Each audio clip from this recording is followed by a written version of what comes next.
To order, quorum is present. Committee meets today pursuant to notice to consider the committee print to comply with reconciliation directives included in section 2002B of the concurrent resolution of the budget for fiscal year 2022, which is S-Con Res 14. The chair announces that any request for recorded votes may be rolled pursuant to clause 2 of Rule 11 of the House Rules of the House of Representatives and Committee Rule 14B. Pursuant to House Rule 11, Clause 1, the chair may recess the committee at any point. And while a roll call is not necessary to establish quorum in official proceedings conducted remotely or with remote participation, the committee has made a practice whenever there is official participation with remote participation for the clerk to call the roll to help make clear who is present at the start of the proceedings. The members should say their names before announcing that they are present. This helps the clerk and also helps those watching the platform and the live stream who may be experiencing a few seconds delay. This time, I'll ask the clerk to call the roll. Chairman Scott. Chairman Scott is present. Mr. Grijalva. Mr. Courtney. Courtney present. Mr. Sublime. Sublime's present. Ms. Wilson. Present. Ms. Bonamici. Suzanne Bonamici is present. Mr. Takano.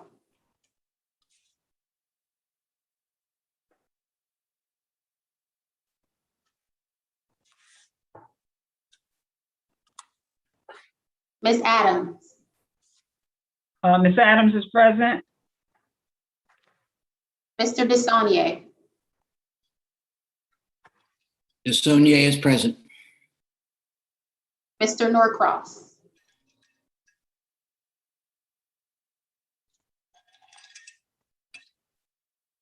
Ms. Jayapal.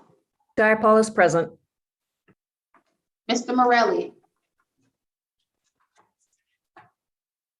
Mr. Morelli.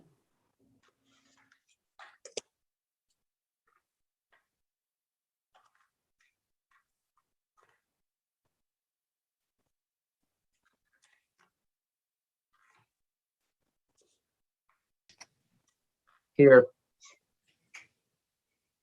Ms. Wild. Wild is present. Mrs. McBath. McBath is present. Mrs. Hayes.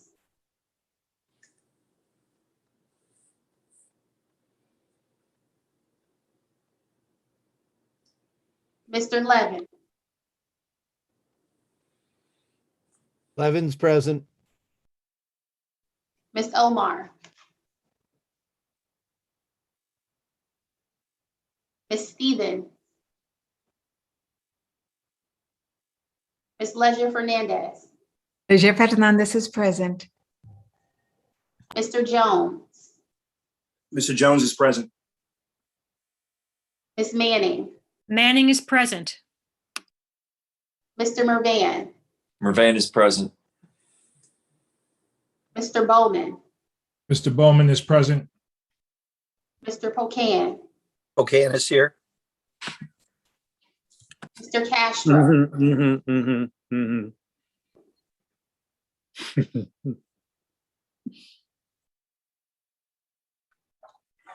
Ms. Cheryl.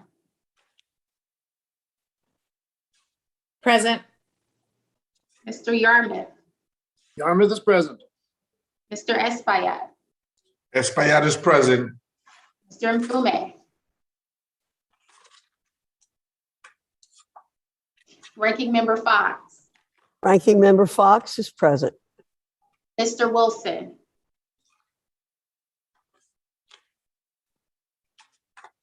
Wilson is present. Mr. Thompson. Thompson is present. Mr. Wahlberg. Wahlberg is present. Mr. Grothman. Ms. Stefanik. Grothman is present.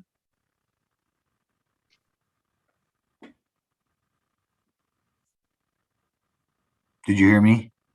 Yes, sir. Ms. Stefanik. Mr. Allen, Allen is present. Mr. Banks, Banks present. Mr. Comer, Mr. Fulcher, Mr. Keller, Mr. Murphy, Murphy's present. Mrs. Miller Meeks, Miller Meeks present. Mr. Owen, Always present. Mr. Good,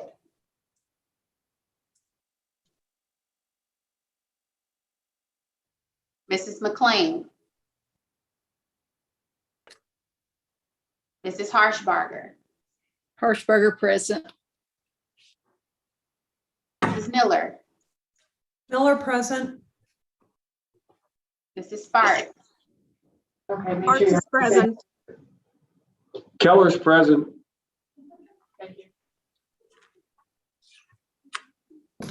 Mr. Fitzgerald, Fitzgerald present. Mr. Cawthorn,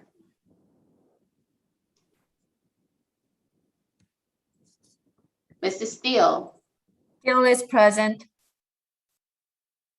Ms. Sletlow. Letlow is present. This concludes the roll call, Mr. Chairman. Mr. Chairman, Hello, is Mr. Mfume of Maryland with a request. I'd like to know how have I been recorded? how is Mr. Mfume recorded? Mr. Mfume is not recorded, sir. Mr. Mfume, present. Is anyone else who would like to be recorded? Mr. Keller present.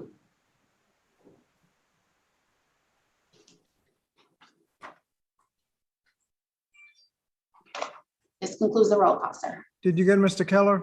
Yes, sir. Okay.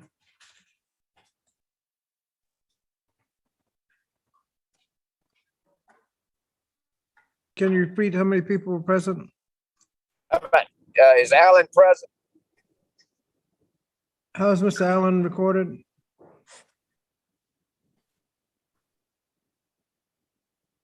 Yes, sir. Mr. Allen is recorded as present. Thank you. Thank you. How many people are present?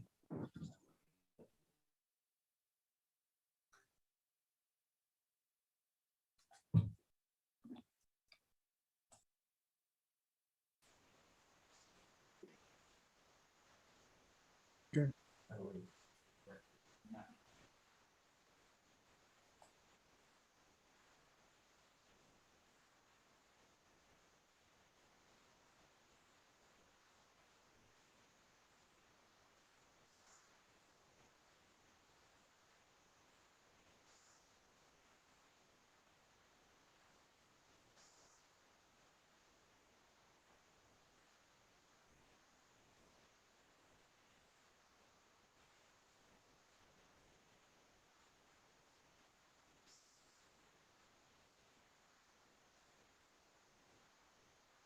Okay, Mr. Chairman, there are 39 members present on the platform. Thank you. Quorum is present. This is a remote markup pursuant to House Resolution 8 and the regulations there too. All microphones must be kept muted to avoid unnecessary background noise. Members are responsible for unmuting themselves when they're recognized to speak or when they wish to seek recognition. I also ask the members please identify themselves before they speak. Members shall be considered present in the proceeding when they are visible on camera, and they shall be considered not present when they're not visible on the camera. The only exception to this is if they are experiencing technical difficulties and inform the committee staff of such difficulty. However, members must be visible on camera to count toward a quorum and a vote. And the rules provide no exception to this provision. Moreover, there needs to be a verbal vote in cases of vote so that both the clerk and the official reporter stenographer can hear it. A thumbs up or thumbs down without a verbal vote will not suffice. If any member experiences technical difficulties during the hearing, you should stay connected on the platform, make sure you're muted, and use your phone to immediately contact the committee's IT director, whose number was provided in advance. Should the chair experience technical difficulty or need to step away, another majority member on the committee is hereby authorized to assume the gavel in the chair's absence. This is an entirely remote markup, and as such, the committee's hearing room is officially closed. Members who choose to sit with their individual devices in the hearing room must wear earphones to avoid feedback, echoes, and distortion resulting from more than one person on the software platform sitting in the same room. Members are also expected to adhere to social distancing and safe healthcare guidelines, including the use of masks, hand sanitizers, cleaning their areas both before and after their presence in the hearing room. Amendments must be submitted electronically to the amendment repository pursuant to the instructions in the notice of amendment process that was distributed to all committee offices by the clerk with the markup notice. Amendments must be submitted to the repository before they're offered at markup. In order to ensure the committee's 5-minute rule is adhered to, staff will be keeping track of time using a digital timer. The timer will appear in its own thumbnail picture and will be named 001_timer. There will be no 1 minute remaining warning, but the timer will show a blinking light when time is up. Members are asked to wrap up promptly when their time has expired. I now recognize myself to make an opening statement. Last month, the House passed a budget resolution for fiscal 2022, which instructed 13 House committees to write a proposal that would deliver $3.5 trillion in investments that will transform our economy in ways that will make our nation more prosperous, equitable, and fairer. Today, we're marking up the Education and Labor Committee's portion of the Build Back Better Act, which makes historic and long overdue investments in students, workers, families, and our economy. This package delivers on President Biden's Build Back Better plan by lowering costs for working families, helping American workers secure good-paying jobs, and providing our nation's children a strong foundation that they deserve. To start, this bill invests $450 billion in lowering the cost of childcare for working families and providing universal access to free, high-quality preschool. The high cost of childcare is straining families' budgets and pushing millions of Americans out of the workforce. The majority of those are women. Lack of affordable childcare is also hurting our economy as employers are struggling to fill job openings to meet the demand and grow their businesses. The Build Back Better Act is a historic step towards solving the child care crisis while also providing all students access to quality early childhood education. The proposal before us also makes a $111 billion investment to ensure that higher education is more affordable. Most jobs in the modern economy require some level of education past the high school level. Whether they choose to attend a community college or four-year university, all Americans should have the opportunity to get the quality and affordable education they need to find a rewarding career. This $111 billion investment in higher education will make that a reality for millions of Americans by providing 2 years of tuition-free community college, increasing the value of Pell Grants, making targeted investments in historically Black colleges and universities, tribal colleges and universities, Hispanic serving institutions, and other minority serving institutions to lower the cost for students. As our K through 12 schools reopen this year, many students and educators are returning to crumbling and unsafe buildings that have asbestos, leaky roofs, lead pipes, and other safety hazards. The bill invests $82 billion in repairing and modernizing and rebuilding our nation's outdated school facilities and dedicates urgent needed resources to update the public school infrastructure. In addition, this funding will ensure that we rebuild energy efficiency and environmentally resilient public school facilities and ensure that they are built to withstand extreme weather events. By upgrading our school facilities, students will learn and teachers will teach in safer environments while also helping to create more than 1 million good-paying jobs in communities across the country. Creating millions of good-paying jobs is a little help if you don't have the skilled workforce to fill those jobs. So the bill provides nearly $80 billion to strengthen our workforce development system to ensure that Americans have access to training and resources that they need to find good-paying jobs and advance in their career. Notably, the bill includes programs that will help train the next generation of workers to tackle climate-focused projects and address the direct care workforce shortage.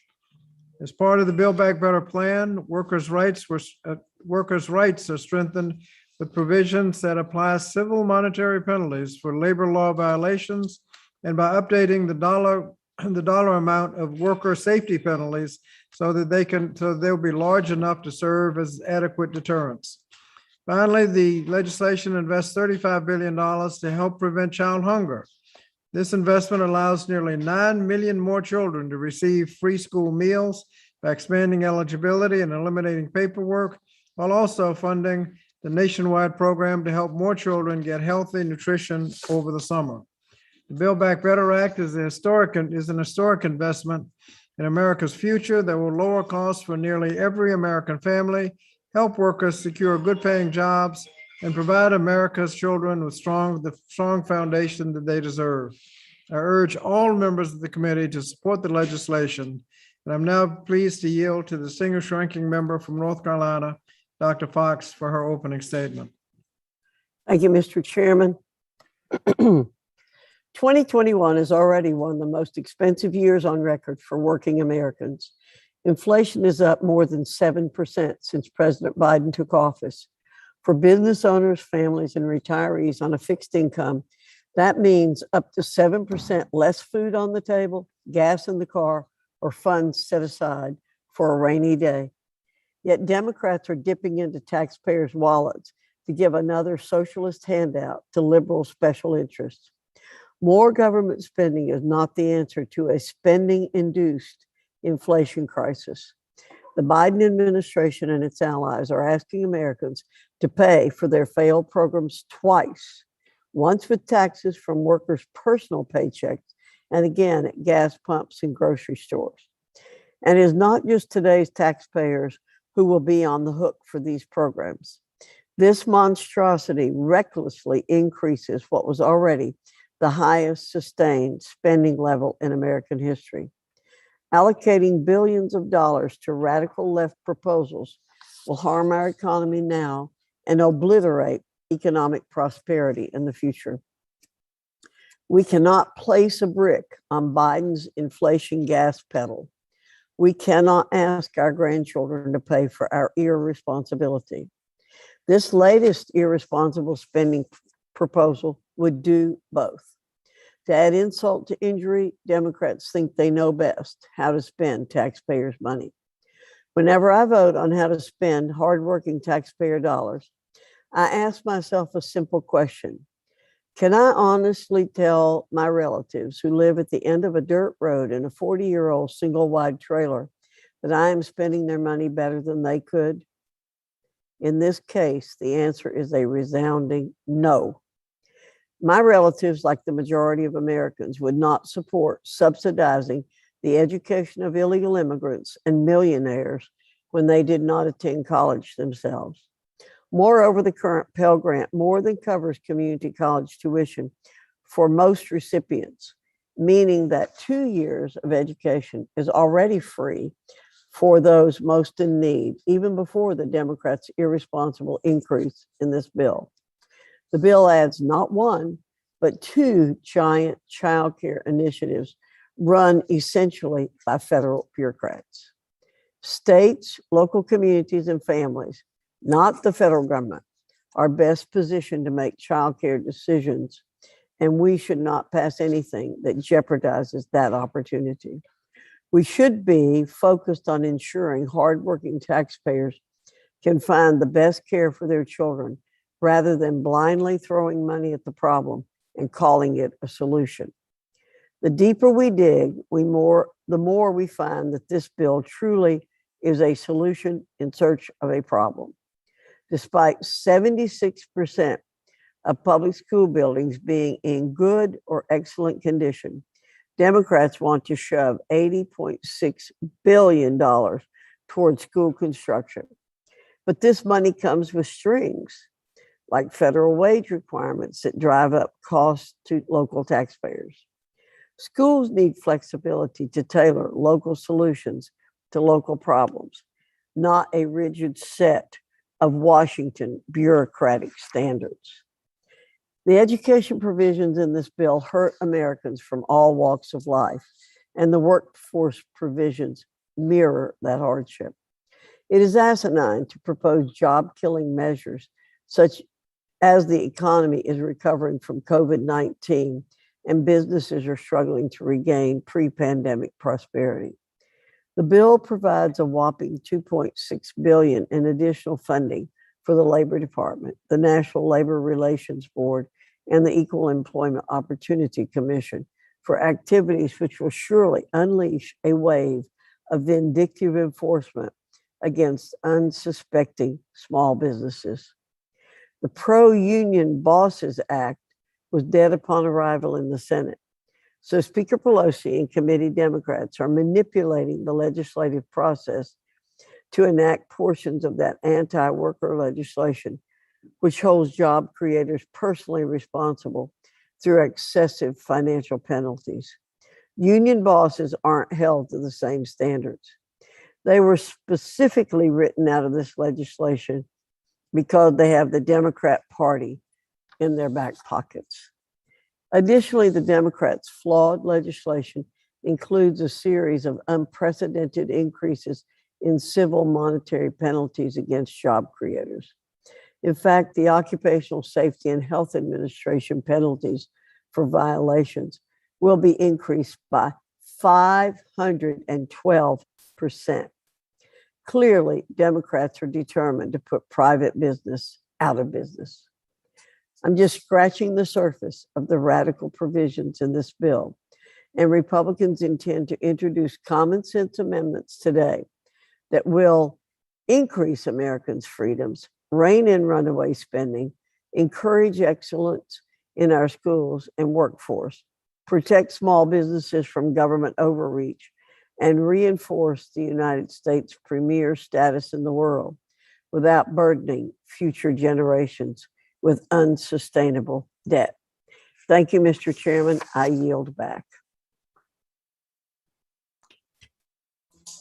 Thank you. Without objection, all members who wish to insert written opening statements in the record may do so by submitting them to committee clerk electronically by emailing submissions to edLaborDemocrats@mail.house.gov, preferably in Microsoft Word format by the end of the day, September 9th, 2021. The House rules require that a copy of the measure be made available to members and the public at least 24 hours in advance. This was done and distributed electronically to all committee offices by the clerk. The measure is open to amendment at any point. Additionally, the clerk may allow members who have more than one amendment to offer those amendments en bloc to the extent practicable if they so desire. Committee will now proceed with the consideration of the measure and the committee print to comply with the reconciliation directives included in section 2002B of the concurrent resolution of the budget for fiscal year 2022, S.Con.Res. 14 for amendment. The measure was circulated electronically in advance and distributed to all committee offices by the clerk. The committee shall designate the measure. Committee print providing for reconciliation pursuant to S.Con.Res. 14, the concurrent resolution on the budget for fiscal year 2020. Without objection, the first reading of the measure is dispensed with. And without objection, the measure shall be considered as read and open for amendment at any point. And the amendment offered shall be considered, any amendment offered shall be considered as read. I now recognize myself to offer an amendment in the nature of a substitute. The clerk shall designate the amendment in the nature of a substitute. Amendment in the nature of a substitute to the committee print offered by Mr. Scott. Identifier EL title _ANS. Without objection, the amendment shall be considered original text and open for amendment at any point. The amendment in nature of substitute was filed electronically to the amendment repository and was distributed electronically by the clerk 24 hours in advance. Now yield myself 5 minutes in support of the amendment nature of a substitute. The amendment nature of substitutes makes several small technical changes to the bill. Once again, I want to reiterate the importance of the provisions that the committee is considering today. The Build Back Better Act is an historic investment in America's future that will lower costs for nearly every American family, helps workers secure good-paying jobs, and provide America's children the strong foundation they deserve. I urge my colleagues to support the amendment in nature of a substitute, and I now yield back the balance of my time. Are there members who wish to be recognized and in further discussion of the amendment in nature of a substitute? Mr. Chairman, Just said Mr. Wilson. I have on the Republican side, Mr. Wilson, then Mr. Owens. On our side, Mr. Levin, Ms. Bonamici, Ms. Wilson, Manning, and Cheryl. Mr. Wilson. thank you, Mr. Chairman. And in their reporting on the Democrat socialist spending bill, the New York Times said it would, quote, touch virtually every American's life from conception to aged infirmity, end of quote. I'd like to take that statement a step further and say that the amendment in the nature of a substitute will touch every American's life even before conception, because our children's children will be on the hook for Democrats' irresponsible spending with the destructive Biden inflation. Ranking Member Fox has touched on the hardships the Biden administration's inflation crisis has placed on Americans, and I echo her call for an end of what is already the highest sustained spending level in American history. With $780 billion that we simply do not have, Democrats on this committee want to turn American values on top of their head. The United States is one of the best places in the world to start a business. Republicans value entrepreneurship and the free market system. Democrats want to put private business out of business. For example, the Democrat A&S includes provisions that would hike monetary occupational safety and health administration penalties for private businesses by 512%, as Ms. Fox presented. To be clear, committee Republicans do not condone employers that violate important labor laws, and we have always supported the authority of OSHA to hold bad actors accountable through enforcement and existing monetary penalties. But the Democrats' proposals unnecessarily put a target on the back of business owners to appease the big labor allies. The bill continues to go after business owners, particularly small business owners, by handing the Labor Department, the National Labor Relations Board, and the Equal Opportunity Commission a whopping $2.6 billion into additional funding for overzealous and burdensome enforcement and regulatory activity that will discourage innovation and destroy jobs, increasing Biden inflation.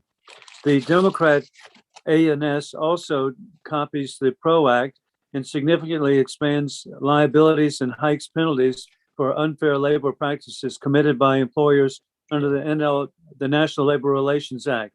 Importantly, it does not similarly expand liabilities or increase penalties for unions or their executives. This is yet another example of how specific provisions of the bill are one-sided and more about the power of union bosses than about the rights of workers. Republican believes employees should have the right to choose whether to join a union, free from intimidation or coercion. Unfortunately, Democrats only seem to follow the principles when it comes to unlawful actions by employers, but not while union bosses are left off the hook. Job creators are not the only losers in the budget. It enables the federal government to assume responsibility for decisions traditionally made by states, localities, families, and individuals.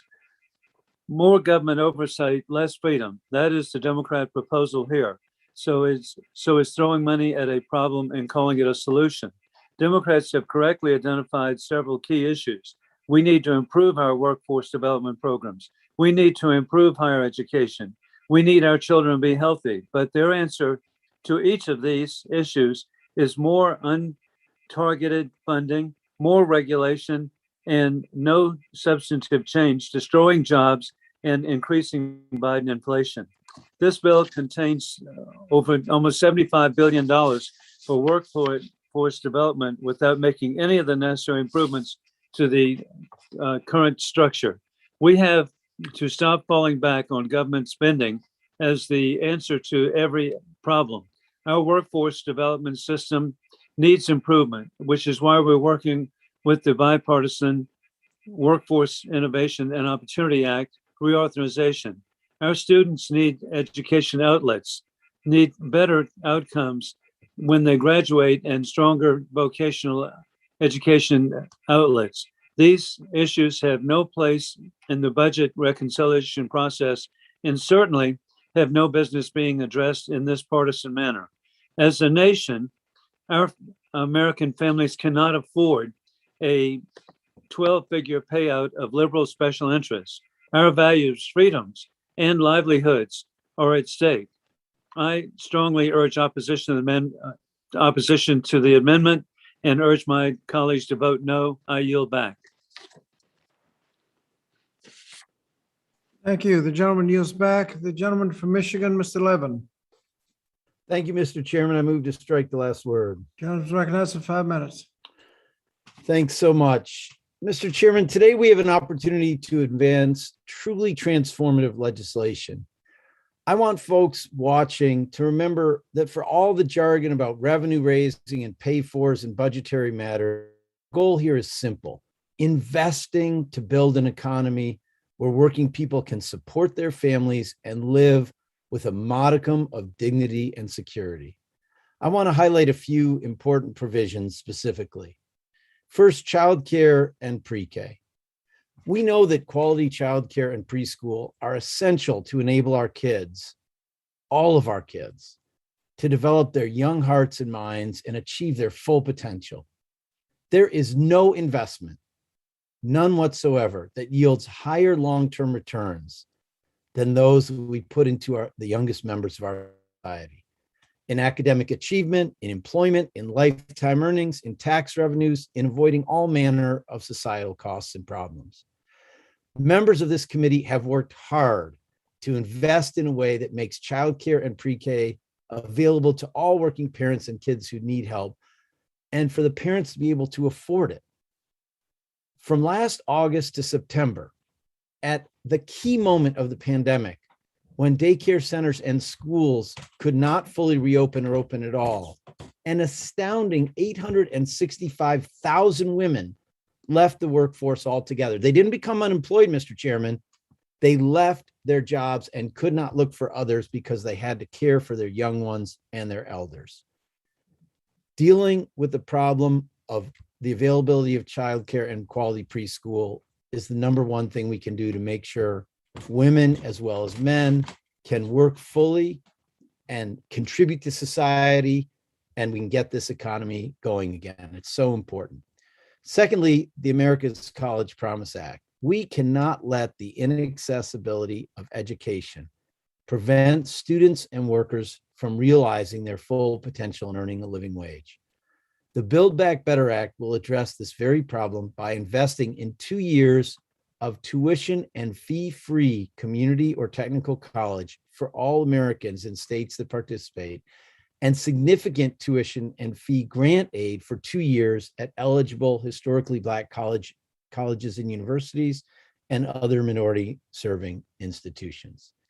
These investments will finally make good on the American promise of high-quality education beyond high school and remove financial barriers that have kept working Americans from pursuing the education and career they've dreamed about.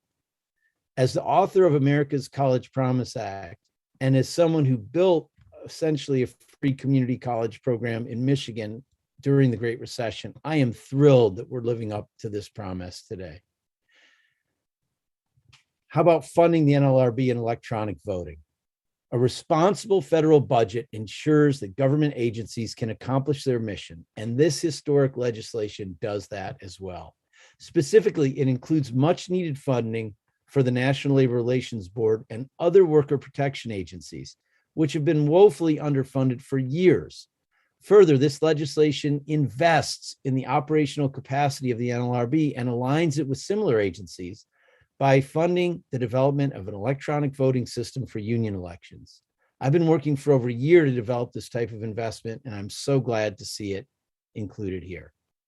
In addition to investing in labor enforcement agencies, this legislation raises revenue by increasing civil monetary penalties for wage and hour and health and safety violations. It also creates brand new enforcement penalties under the National Labor Relations Act. For 86 years, the NLRA has had zero monetary penalties. Now we have an opportunity to change that to invest in other priorities.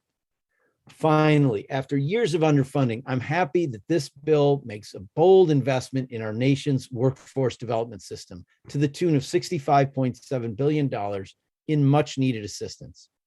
4 million Americans are currently facing long-term unemployment, which means they've been out of work a half a year or longer, and the pandemic is making matters worse. This funding will help right historical wrongs by ensuring that these workers get the necessary education and training to return to the labor market. I'm especially heartened that $16 billion will be targeted toward the Dislocated Worker State Grants Program. This funding is critical to help workers in industries hit hardest by the pandemic. And it's also vital for those who need to transition due to climate change. This investment will help these workers get the wraparound services and the training necessary to get new, good-paying jobs while also making funding available for subsidized employment. I believe more is needed to be done on this front, but this funding is a crucial step. Mr. Chairman, I salute your leadership. I support this bill, and I urge all my colleagues to vote for it. I yield back. Thank you. The gentleman's time has expired. The gentleman from Utah, Mr. Burgess. Burgess Owens, I'm sorry, excuse me, Mr. Burgess Owens. Thank you, Mr. Chairman. I move to strike the last word. Mr. Chairman, I'd like to respond to this bill's $83 billion for school construction. Mr. Chairman, all students deserve access to an excellent education that prepares them for post-secondary success. This includes attending schools with adequate facilities to support teaching and learning. The majority has argued that the school construction funding in this bill is necessary because of the poor state of school facilities around the country. However, a 2014 study from the National Center for Educational Statistics surveyed local school districts and found that only 3% of public school buildings were described as being in poor condition, while 73% were described as being in excellent or good condition.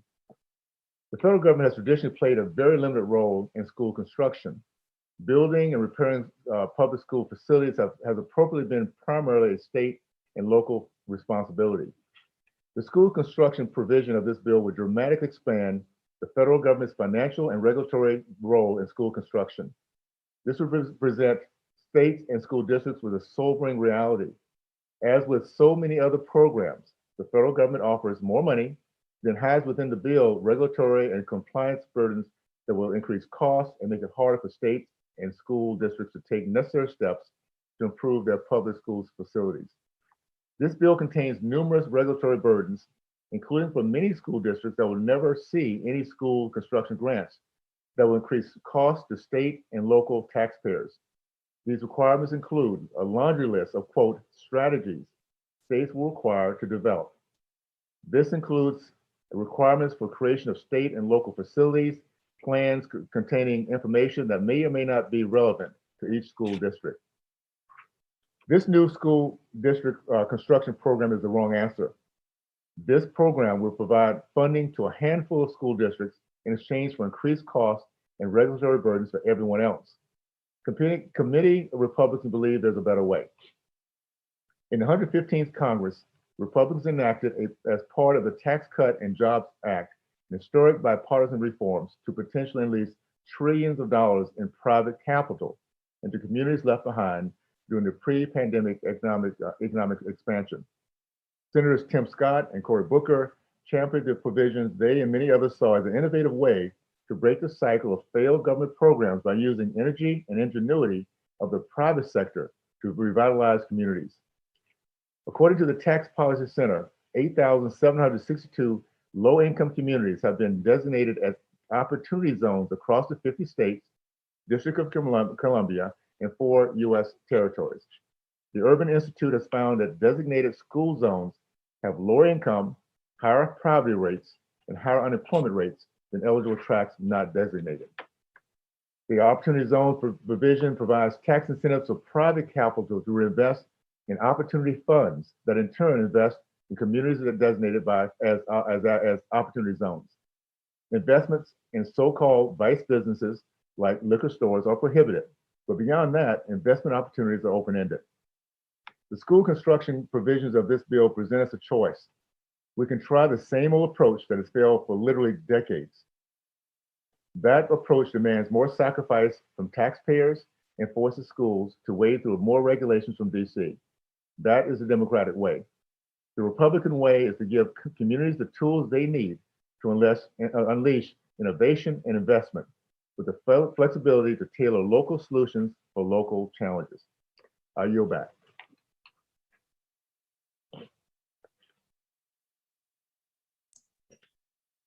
Thank you. The gentlelady from Oregon, Ms. Bonamici. Thank you so much, Mr. Chairman. I move to strike the last word. Gentlelady is recognized for 5 minutes. Thank you, Chairman Scott, for holding this important markup that will help us build back better. And thank you also to your hardworking committee staff. This transformative legislation will create millions of jobs by investing in education, caregiving, and workforce development so people across the country have the opportunity to achieve the American dream.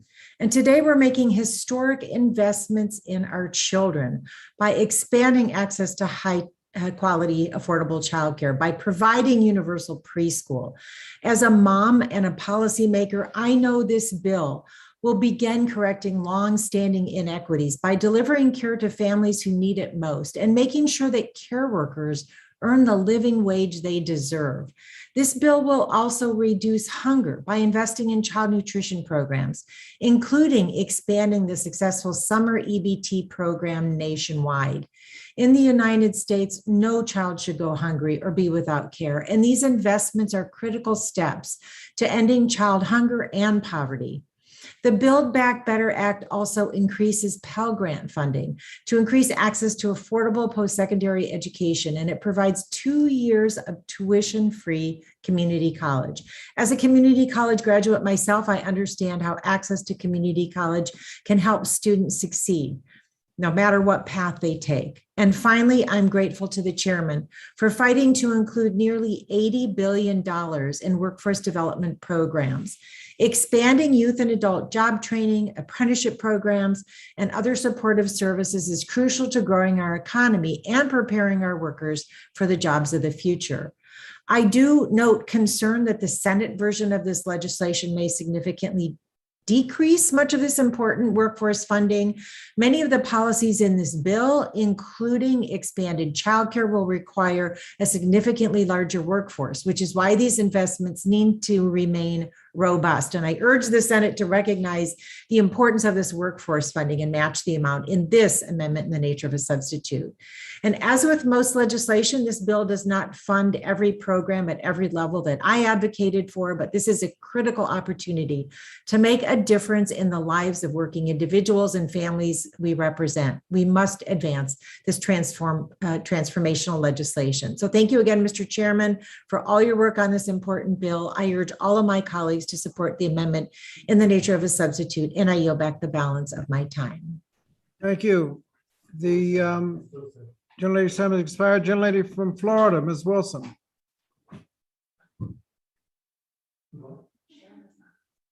Gentlelady from Florida, Ms. Wilson.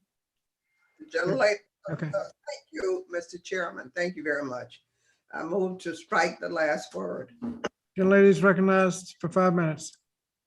Today, our committee will consider truly historic legislation. Build Back Better, an amazing journey to rescue our nation. The proposed investments in children, students, workers, and families would ensure that low and middle income Americans are at the heart of our economic recovery.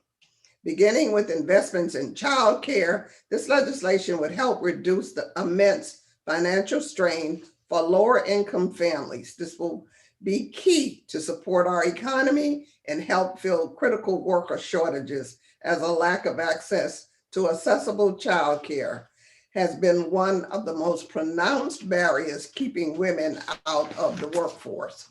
The bill also supports long-term educational outcomes for all children by providing 2 years of free, high-quality, universal preschool. Currently, the high price tag of quality preschool means that many families are missing out on substantial lifelong benefits. As a former Head Start administrator, I know well how transformative early education can be, especially for children from low-income families who are already more likely to begin school lagging behind their more advantaged peers. This package would also invest in our nation's public school facilities and help build them back better, which are underfunded by $46 billion every year, and would create millions of jobs with good pay and benefits. Crumbling infrastructure threatens the health and safety of children and educators, especially in the highest poverty school districts, which must be targeted with these funds. We must build them back better.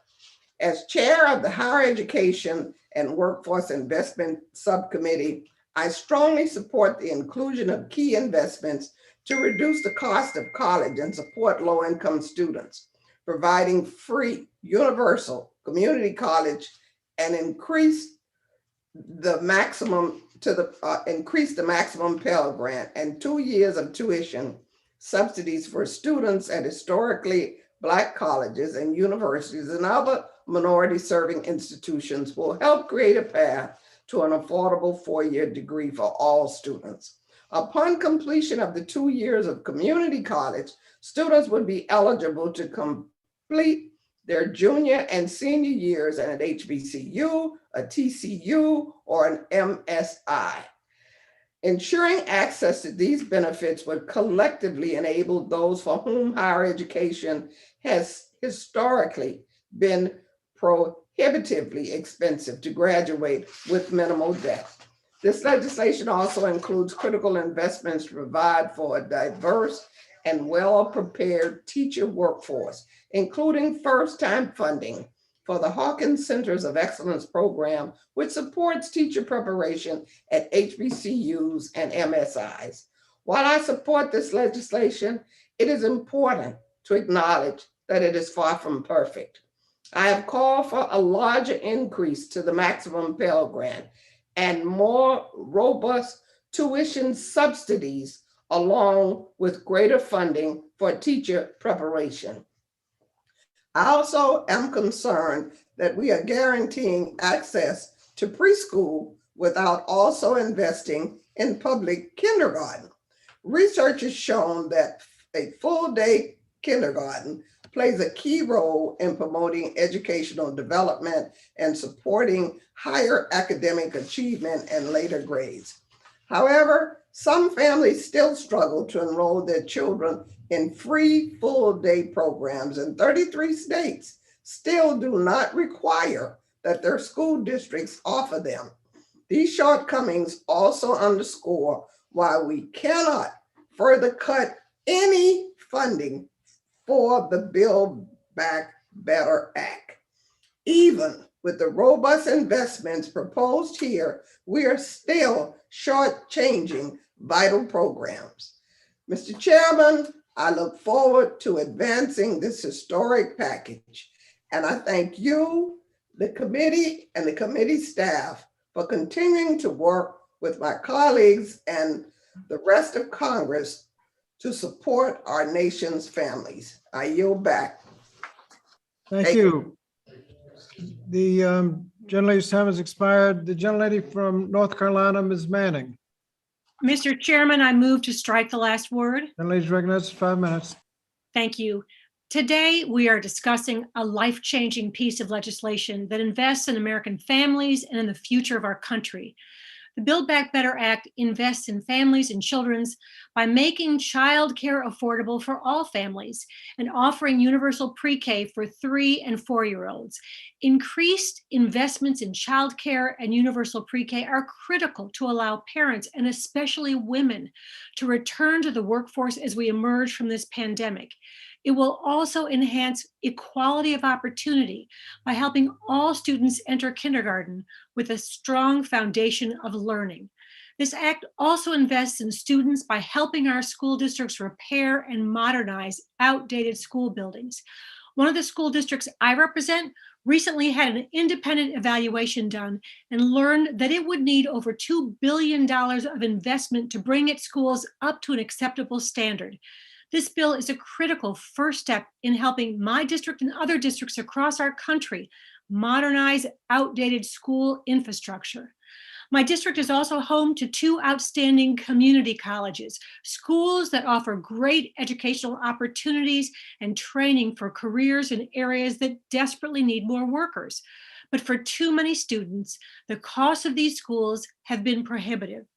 This bill creates 2 years of tuition-free community college, putting the promise of higher education and good future careers within the reach of many more students.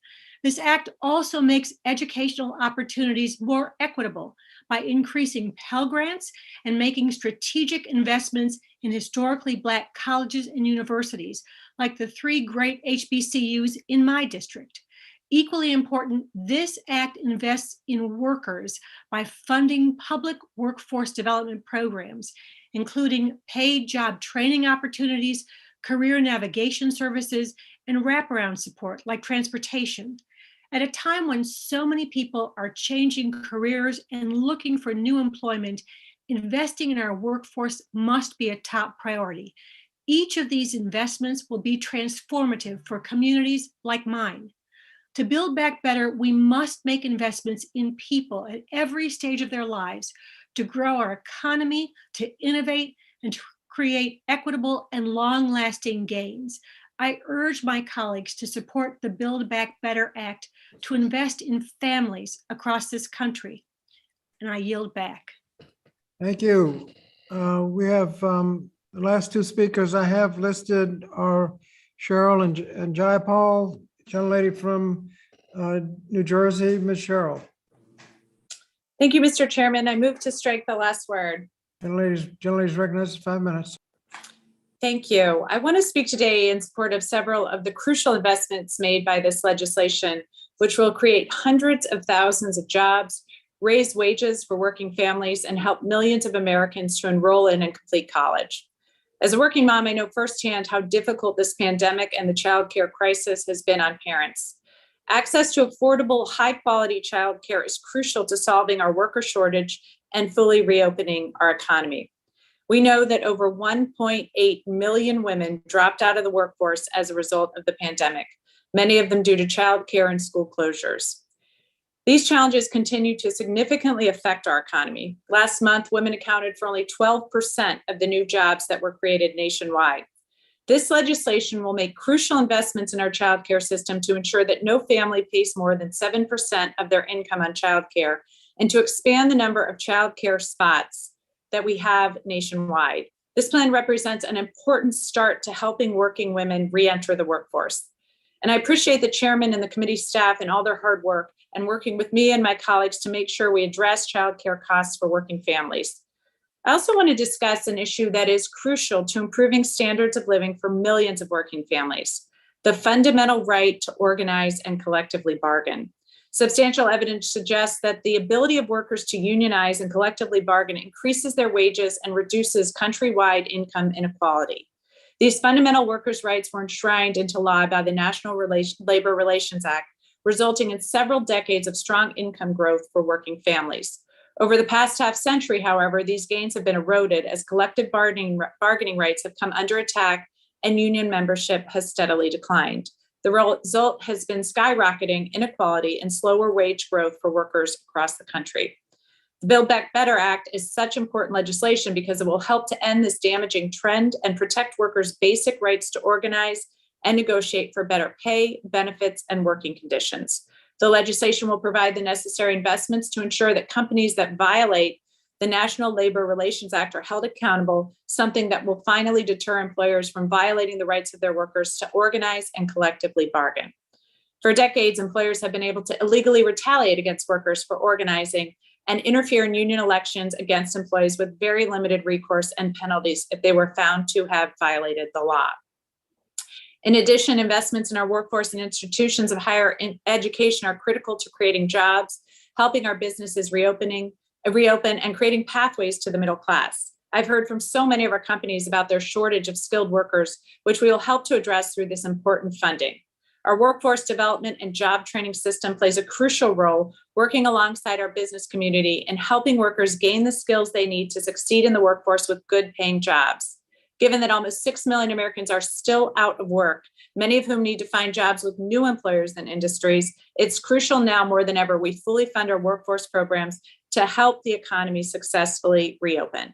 This legislation provides significant funding for workforce programs to support those who have lost their jobs, as well as young workers. In addition, it will fund the creation of over 1 million high-quality registered apprenticeship programs, which will help workers get good, high-paying jobs.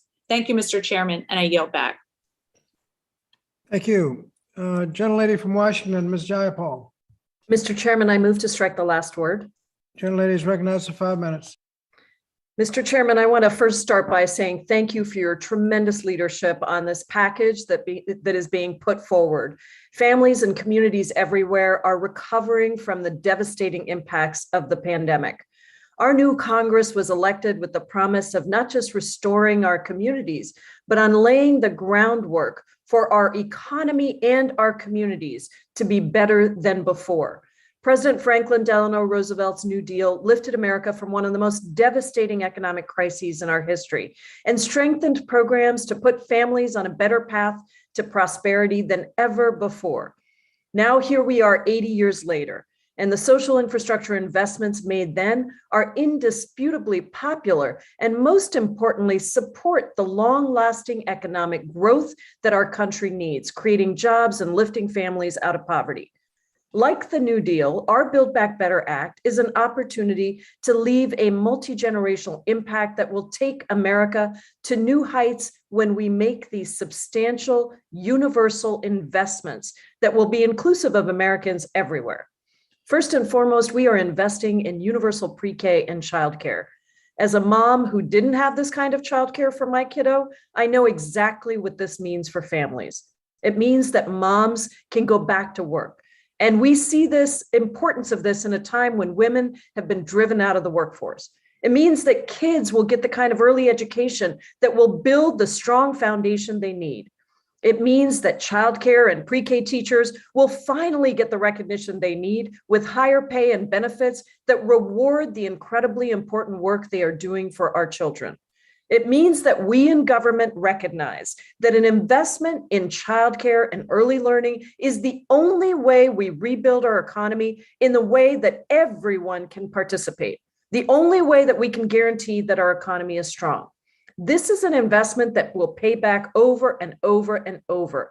I do want to work with the committee to make sure that we ensure that we take away any burdensome paperwork and requirements that prevent our most vulnerable and low-income individuals from participating, and I look forward to doing that. I also want to speak to the Build Back Better plan to provide 2 years of tuition-free, fee-free community college and technical college.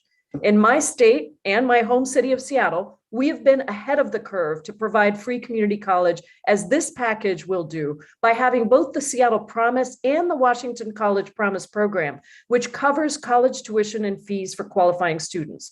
I'm so proud that this bill expands free community college, and I appreciate Chairman Scott for working with me to include provisions that would allow states and localities with their own tuition-free programs to use those funds to support other costs of attendance. In addition to the college completion program in this package, which invests in wraparound services, areas like Seattle need these funds to make improvements like tutoring, mentoring, mental health, which have consistent track records of doubling student graduation rates. Why is this important? Because young people today need higher education to do the jobs we need them to do, and yet they simply can't afford it. Without those skills, our economy suffers. It's just that simple. And while our nation has a long way to go to ensure that all students can go to college debt-free, this first step makes the goal of a degree all the more possible. Finally, the catastrophic climate crisis demands bold investment in a civilian climate corps that will work to prevent, mitigate, and reverse the effects of climate change. The CCC will provide participants with training, skills, and resources to pursue lifelong careers in the climate sector. Once we invest in the CCC, we have to ensure that it's implemented properly. It should prioritize jobs for members of frontline communities affected by climate change, including communities of color who have historically been left out of job creation programs such as this.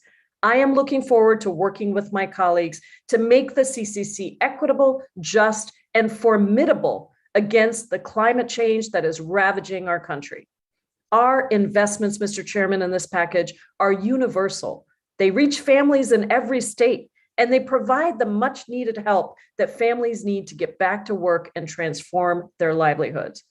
We have an incredible opportunity to deliver meaningful, transformative change to Americans across the country, regardless of where they live.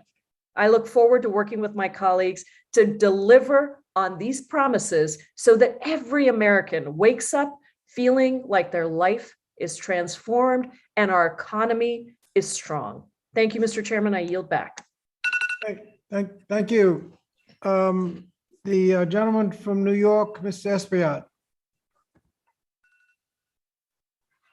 Thank you, Mr. Chairman. Thank you so much. Thank you for your team, all our colleagues that have worked so hard to make this package an incredible, unprecedented investment in families.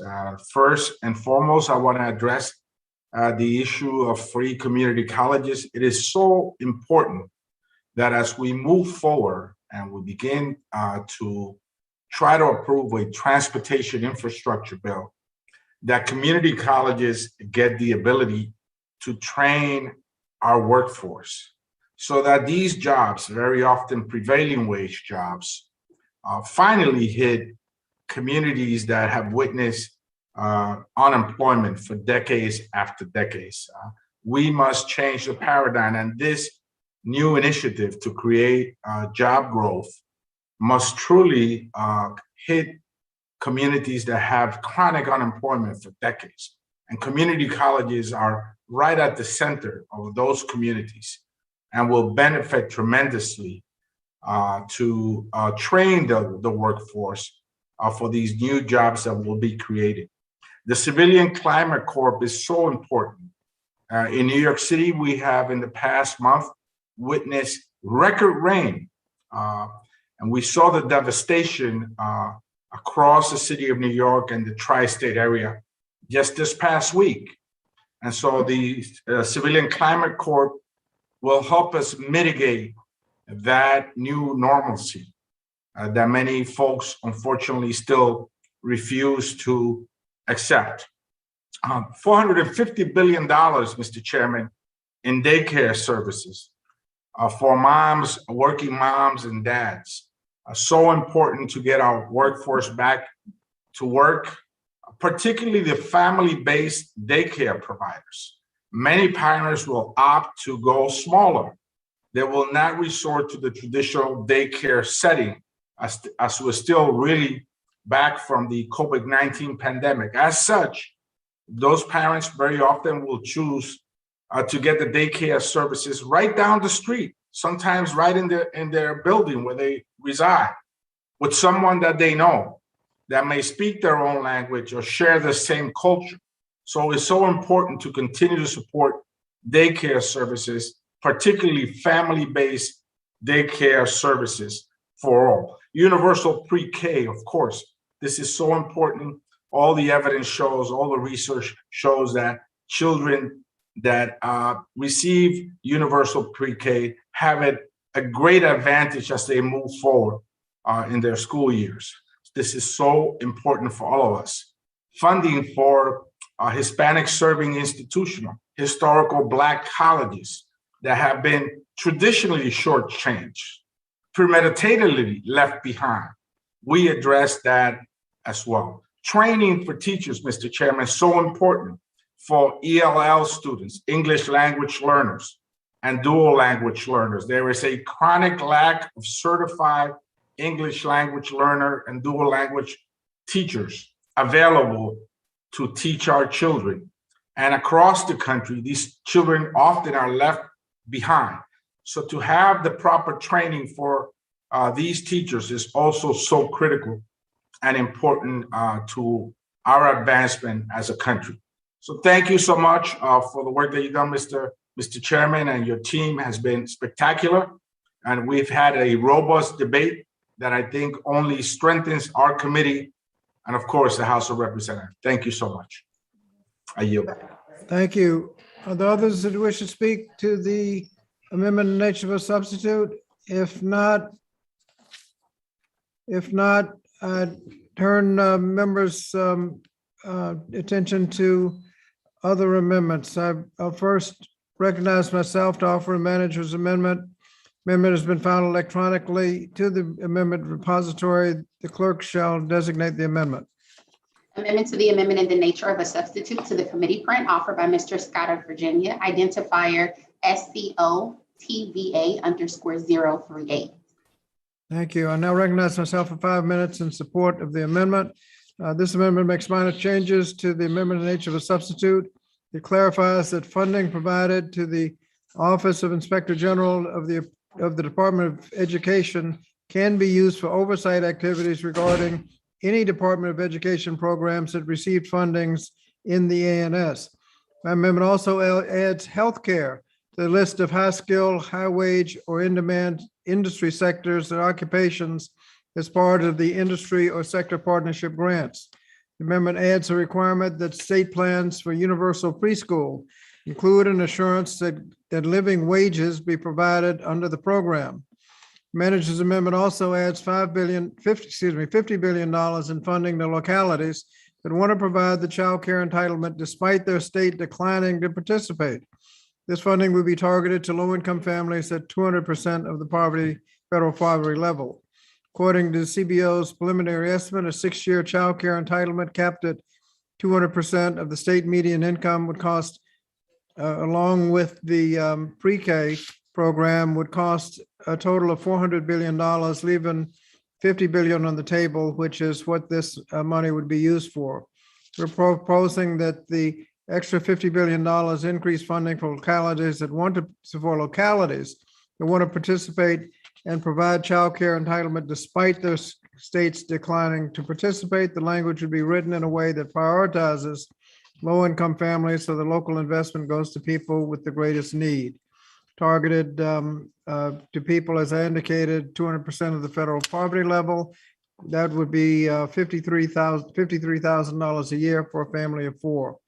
Boosting the local economy would provide critical support to workers and in some states, particularly states where low-income families already face severe financial challenges because of state policy decisions such as low minimum wages, low union density, failure to expand Medicaid, and things like that. From a messaging perspective, this would advance 2 important goals. 1, it expands the program to as many people as possible. And 2, it targets our investment to low-income families rather than focusing on people making a lot more. Finally, the amendment makes other minor and technical fixes. I urge my colleagues to support the amendment and yield back the balance of my time. The members who wish to be recognized, Mr. Chairman, and further on the manager's amendment, the gentlelady from North Carolina, the distinguished ranking member, Dr. Fox. Thank you, Mr. Chairman. Mr. Chairman, while I appreciate that you have made several additional changes to the bill, it doesn't change the overall concerns Republicans have with this bill.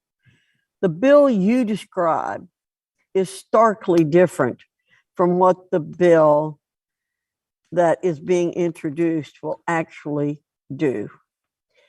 The bill will dramatically expand the federal government's role in nearly every aspect of the lives of Americans. And Mr. Wilson has already talked about that. Even the New York Times says it. This bill will create a massive one-size-fits-all approach to all of these programs and reduces individual freedoms on which our country is based. The bill will cause the already accelerating inflation crisis to increase. Finally, this bill will hurt the very people it purports to protect, since it will cause future generations to pay for the bad decisions we're making today. For all these reasons, I urge a no vote on this amendment. Thank you, and I yield back. Thank you. Are there others that wish to speak to the amendment?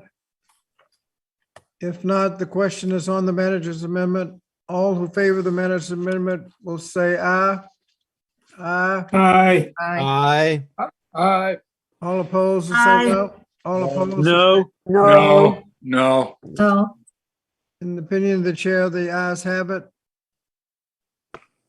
And the amendment is agreed to. Are there additional amendments? Gentleman from North Carolina, South Carolina. South Carolina. South Carolina, Mr. Wilson, do you have an amendment? Yes, I do, Mr. Chairman. Thank you. And the amendment is Wilson, SC 107 at the desk. The clerk will report the amendment. Amendment to the amendment in the nature of a substitute to the committee print offered by Mr. Wilson of South Carolina, identifier WILSSC_107. The gentleman from South Carolina is recognized for 5, excuse me. Mr. Chairman, I reserve a point of order. Gentleman from Michigan reserves a point of order. Gentleman from South Carolina is recognized for 5 minutes on behalf of his amendment. Thank you, Mr. Chairman from Richmond, Virginia. Mr. Chairman, in hearing after hearing before this committee, we have heard about employers desperate to hire skilled individuals. And the numbers back up these anecdotes with sadly an historic 10.9 million unfilled jobs. We should be focusing on equipping Americans with the skills they need to get back to work and meaningful jobs. But this massive reconciliation package does not do that. Instead, it throws billions of dollars at the current workforce development system and registered apprenticeship programs without reforming them to better serve American workers and employers. Despite billions of dollars in new funding, this bill completely ignores the innovative employer-driven apprenticeship models, which create jobs, but now what is being proposed actually accelerates Biden inflation. We heard these arguments from Democrats once before. They want to expand the number of apprenticeships available in the country. That's great. Republicans have the same goal. This should be bipartisan. Unfortunately, the Democrat bill does nothing to further the goal and instead piles on more money into an ineffective system, inflicting higher Biden inflation. Instead of adopting this one-size-fits-all approach to apprenticeships, we should encourage employer-led innovation and apprenticeship programs to provide Americans with the skills they need to fill job openings and compete in the 21st century. This amendment takes the $3.2 billion in funding this bill provides for projects related under the Corporation for National and Community Service and reallocates those funds to the industry-led apprenticeship programs that are work-based learning, which produces jobs. This amendment would expand student access to industry-led earn and learn programs that lead to high wage, high skill, and high demand jobs. This is the sort of serious solution we need to strengthen the American workforce effectively. Rather than funnel hard-earned taxpayer dollars into socialist programs, which have never and always failed, never worked and always failed. This will bankrupt the country and current generations. And the Democrats' reconciliation package does not support policies that equip workers for the demand jobs that we have. This amendment would do just that, for creating jobs and reducing Biden inflation. I urge my colleagues to support this amendment and yield back the balance of my time. Thank you. The gentleman's time has expired. Does someone seek recognition on the amendment? The gentleman from New York, Mr. Morelli. Thank you, Mr. Chairman. I move to strike the last word and speak in opposition to the amendment.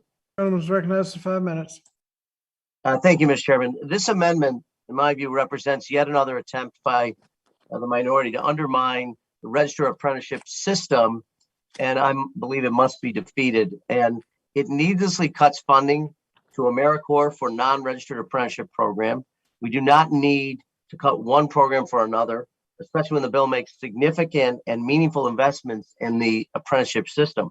And, we know the great history of what the apprenticeship programs do and how they elevate people in terms of lifelong earnings. We know what they do in terms of being able to provide, the kind of skill sets that we're going to need as we move into the 21st century, as we continue in the 21st century and rebuild America.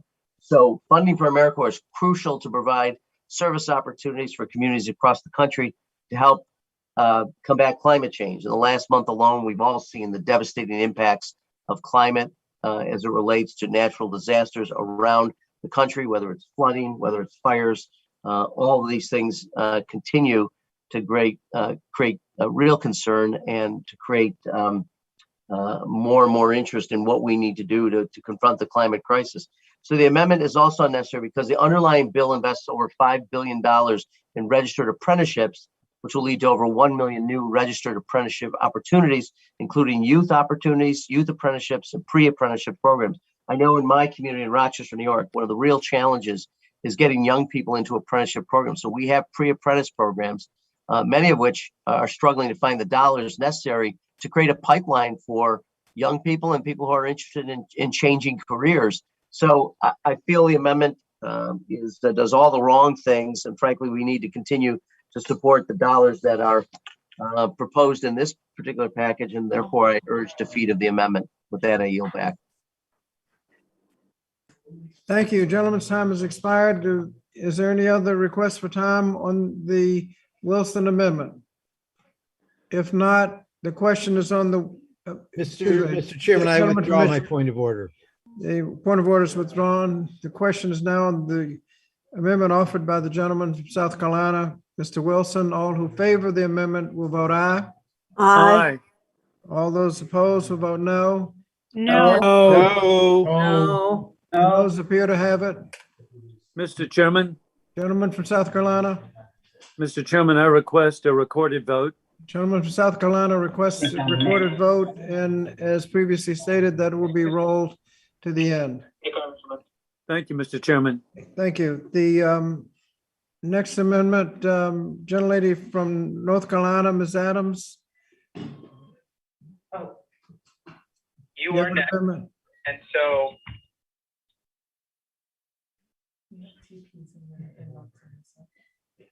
Yes, Mr. Chairman. Yes, thank you, Mr. Chairman. I have an amendment at the desk. Clerk will report the amendment. To the amendment in the nature of a substitute to committee print offered by Ms. Adams of North Carolina, identifier DISTRIVUTE.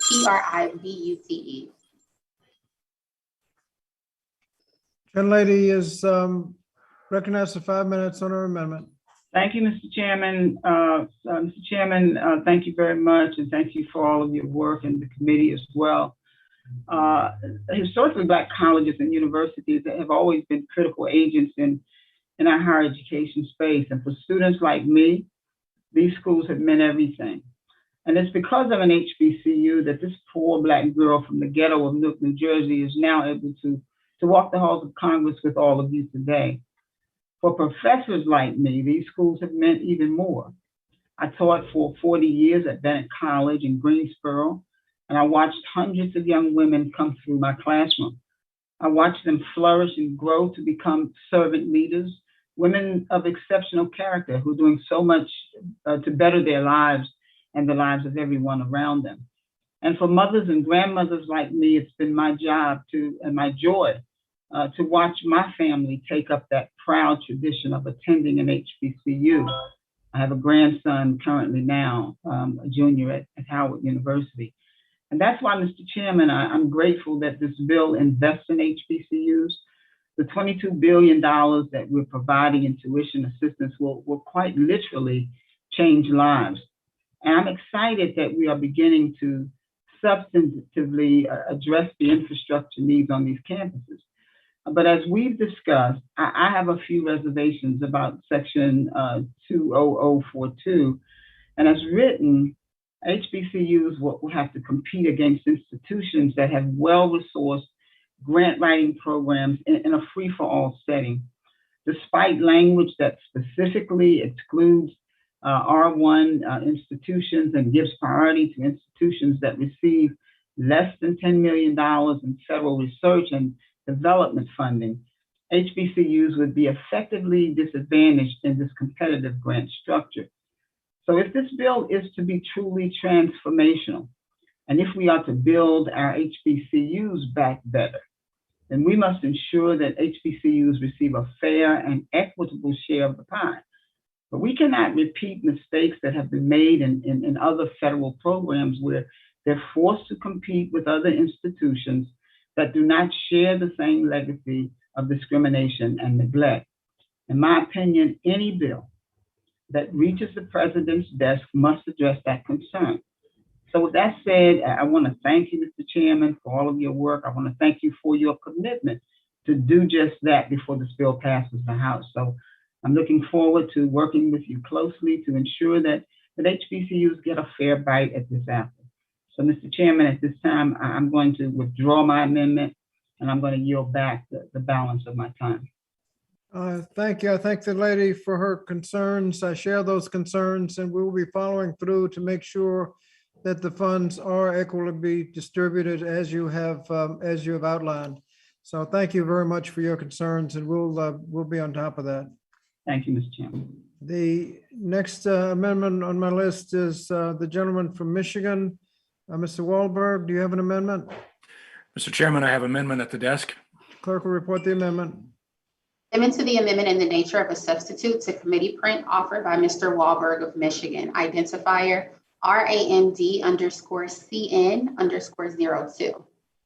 Mr. Chairman, I reserve a point of order. The gentleman from Michigan reserves the point of order. The gentleman from Michigan, Mr. Wahlberg, is recognized for 5 minutes on behalf of his amendment. Thank you, Mr. Chairman, and thank you for Michigan time here.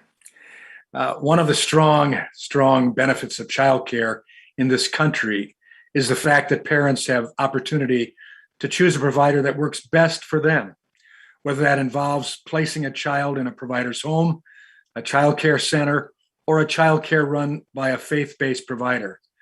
Parents get to make that choice. Our Democrat colleagues have time and time again, and I'm thankful for that, promised they will continue to support a mixed delivery model of childcare and early education. However, this bill before us deviates from that promise. In fact, this bill is littered with provisions that limit parental choice and shuts out faith-based providers, one of the most popular providers of today's childcare system. In a December 2020 national survey, the Bipartisan Policy Center found that 53% of parents who use center-based providers used faith-based centers. That same survey showed that the primary factors for parents choosing faith-based providers were the quality of the caregivers, faculty cleanliness, trust, values of the provider, safe setting, and opportunities for cognitive development. For decades, the Bipartisan Child Care and Development Block Grant and the Child and Adult Care Food Program have welcomed and encouraged faith-based providers to participate and care for thousands of young children in every locality and state across the nation. But now in this partisan exercise, our colleagues seem to want to toss out decades of bipartisan consensus and rip the faith-based community and parent choice out of the current mixed delivery model. My amendment, Mr. Chairman, would strike two provisions that would limit the participation of these critical providers. First, this amendment strikes the provision that makes these providers recipients of federal funds. My colleagues know this is a poison pill for these providers and is counter to how childcare funding under the existing program works. Second, my amendment strikes a limitation on the use of funds for facilities. Again, my colleagues know this will treat faith-based providers unfairly. My amendment is about fairness and rightly protecting the faith-based providers in the child care system. I urge my colleagues to support it, and I yield back the balance of my time. Thank you. Gentleman's time has expired. Does anyone seek recognition on the amendment? Gentlelady from I do, Oregon. Mr. Chairman. Gentlelady from Oregon, Ms. Bonamici. Yeah, thank you, Mr. Chairman. I move to strike the last word to oppose the amendment. Gentlelady is recognized for 5 minutes. Thank you, colleagues. This amendment would strike the portion of the child care certificate definition that declares that the certificate is federal financial assistance, and also strike the condition in the committee print that prohibits child care construction funds for facilities that are primarily used for sectarian instruction or religious worship. In the committee print, we do include a definition of child care certificate that is slightly different from the formulation under the Child Care Development Block Grant. And although the child care certificate is a voucher for parents to choose freely among providers, at the end of the day, a voucher is a form of indirect federal financial assistance. We see this in higher education. Students are able to choose from more than 6,000 colleges and universities and receive federal grants and loans to cover the cost of attendance at an institution of their choice. Child care certificates that are funded by taxpayers should be no different from Pell Grants and student loans. Pell Grants and student loans are a form of financial assistance that are distributed to institutions of higher education to reduce the costs that are passed on to students and families. And likewise, child care certificates are a form of federal financial assistance to help families reduce the cost of child care. Additionally, I want to point out that the proposal we are marking up today actually aligns with the Trump administration's definition of what constitutes federal financial assistance, which stated that federal financial assistance indirectly means financial assistance received by a service provider when the service provider is paid for services rendered by means of a voucher, certificate, or other means of government-funded payment. We are making historic investments in updating our social infrastructure. Importantly, we are expanding the capacity of our child care facilities by allowing use of funds for construction, improvement, or renovation of child care facilities. We know that one of the constraints in the current system is the inability of providers and prospective providers to be able to find the physical space to meet operation requirements for childcare. And that's why our proposal will help build that space or improve the space they have, so all children will have access to safe, quality care. Additionally, and concerningly, this amendment seeks to strike an establishment clause restriction on the use of construction funds. Today's proposal to allow funds to be used for the construction and renovation of childcare facilities is an improvement on current law, which prohibits funds from being used for the purchase, construction, or permanent improvement other than minor remodeling of any building or facility. As a result of our efforts to build back better, childcare providers will now be able to access resources for these purposes to modify spaces as needed to meet the demand for childcare services. The language in the underlying proposal adds an establishment clause restriction prohibiting the use of funds for renovation or construction of a building or facility that is primarily used for sectarian or religious worship. Congress has adopted similar funding provisions in various legislative packages when dealing with construction of facilities, including in the 2009 American Recovery and Reinvestment Act, and more recently in the CARES Act, critical relief legislation that received bipartisan support. These restrictions uphold the constitutional principle, providing that diversion of public funds, or preventing the diversion of public funds for religious use. Note, this language does not prohibit faith-based entities from renovating or constructing space in converted commercial spaces or other spaces outside their houses of worship.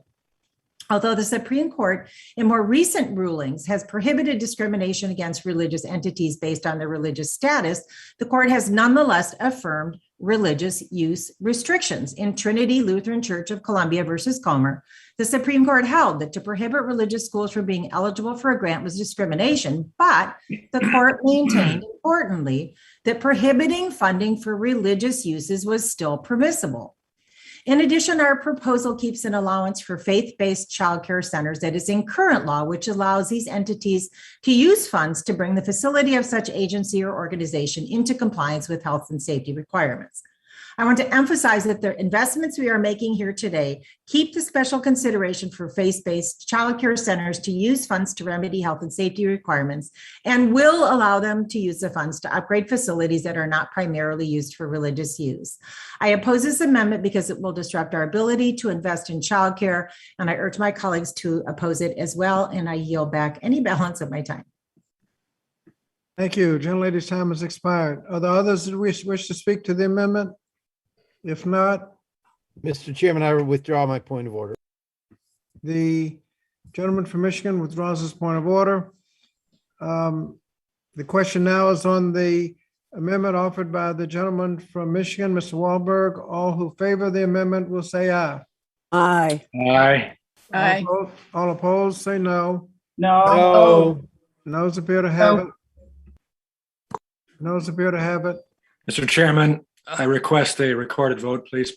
Gentleman requests a recorded vote, which will be rolled as previously stated. The next amendment I have listed is still, the gentleman from Michigan has another amendment. And Mr. Chairman, I have an amendment at the desk. The clerk will report the amendment. Amendment to the amendment in the nature of a substitute to the committee print offered by Mr. Wahlberg of Michigan. Identifier EXCEPT-TELEHEATH-AMD _01. Mr. Chairman, it's all Michigan all the time. I request a point of order. Gentleman from Michigan requests a point of order, and the other gentleman from Michigan is recognized for 5 minutes on behalf of his amendment. Thank you, Mr. Chairman, and my colleague from Michigan, maybe we can keep it that way, okay? The Democrat amendment nature of substitute, Mr. Chairman, amends the Employee Retirement Income Security Act, ERISA, to give the Department of Labor the authority to level civil monetary penalties against health insurers and plan sponsors for allegedly violating mental health parity requirements under the Mental Health Parity and Addiction Equity Act of 2008. This amendment strikes the mental health civil monetary penalties provision and replaces it with a provision that expands access to mental health care by allowing employers the option to offer standalone telemedicine plans to employees who do not qualify for their employer's full medical benefits. We hear regularly from stakeholders that the Department of Labor guidance on mental health parity requirements is confusing and subjective, creating a guessing game for insurers and plan sponsors. The Democrats' ANS seeks to punish employers who voluntarily offer mental health coverage to their employees, which does nothing to increase access for mental health care. It only encourages employers to drop mental health coverage. The committee should instead take steps to improve coverage for telepsychiatry through the expansion of standalone telehealth programs for employees. The standalone telehealth service program enables employees to connect with a mental health professional through a phone or video 24 hours a day, 7 days a week, including in times of mental health crisis. Department of Labor has temporarily allowed employers the option to offer this new health benefit to workers who are not eligible for full medical benefits, like seasonal and part-time workers, during the COVID-19 pandemic. However, this benefit expires when the public health crisis ends. This amendment removes the unnecessary and punitive penalties included in the ANS and cuts red tape by allowing employers the option to continue to offer their part-time and seasonal employees access to mental health care through a standalone telemedicine plan.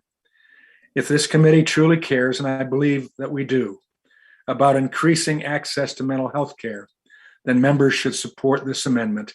And with that, I yield back. The gentleman's time has expired. Does anyone seek recognition on the amendment? Gentleman from Connecticut, Mr. Courtney. Great. Thank you, Mr. Chairman. Mr. Chairman, I strongly oppose this amendment from my good friend from Michigan. And, I would just remind people, we're in National Recovery Month. In the midst of the COVID pandemic, the other epidemic that this country has been experiencing in terms of opioid addiction and overdose has been continuing actually at an even higher pace than the pandemic that for COVID-19. And, back pre-COVID, when there really was actually, I think, a pretty impressive bipartisan attempt to address opioid addiction, we passed the CARA Act.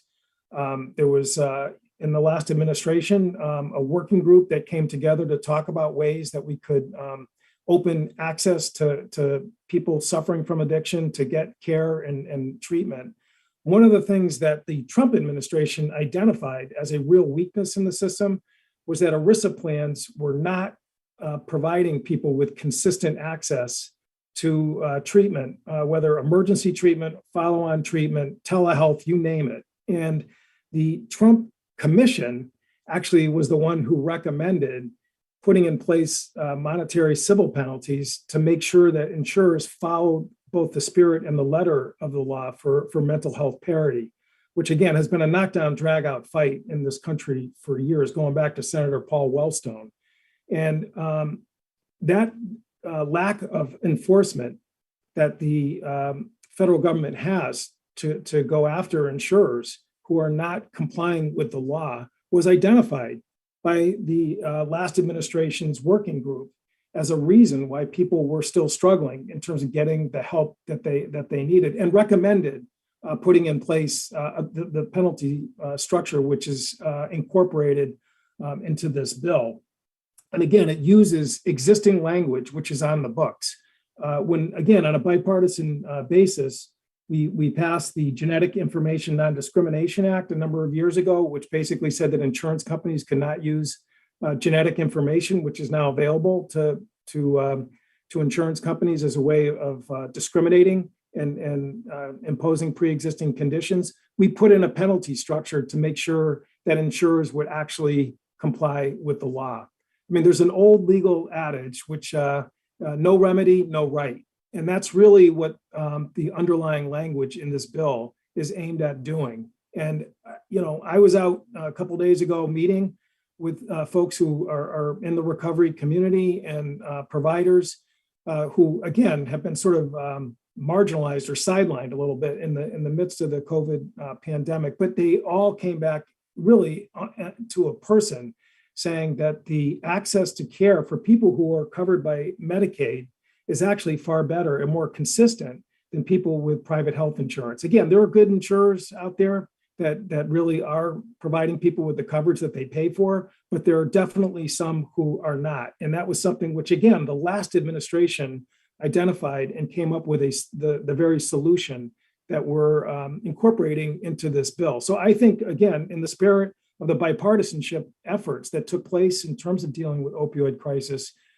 we should reject this amendment, leave that language in place. I agree with you, Tim, that telehealth has opened a whole new opportunity, which, again, private insurers have now participated in as part of the emergency regulations.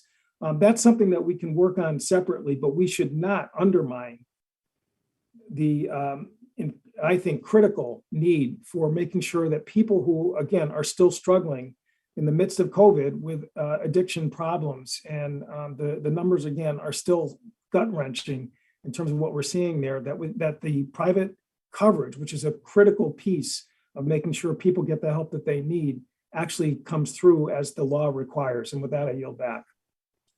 Thank you, gentlemen's time has expired. Are there others that wish to speak to the amendment? If not, the question is on the amendment offered by the gentleman from Michigan, Mr. Wahlberg. Mr. Chairman, I withdraw my point of Gentleman order. from Michigan withdraws his point of order. The question is on the amendment offered by the gentleman from Michigan, Mr. Wahlberg, on telehealth. All in favor of the amendment will say aye. Aye. Aye. All opposed, say no. No. No. No. The noes appear to have it. Mr. Chairman, I request a record roll call. The gentleman from Michigan requests a roll call, and that will be rolled as previously stated. The next amendment I have listed is also offered to be offered by the gentleman from Michigan, Mr. Wahlberg. Do you have an amendment? Mr. Chairman, I do have an amendment at the desk. Clerk will report the amendment. Amendment to the amendment in the nature of a substitute to the committee print offered by Mr. Wahlberg of Michigan, identifier EMPLOCKOUTS. The Mr. Chairman, gentleman from I Michigan, reserve a Mr. point of Levin, order. Yep. reserves a point of order. Gentleman from Michigan, Mr. Wahlberg, is recognized for 5 minutes on behalf of his amendment. Thank you, Mr. Chairman.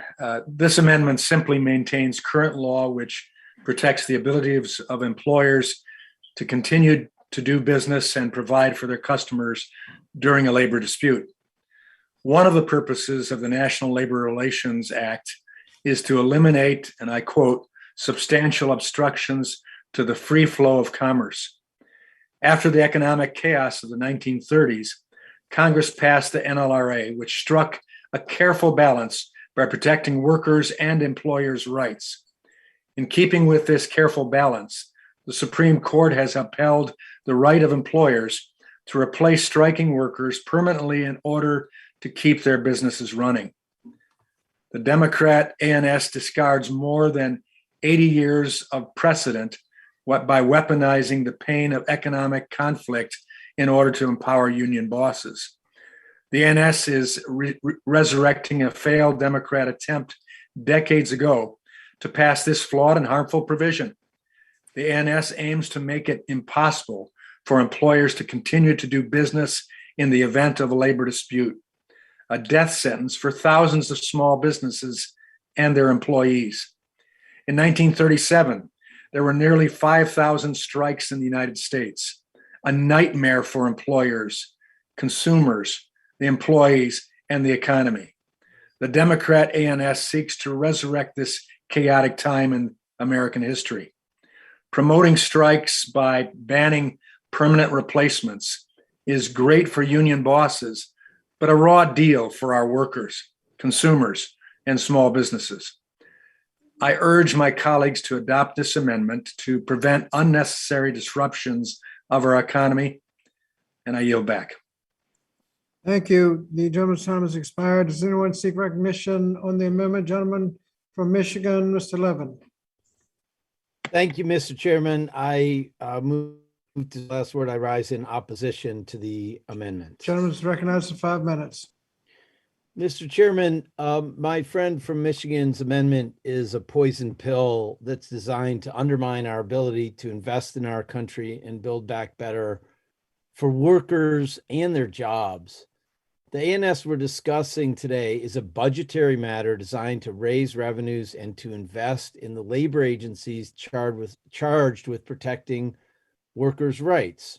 It's critical that we empower the National Labor Relations Board to authorize civil monetary penalties, which the ANS does. The ranking member said in her opening statement that these penalties punish job creators, but that simply isn't true. Penalties apply to lawbreakers. That's it. This amendment, though, is not about any budgetary matter. The amendment is an attempt to undermine the NLRB's discretion and thus to undermine its ability to authorize penalties and generate revenues.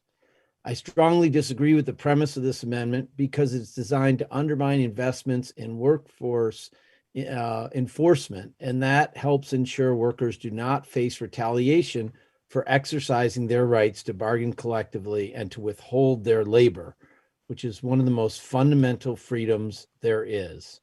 I urge a no vote, Mr. Chairman, and I yield back. The gentleman yields back. Are there others who wish to speak to the amendment? If not, I withdraw my point of order, Mr. Chairman. the gentleman from Michigan, Mr. Levin, withdraws his point of order. The question now is on the adoption of the Wahlberg Amendment on lockouts. All who favor the amendment will vote aye. Aye. Aye. All opposed will vote no. No. No. Noes appear to have it. Mr. Chairman, I request the record roll call. The gentleman requests a roll call that will be rolled as previously stated.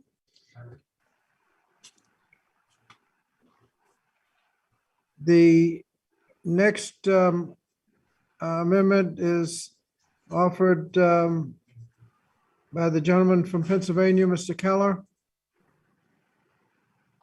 Hey, Mr. Chairman, I have an amendment at the desk.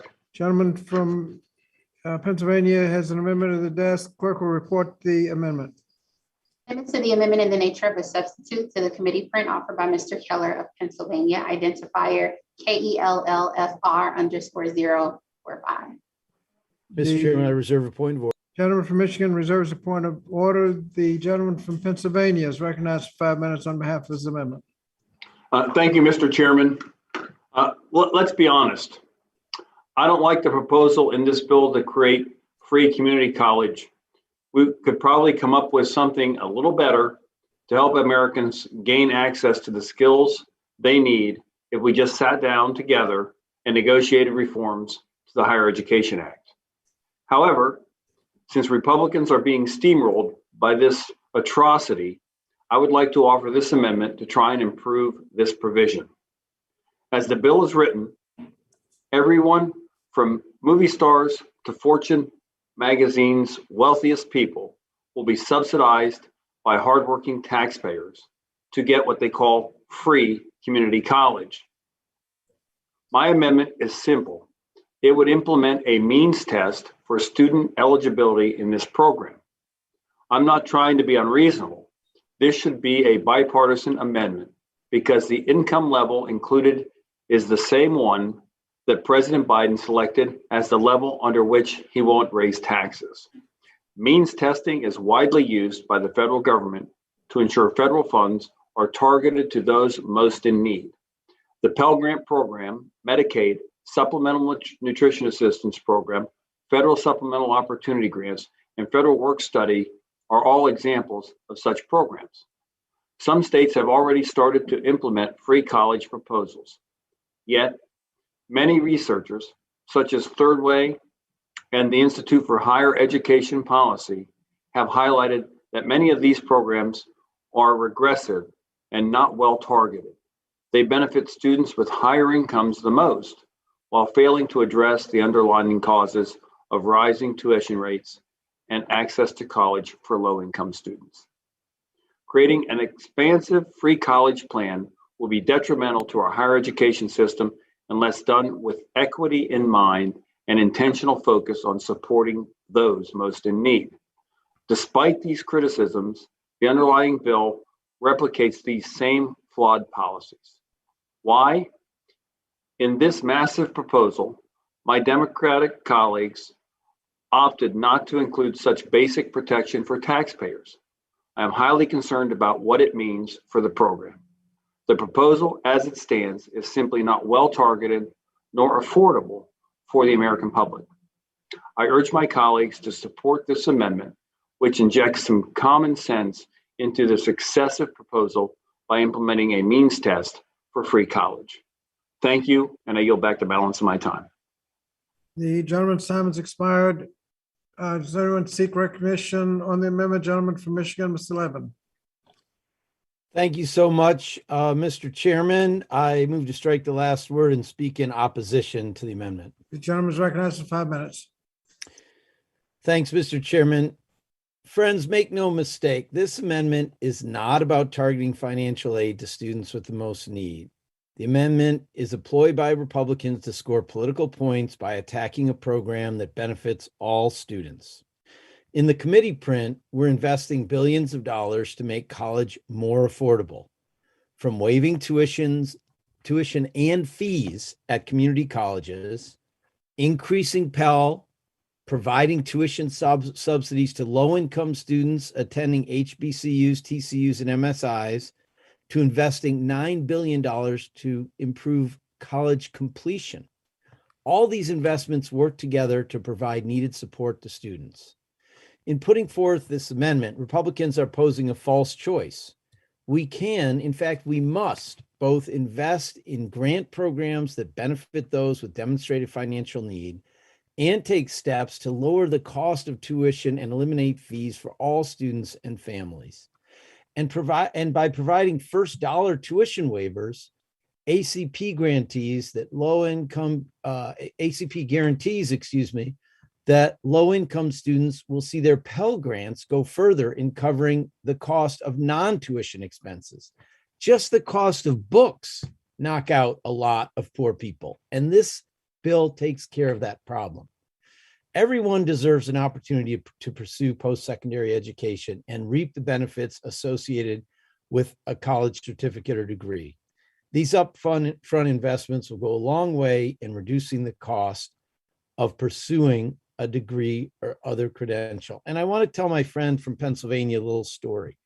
I think I'm the only member of the House or the Senate who actually ran a state workforce system. I may be wrong, but anyway, there are not a lot of us. And during the Great Recession, I created, I think, the largest program that was basically free community college of any state at that time. It was called No Worker Left Behind. We put 162,000 un- and underemployed Michiganders back to school. And what I want to tell my friend is that we decided that the eligibility criteria would be basically twofold. One, you were eligible if you were unemployed, regardless of your family income. Because if you were unemployed, even if your spouse made a lot of money or whatever, if you actually needed training to get back in the game and get a good job, it was better for all the taxpayers to have you get the training, get back in there, start making money, start paying taxes again. The second criterion was you could be working, but your family income was $40,000 a year or less. So we blended, as this overall package does, programs for everybody and programs that were means tested. What I want to tell my friend is, out of those 162,000 people who went back to school, I didn't meet any movie stars, any super wealthy people. I met a lot of working class people who lost a manufacturing job and got advanced manufacturing training, or became a nurse, or an X-ray tech or something. They got back in the game. They had the dignity of work. They contributed to the tax rolls, and it helped everybody.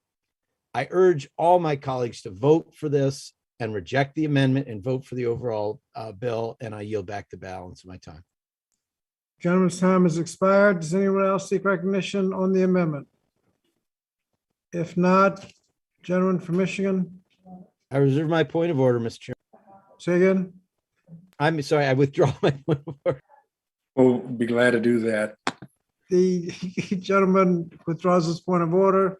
Question now is on the amendment offered by the gentleman from Pennsylvania, Mr. Keller. All in favor of the amendment will say aye. Aye. Aye. Aye. All opposed, say no. No. No. Noes appear to have it. Mr. Chairman, I'd request a recorded vote. The gentleman from Pennsylvania requests a recorded vote, which will be rolled as previously stated. Are there further amendments? The gentleman from Pennsylvania have another amendment? Yes, I do, Mr. Chairman. The clerk will report the amendment. To the amendment in the nature of a substitute to the committee print offered by Mr. Keller, identifier SEC 21004. Mr. Chairman, I reserve a point of order. Michigan reserves a point of order. Gentleman from Pennsylvania is recognized for 5 minutes on behalf of his amendment. Thank you, Mr. Chairman. The Democrat amendment in the nature of substitute includes provisions to increase irresponsible existing civil monetary penalties by a factor of 5 for violations of the Occupational and Safety Health Act, and by a factor of 9 for violations of the Fair Labor Standards Act. My amendment would strike these provisions in the bill, which increase certain workplace safety penalties by a whopping 512% and a wage and hour penalty by an astonishing 900%. These provisions are yet another not so thinly veiled shakedown of employers that would unfairly punish job creators still reeling from the impact of the pandemic and a sluggish Biden-Pelosi economy. To be clear, committee Republicans do not condone employers that violate important labor laws. We have always supported the authority of OSHA and the Wage and Hour Division to hold bad actors accountable through enforcement. In fact, Congress voted to increase OSHA and FLSA penalties significantly and index them annually for inflation as part of the Bipartisan Budget Act of 2015, which was done while President Obama was in office and before I got elected in Washington. What Democrats are proposing, however, is a massive and inappropriate policy change intended to appease their allies in big labor who have long argued that existing penalties do not ensure employer compliance despite evidence to the contrary. For instance, with regard to workplace safety, occupational injury and illness rates have significantly decreased over the last several decades, declining by more than 46% since 2001. It also appears that Democrats have included these radically inflated penalties in their amendment in nature of substitute to help pay for the sweeping socialist proposals that we are considering today. This is what happens when the budget reconciliation process is used to make policy. I am disappointed that committee Democrats are attempting to slip this extreme and unnecessary penalty scheme into their bloated $3.5 trillion bill without any consideration of how it will impact job creators and workers. This provision will only embolden OSHA and the Wage and Hour Division enforcement agents to target employers who will be hesitant or unable to afford to contest these huge citations. With regard to the new FLSA penalties, these disproportionate fines should not apply to small businesses who still face current law penalties in these cases. Just last week, the Bureau of Labor Statistics reported anemic job growth far below economists' expectations in its monthly employment situation summary. Small businesses make up 99.9% of U.S. firms, and they employ almost half of all U.S. employees, accounting for 2/3 of net new jobs. These job creators need certainty from federal policymakers as they recover from COVID-19. These excessive and punitive fines will place unsustainable costs on small businesses. Committee Republicans understand that an unprecedented increase in FLSA fines will not help create jobs, and the burdens of unreasonable punishments, coupled with overzealous enforcement by overfunded federal agencies, will be felt most strongly by the smallest of establishments. It is unconscionable that at a time when businesses are struggling to recover from this pandemic and more than 8.4 million Americans are out of work, the committee Democrats would use this opportunity to unfairly target job creators. I urge my colleagues to adopt this amendment and remove these extreme and harmful penalties in the midst of the nation's economic recovery, and instead keep them at the inflation-adjusted levels in current law. Keeping in mind that we're talking about small businesses. I mentioned 99% or more of businesses are small businesses. Let's put a face to those people. They're people in our community. They're our constituents. And I tell you what, having worked in a factory, having know a lot of people in my community, these are good, hardworking people.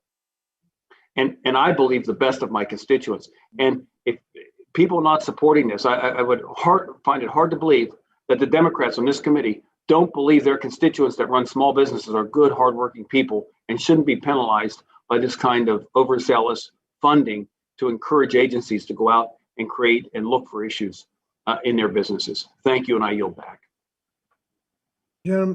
Gentleman yields back. Does anyone seek recognition on the amendment? Gentlelady from North Carolina, Ms. Adams. Thank you, Mr. Chair. I move to strike the last words. Gentlelady is recognized for 5 minutes. Thank you, Mr. Chairman.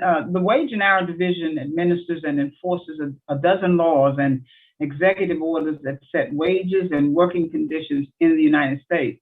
This includes laws that set the federal minimum wage, overtime pay, prevailing wages, and family and medical leave. Together, these laws protect more than 148 million workers in more than 10 million workplaces. So it's critical that we make needed investments in the wage and hour division to ensure that it has resources to expand its capacity to conduct strategic enforcement, especially in high violation, low wage industries, and compliance assistance for employers to help prevent violations of the law. Increasing civil monetary penalties under the Fair Labor Standards Act for minimum wage, overtime, tip, and child labor violations would raise about $125 million. Because civil monetary penalties for wage theft go back to the agency for enforcement, this provision will provide the Wage and Hour Division with the necessary resources to hold employers accountable for wage theft. This amendment undermines investments in enforcement that helps ensure that workers are paid the wages that they are owed and businesses can compete on a level playing field. So I urge a vote against this amendment. Mr. Chair, and I yield back. Gentlelady yields back. Does anyone else seek recognition on the amendment? Gentleman from Connecticut, Mr. Courtney. Thank you, Mr. Chairman. I move to strike the last word. Gentleman is recognized for 5 minutes. Thank you, Mr. Chairman. Again, I completely support Congresswoman Adams's comments on the Fair Labor Standards Act. I'd like to focus for a second on the OSHA provision that's included in the underlying bill. And I want to just make it, well, a couple crystal clear points. Number one, we have not modified the fine structure in OSHA in 32 years. The U.S. economy has obviously grown and changed during that time period. The fee structure clearly is kind of screaming out for an update, which is primarily what this is. I also want to point out that the focus of these increased penalties, the significant ones, are on the bad actors. The larger fines are focused on willful violations. And again, the legal definition of willful is deliberate and intentional. So, I mean, we're talking about actions by employers who, again, it's not even just negligence or recklessness. We're talking about actual intentional acts that caused injury. And again, the fine structure for willful acts will be $50,000 at a minimum per injury, up to $700,000. It also focuses on repeat offenders, which is, again, companies who've already been fined for the exact same conduct that caused injury to their workers. They are also going to see a boost in the fine structure. But for non-serious violations, there is no change at all. And for failure to post, which again, as I think many of you know, when OSHA has rule changes, they have postings which take place. And if you don't post, that is a violation. Again, there is no change in terms of the fine structure. And for serious offenses, which again are well below the threshold of repeat and willful, again, we're talking about going from $7,000 to $70,000. And again, seriousness requires proof that OSHA has to sustain in terms of their administrative structure. The employer certainly has an opportunity to challenge that through the administration and administrative and rulemaking process. So again, we're talking about the really bad actors. The vast bulk of small employers and small businesses are not going to have to deal with these issues as long as they're not involved in intentional acts of injury on their workers, which again, we all know employers, in fact, the vast majority have exactly the opposite approach in terms of how valuable they consider their workforce, that they will not be affected by this at all. But for 32 years, we have gone without updating the structure, the fine structure. I can just share with you, 11 years ago, we had a natural gas power plant, which was under construction in Middletown, Connecticut. They were cleaning the tubes using natural gas, totally in violation of the manufacturer's suggestions. The Chemical Safety Board, which is an under committee of OSHA, also had rules against that. A welder torch was lit. The place blew sky high. We had 5 people who were killed, 50 that were injured. The first responders that came there said some of whom served over in the Middle East, said it was worse than anything they ever saw in Iraq and Afghanistan. And again, the fine structure was really almost an insult in terms of the huge loss of life and injury which occurred there.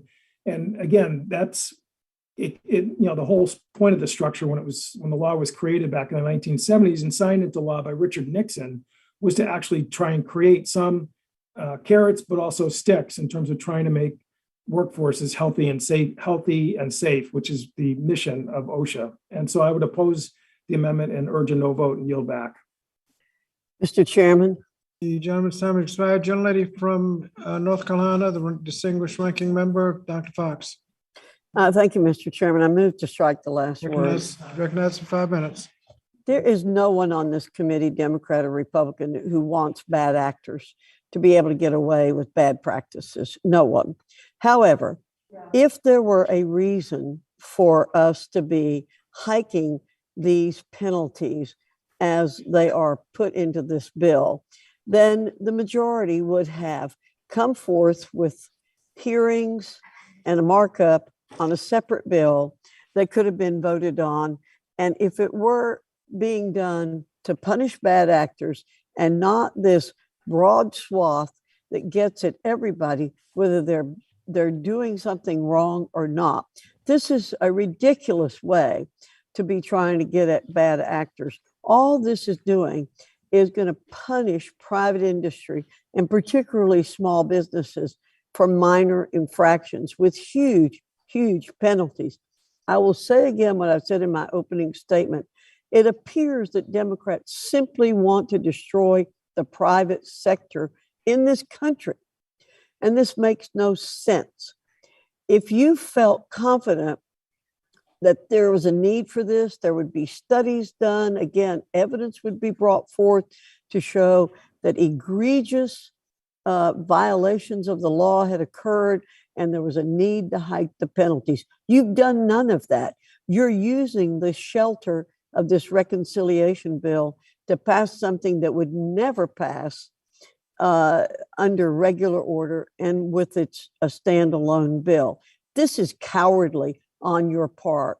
And again, it's aimed at businesses and industries in this country that work very hard every day to provide jobs for hardworking Americans.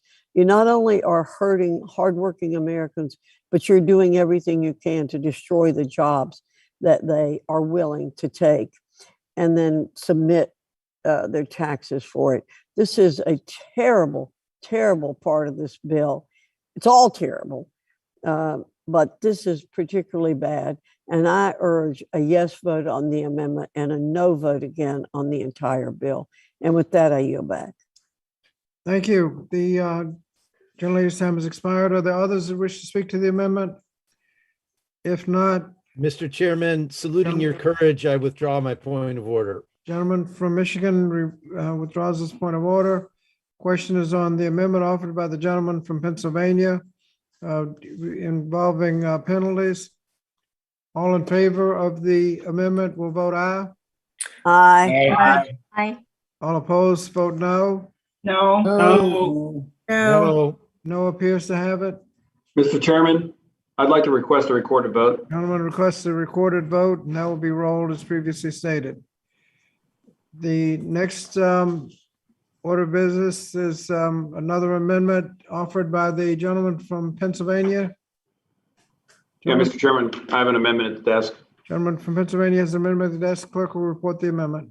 Amendment to the amendment in the nature of a substitute to the committee print offered by Mr. Keller of Pennsylvania, identifier KELLFR_044. Gentleman from Michigan. Yeah, I reserve a point of order, Mr. Chairman. Reserves a point of order. Gentleman from Pennsylvania, Mr. Keller, is recognized for 5 minutes on behalf of his amendment. Thank you, Mr. Chairman. In 2019, the Supplemental Nutrition Program for Women, Infants, and Children, also known as WIC, serves roughly 6.5 million people. This program is administered by the U.S. Department of Agriculture and provides federal grants to states for supplemental foods, healthcare referrals, and nutrition education for low-income, pregnant, breastfeeding, and non-breastfeeding postpartum women, and to infants and children up to age 5 who are found to be at nutritional risk. Sadly, since certain program changes took place in 2014, WIC participants have limited choices when it comes to nutritious types of milk best suited for their individual dietary needs and those of their children. My amendment is simple. It allows WIC participants to choose the type of milk that provides the best nutrition for their families, including non-fat, low-fat 1%, reduced fat 2%, or whole milk. Mr. Chairman, as you're aware, our nation's dairy farmers, many of whom we have plenty here in central and northeastern Pennsylvania, are struggling with low milk prices and a variety of other challenges COVID-19 has added an additional layer of burdens on their day-to-day operations. This amendment would benefit the dairy industry by increasing demand for milk products and provide families with more nutritious options. I urge support of this amendment and yield back the balance of my time. The gentleman yields back. Does anyone wish to speak on the amendment? I do, Mr. Chairman. The lady from Oregon, Ms. Bonamici. Thank you. I move to strike the last word. Recognized for 5 minutes. Thank you so much, Mr. Chairman. Access to nutritious meals is really a key to keeping students healthy. We know from health and education experts that what children eat and drink makes a significant difference in their health outcomes and academic performance, and that's especially true with young children. To best serve children, we know that school meals and other nutrition programs must follow nutrition standards that are based on research and science. And that's why under current law, the nutrition standards are developed through a rigorous process that's based on the latest nutrition science, along with input from the field. This amendment would undermine that rigorous evidence-based process. Furthermore, the amendment would ultimately impede our efforts to improve access to healthy, free school meals and the WIC program. I understand this is just the WIC program, but in the WIC program, we are now working to address the dual crisis of child hunger and diet-related disease. The underlying bill does exactly that by providing healthy, free school meals to 9 million more children and providing financial incentives to schools serving healthier meals. That is our goal.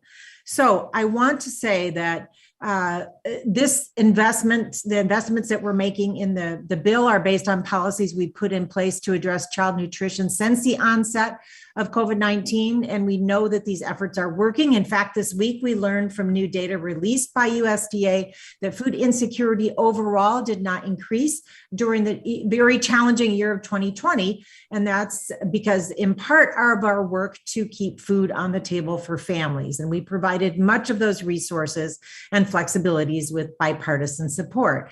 And as I said in my earlier statement, I'm very excited that we're making these investments in the health of well-being of future generations.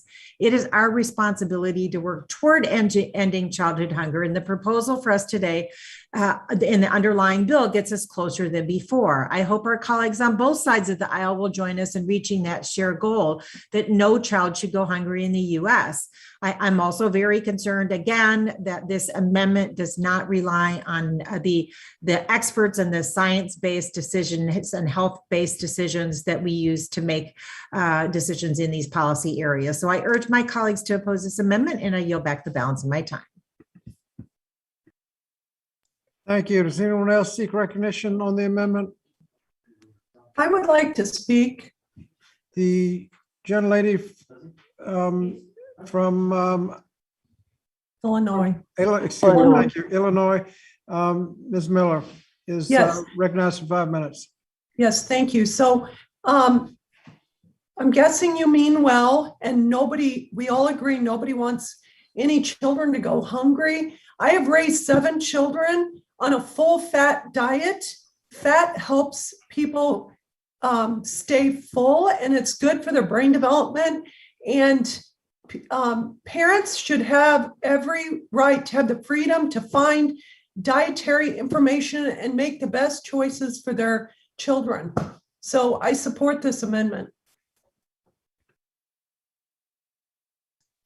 Gentlelady's time has expired. Does anyone else seek recognition?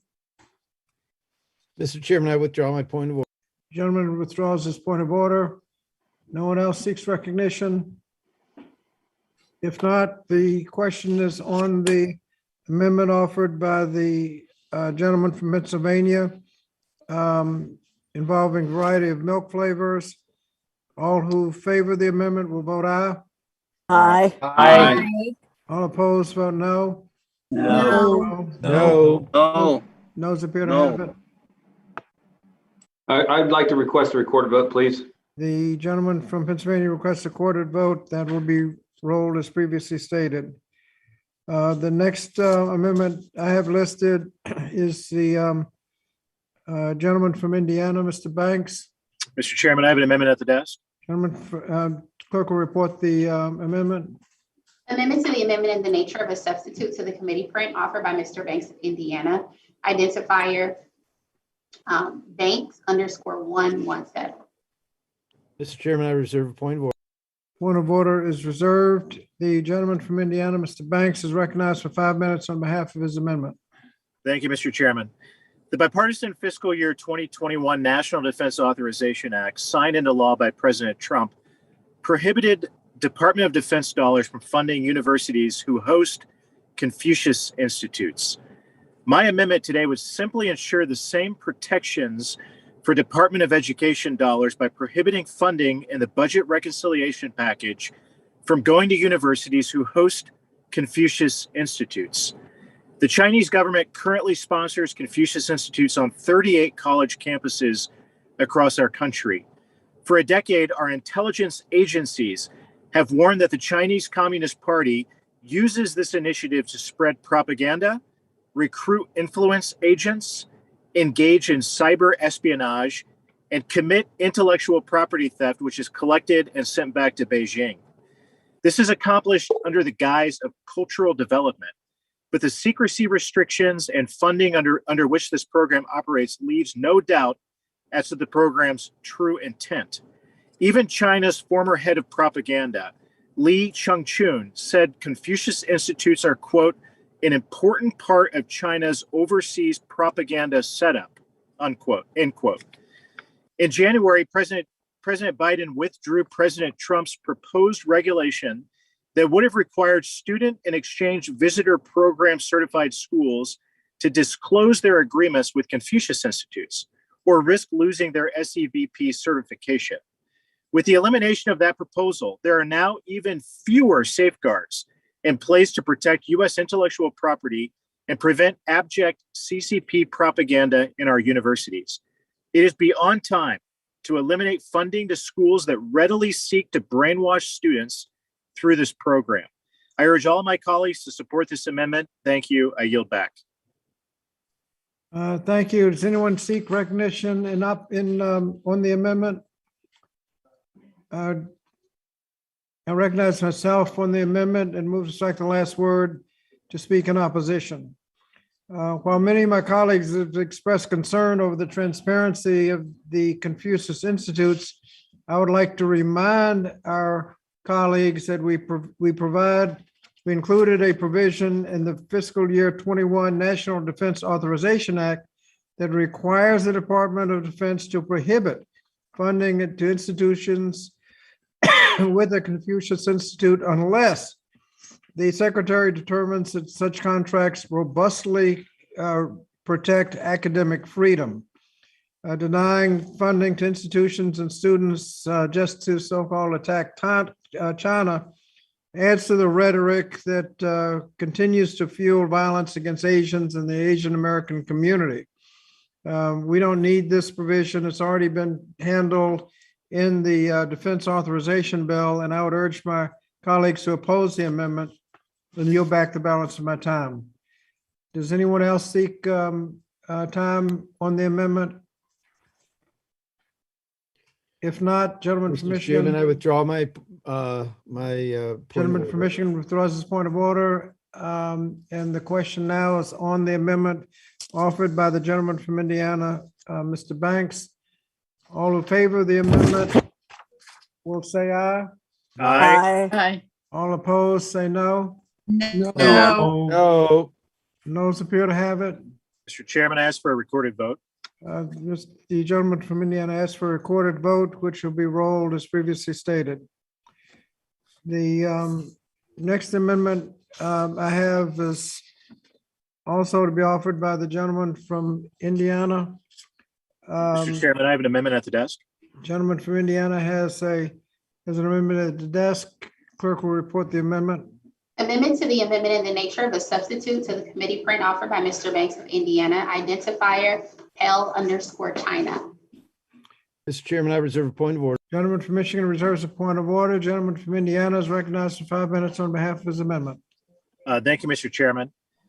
China poses a grave threat to American freedom, and it is critical to our nation's future that we work to counter the growing menace of the communist regime. China views our nation's students as a prime target for its propaganda, and we can't sit by while they exploit our students and infiltrate our institutions. This committee should take action to protect students from a nation that unleashed a deadly virus that has taken the lives of over 600,000 Americans. My amendment would prohibit any student who receives a Pell Grant from conducting research associated with or on behalf of entities that are affiliated with the government of China or any of its subsidiaries. Under no circumstance should Americans have to see their taxpayer dollars flow to programs that can be used to support an oppressive regime. My amendment would ensure this is no longer a possibility under the Pell Grant program. This amendment takes an important step to protect students, taxpayers, and the country from the communist threat posed by the Chinese government. I urge my colleagues to support this amendment, and I yield back the balance of my time. Gentleman's time has expired. Does anyone wish to speak to the amendment? Gentleman from New York, Mr. Morelli.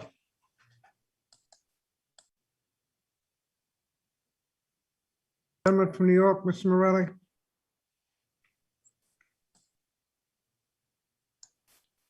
Gentleman's still on mute, I believe. My apologies. Okay. First time with Zoom.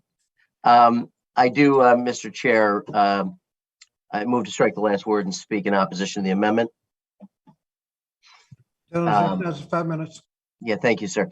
The amendment, in my view, is a bad faith effort on the minority to score political points by prohibiting students from using Pell Grant funds to conduct research connected to China. The bill we're considering today would spend billions of dollars to make needed and critical investments in higher education, including the Pell Grant program.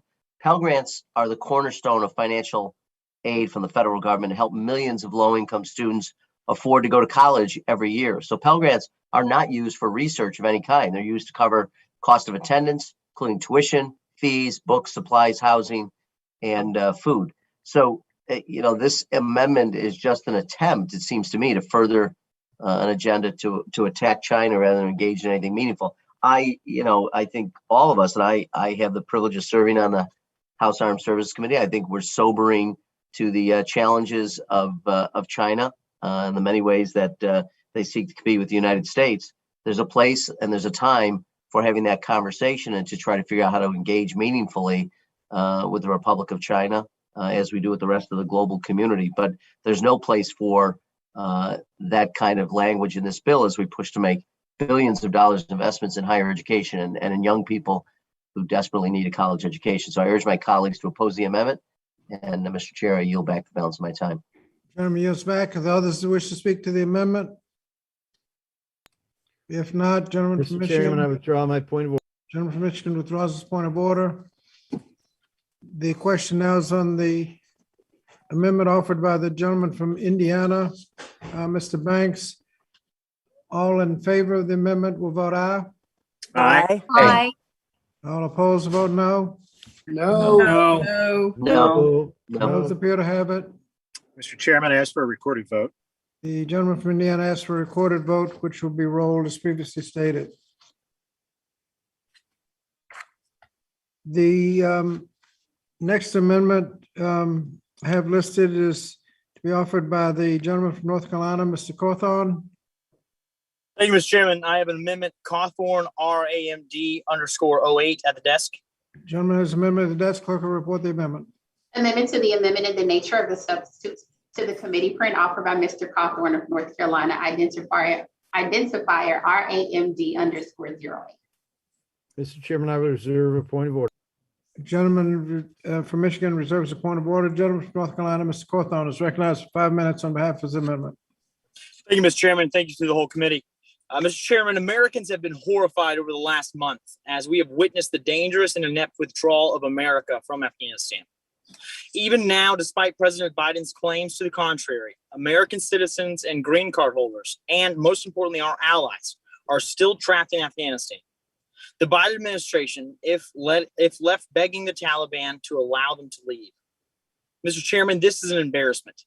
It is also something that schools and institutions of higher education may be confronted by this fall, and they should be prepared to respond. Institutions may have students or employees who are evacuated following the fall of Kabul. They may have students or employees who are had friends or family members evacuated. They may have veterans of Afghanistan's war suffering from trauma in the aftermath of the American collapse. I do not support the tens of billions of dollars proposed to be spent under this bill on programs that have never produced the outcomes promised by their supporters, or on new initiatives that will surely disappoint as well. However, if these funds are going to be spent, we should ensure that the institutions are using their resources to respond to students and employees affected by the events of the last month. This amendment is straightforward. If institutions have students enrolled or employees who evacuated from Afghanistan on or after August 15th, or who were affected by the evacuation, they must set aside a percentage of their school construction or teacher and school leader grant funds to address the needs of that population. The percentage needed will vary widely. So under my amendment, the institution would work with the Department of Education to determine the appropriate percentage. I urge all my colleagues to support this amendment, and I yield back. Gentleman's time has expired. Does anyone seek be recognized on the amendment? Gentleman from Connecticut, Mr. Courtney. Thank you, Mr. Chairman. I move to strike the last word. Gentleman's recognized for 5 minutes. Thank you, Mr. Chairman. And, I think all of us, in terms of our offices who, got the calls from constituents looking for help for people trying to get out of the country over the last, actually, couple of months or so, I think certainly would agree with the basic premise that, schools and a whole host of institutions are going to be now dealing with a population that went through a highly traumatic experience, and that we obviously need to make sure that the help is there for everyone's benefit. Reading the gentleman's amendment, though, I was trying to just sort of determine, why the parameters were put around who gets help, because it's limited to only those evacuees on or after August 15, 2021. I think we all know there were people in the process of evacuation before that. But even more importantly, it's only limited to people who had valid U.S. passports at the time of their evacuation or who were approved for entry into the U.S. under the SIB program. The gentleman in his opening comments correctly stated that there's going to be individuals with green cards, permanent resident visas, who are also going to be part of this population. That's not included in the amendment here. In addition, there was a whole other cohort of individuals, the P1s and P2s, which again, I think many of our office who handle State Department issues became very familiar with, which was a wider population than just those who were eligible for special immigrant visas. These are people who work for NGOs. These are people who, had a year or two of demonstrable help that they gave to U.S.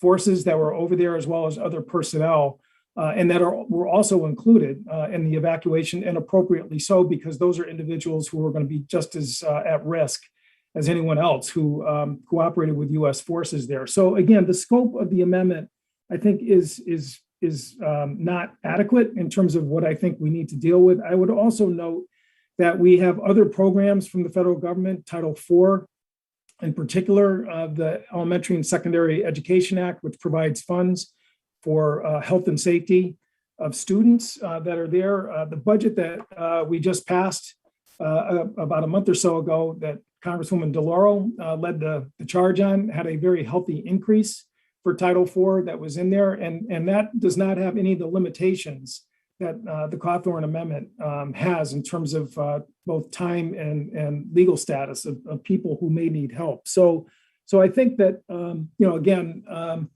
we're going to take this on as a nation. And I think that the budget that we passed out of the House provides the support in the correct bucket, as opposed to going into school construction funds to deal with this. I would just also note, as long as we're on the subject, that on page 95 of the bill, we included a provision to address an issue which the Iraq and Afghan war veterans and a whole host of other veterans have long complained about, which is the calculation of public service loan forgiveness eligibility. The bill copy provides a provision which will allow overseas deployments, the months of overseas deployments when student loan payments are deferred, to be counted as qualifying payments and allow folks to get their loans discharged, again, who are wearing the uniform of this country and are serving overseas. The Department of Defense calculates that that's roughly about 10,000 overseas service members at any given time. Their average student loan debt is $13,000.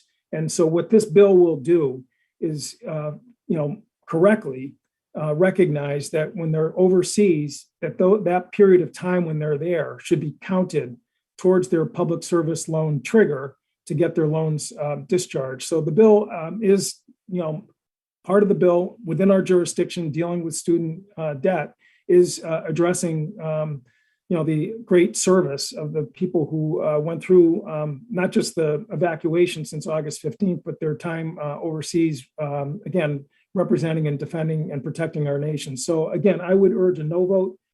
Certainly happy to talk to the gentleman in terms of other ways that we can, again, get the full scope of all the people that were going to be evacuated, which is a larger group than what is defined in the amendment. I yield back.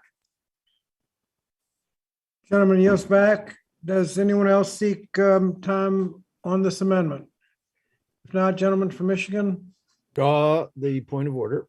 The point of order is withdrawn.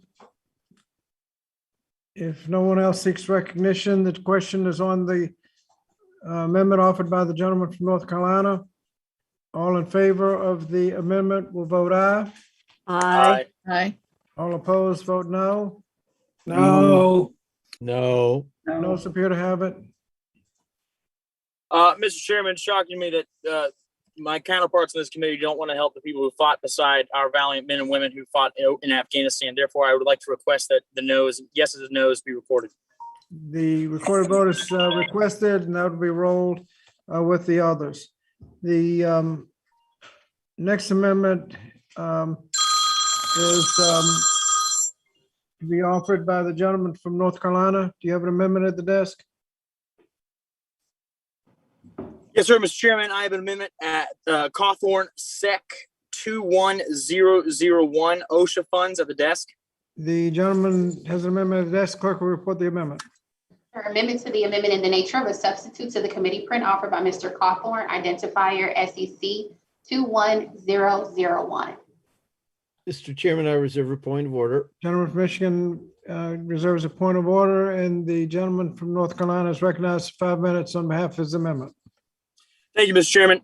The Democrats' amendment in the nature of a substitute includes a whopping $707 million in radically increased funding for OSHA, including money allocated for agency enforcement efforts. This amendment strikes excessive funding for OSHA in the absence of evidence that it will enhance workplace safety and increase employer compliance. The unwarranted funding for OSHA in the Democratic A&S comes despite the fact that Congress has already provided unprecedented levels of additional money to the agency to respond to the COVID-19 pandemic, including $200 million for the Department of Labor, with over $100 million allocated for OSHA as recently as March 2021. Additionally, the House recently allocated $691.8 million to OSHA for fiscal year 2022 through the regular annual appropriations process. It is essential that Congress understands how these millions of dollars have been spent and how much unspent money remains before we rush to write another bloated check for OSHA enforcement activities.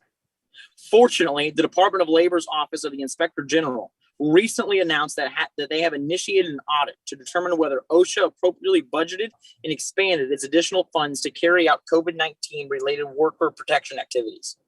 As of now, we have no evidence that throwing millions of dollars of taxpayer money has been effective at either improving workplace safety or preventing the spread of COVID-19 in the workplace. In addition, I am concerned that OSHA is using the vast majority of its additional funding on indiscriminate enforcement actions against employers and small businesses, who, I remind you, are the backbone of our country, rather than working with these employers through collaboration and compliance assistance to prevent accidents before they happen. While the Inspector General's audit is in process, it would be inappropriate for Congress to spend taxpayer money to blindly, without a clear sense of whether new funds are necessary. Therefore, the excessive and unnecessary OSHA funding should be removed from this bill. For these reasons, I urge my colleagues to vote yes on the amendment. And with that, I yield back. The gentleman's time has expired. Does anyone seek recognition on the amendment? Gentleman from California, Mr. Ficano. Mr. Chairman, I move to strike the last word. Gentleman's recognized for 5 minutes. Thank you, Mr. Chairman. This amendment is a poison pill that is designed to undermine our ability to invest in our country and build back better for workers and their jobs. Workers are dying. Look at the numbers from 2019 alone. On average, every single day, 275 people died because of their job, either the job they were working that day or some job that they had in their lifetime that had been slowly killing them ever since. OSHA's job is to prevent these deaths. But since OSHA was created 50 years ago, its enforcement capacity has shrunk as the number of workplaces in its jurisdiction has almost doubled. The $707 million investments will help OSHA catch up to the size of the workforce it is charged with protecting. In 2019, the last year before the pandemic, OSHA could inspect every workplace within its jurisdiction only once every 162 years. Now, with this investment, OSHA could very well have the capacity to inspect every workplace once every 100 years. Should it focus on these added resources on enforcement?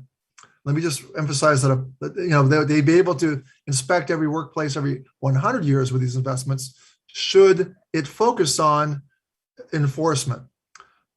But let me just ask you, is it too much to allow OSHA to inspect every facility once in a century?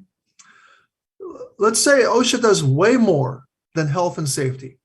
It also enforces more than 20 whistleblower laws, covering everything from pipeline safety to the Safe Drinking Water Act. But for all that work, the current OSHA enforcement budget amounts to $3.97 per worker. That's less than the cost of a pumpkin spice latte at Starbucks. I would hope my colleagues would think investments in protecting workers' lives are worth more than a latte. So I urge my colleagues to reject this amendment, and I yield back. Thank you. Gentleman's time has expired. Are there others that seek recognition on the amendment?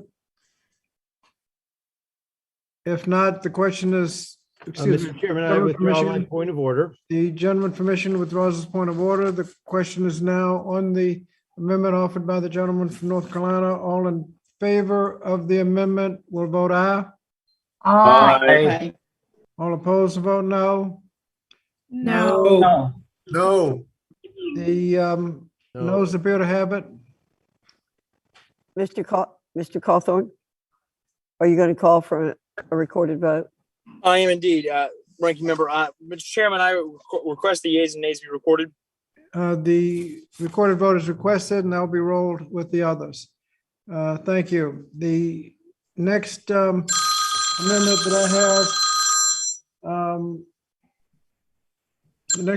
I have, is to be offered by the gentleman from Utah, Mr. Owens. Mr. Chairman, I have an amendment at the desk. Gentleman from Utah has an amendment at the desk. Clerk will report the amendment. Amendment to the amendment in the nature of a substitute to the committee print offered by Mr. Owens of Utah. Identifier NLRACMP. Gentleman from Michigan reserves a point of order. Gentleman from Utah, Mr. Owens is recognized for 5 minutes on behalf of his amendment. Thank you, Mr. Chairman. Okay. The Democrat ANS significantly expands liabilities, hikes penalties for unfair labor practices committed by employers under the National Labor Relations Act, NLRA, but is surprising does not simply expand the liabilities or increase penalties for unions or their executives. This amendment simply levels the playing field so that unfair union labor practices, such as instances of restraining or coercing an employee from exercising his or her rights under the NLRA, are treated the same way under the legislation as employer unfair labor practices. The NLRA treats unions and employers unfair labor practices equally, but the bill we are considering today does not expand liability or increase penalties for unions. This is yet another example of how specific provisions in this bill are one-sided and more about the power of union bosses than about the rights of workers. Republicans believe employees should have the ability to choose whether or not to join a union, free from intimidation or coercion, and that the barriers to such a choice in the workplace should be remedied. Unfortunately, Democrats only seem to follow this principle when it comes to unlawful actions by employers, while union bosses are excused.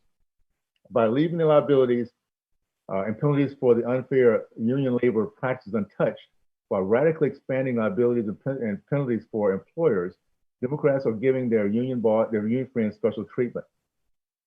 If we're going to amend the NLRA to expand penalties, these penalties should apply equally, regardless of who commits the unfair labor practice. Bad actors should be treated equally as bad actors, whether the employers or union bosses. I urge my colleagues to adopt this common sense amendment, which simply levels the playing field so that all who treat the employees unfairly are held accountable to the same standards. I yield back. Thank you. The gentleman's time has expired.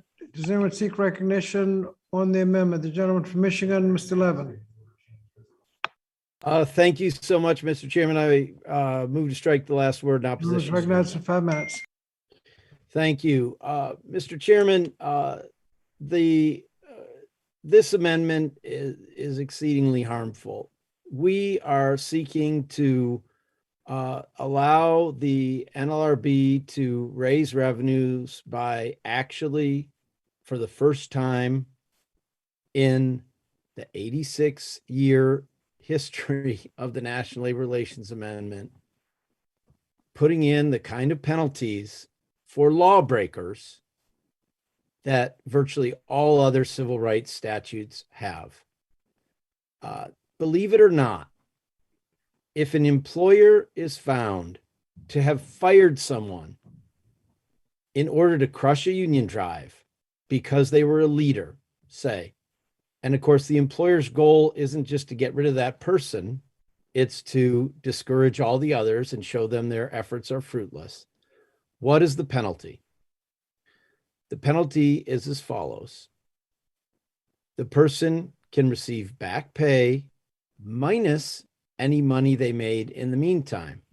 Well, a working person can't sit around and wait 6 months, a year, 2 years, 3 years for this litigation to unfold. So they go out and get another job. Effectively, the penalty is often effectively zero. The results of this are evident in the data that the NLRB collects. The number of elections have gone down, down, down, while unfair labor practices have skyrocketed. The data are clear that employers engage in illegal activity for when workers seek to form a union in a shocking percentage of cases. Almost half the time. It's not like any area of law where 2 or 3% of the time someone might violate the law because there's no meaningful penalty. So here we seek to raise revenues by simply allowing the National Labor Relations Board to punish wrongdoing with meaningful penalties. And people want to stop us from doing that. It makes no sense. It allows a continued violation of workers' most basic rights. And I urge all of my colleagues to oppose this harmful amendment. With that, Mr. Chairman, I yield back. Thank you. Are there others that seek recognition on the amendment? If not, gentleman from Michigan, Withdraws his point of order. withdraws his point of order. The question now is on the amendment offered by the gentleman from Utah. All in favor of the amendment will vote aye. Aye. Aye. All opposed, vote no. No. No. Noes appear to have it. Yeah, Chairman, I ask for a voice vote, please. The gentleman requests a recorded vote, and they'll be rolled till the end. 17. The next amendment on the list I have is to be offered by the gentleman from Pennsylvania, Mr. Thompson. Is the gentleman from Pennsylvania, Mr. Thompson, with us?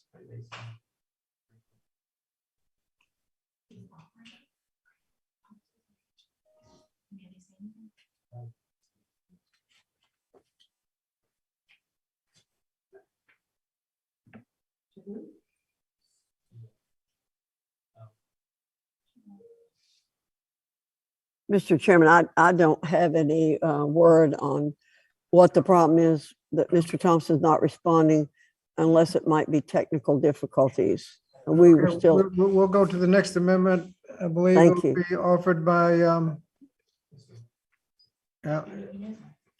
say again, Alan? The gentleman from, Mandy has to, their side has to vote. Well, we determine their next amendment. okay, we'll suspend for just a moment so we can find out which amendment the minority wants to present.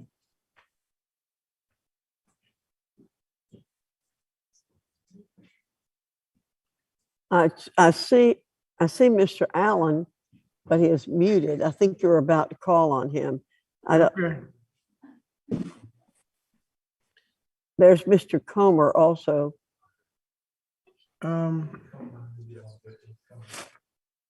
Which, who do you want us to call? I believe Comer is ready to offer an amendment. Is that correct, Mr. Comer? Yes, Madam Chair, or Madam Ranking Member. Do we have his amendment? From your lips. Do we have his amendment? We're checking. We have Mr. Allen. We don't have an amendment listed for Mr. Comer yet. I apologize for the confusion, Mr. Chairman. No problem. Yeah, I believe you do have Mr. Comer's amendment now, Mr. Chairman, I'm Do we have told. Mr. Comer's amendment now? No, the clerk's not ready for that one. That's not the order they gave us. She's ready for Alan, or we need to pause. She needs to find it and rearrange. Okay, could we either go to Mr. Allen or pause for a moment? Yes, Just a minute. Mr. Allen is here. Okay, is that okay, Dr. Fox? It certainly is, and I apologize again for the delay. No problem. Yeah. The next amendment will be offered by the gentleman from Georgia, Mr. Allen. Mr. Allen, Yes, Mr. Chairman, I have an amendment at the desk. the gentleman from Georgia has an amendment at the desk. Clerk will report the amendment. Amendment to the amendment in the nature of a substitute to the committee print offered by Mr. Allen of Georgia, identifier SEC 21006. Mr. Chairman, I reserve a point of order. The gentleman from Michigan reserves a point of order. The gentleman from Georgia, Mr. Allen, is recognized for 5 minutes on behalf of his amendment. Thank you, Mr. Chairman. The Democrat ANS doubles down on an anticipated and adversarial view of labor relations by inappropriately weaponizing enforcement as the main objective of the National Labor Relations Act, only to further unionization that has consistently failed to attract the support of American workers in a modern economy. This bill includes a provision from the PRO Act authorizing the National Labor Relations Board to levy new and excessive civil monetary penalties against employers for unfair labor practices. However, the bill plays favorites similar penalties for fair labor practices committed by unions. Additionally, the Democrat ANS adds new and aggressive penalties on unlawful employer conduct and activities a clear violation of employer rights and disregard of the law. For instance, an employer could be penalized for replacing employees on strike during an ongoing labor dispute. My amendment strikes these provisions in the underlying bill. Union membership in the United States has been decreasing for over 60 years due to the modern economy and union mismanagement. But instead of increasing transparency and accountability to serve their members better, union members are demanding House Democrats pass provisions of the PRO Act through the budget reconciliation process to tilt the scales in their favor. The biased, one-sided provisions in the Democrats' bill upend the careful balance that has existed in federal labor law for more than 70 years, in which unfair labor practices committed by unions and employers are remedied rather than punished. Penalties over remedying workplace issues, the bill uses these fines as almost another tax on employers. Furthermore, by failing to address unfair labor practices committed by unions, the provisions in the underlying bill do not provide equal protection and application of the law. Instead, the bill authorizes the NLRB to levy and collect these fines, making the agency an agent of coercive big labor rather than a neutral arbiter of workplace democracy. Committee Republicans are committed to protecting constitutionally guaranteed rights of freedom of speech and freedom of association. We support the right of employees to join together and form a union, just as we support the right of individuals to refrain from joining unions. For these reasons, my amendment strikes the provisions in the bill which impose one-sided civil monetary penalties and add unprecedented restrictions on lawful employer activities. This amendment will ensure that unfair labor practices committed by unions and employers continue to be remedied. And it also preserves the careful balance in the NLRA, which protects the interests of both unions and employers to the same extent. I urge my colleagues to adopt this amendment, and I yield back. Thank you. The gentleman's time has expired. Does anyone seek recognition on the amendment? Mr. Chairman. Gentleman from New Jersey, Mr. Norcross. Mr. Chairman, I rise to speak in opposition to the amendment. Gentleman's recognized for 5 minutes. Thank you. Workers need this investment in the NLRB to protect the rights to organize and join unions. And this study is crucial to the revitalization of the agency. And let me tell you why. It's been flat funding at $274 million since 2014. In the study, NLRB funding, the GAO concluded that the appropriations have actually decreased approximately 17% over that period of time, very much along the same way as our defense dollars. If we want to be intellectually consistent, we have to look at it that way. On top of that, the GAO reported that the NLRB staff decreased by 26% between 2010 and 2019, with attrition accelerating under the last administration. This is a big problem. You cannot enforce, you cannot do your job correctly if you do not have the resources, whether they are the staff of the people or the monetary to hire them. This declining in staffing far outpaced and declines time after time, leaving the staff struggling to do even the minimum amount of work and give the enforcement rights that they are charged with doing. Taking all these factors together, NLRB must be restored so it best protects workers' full freedom of association, as you talked about, in the rights of this great country. Doing so, it can also rebuild the agency, which we know it needs to be done. We're talking about fairness. We're not taking one side or the other. Leveling the playing field requires that we urge a no vote, and I yield back. Thank you. Gentleman's time has expired. Are there others that wish to speak to the amendment? Chairman, Indiana, Mr. Mervin. Chairman, I move to strike the last word and speak in opposition to the amendment. Gentleman from Indiana is recognized for 5 minutes. This amendment is designed to undermine our ability to invest in our country and build back better for the workers and their jobs.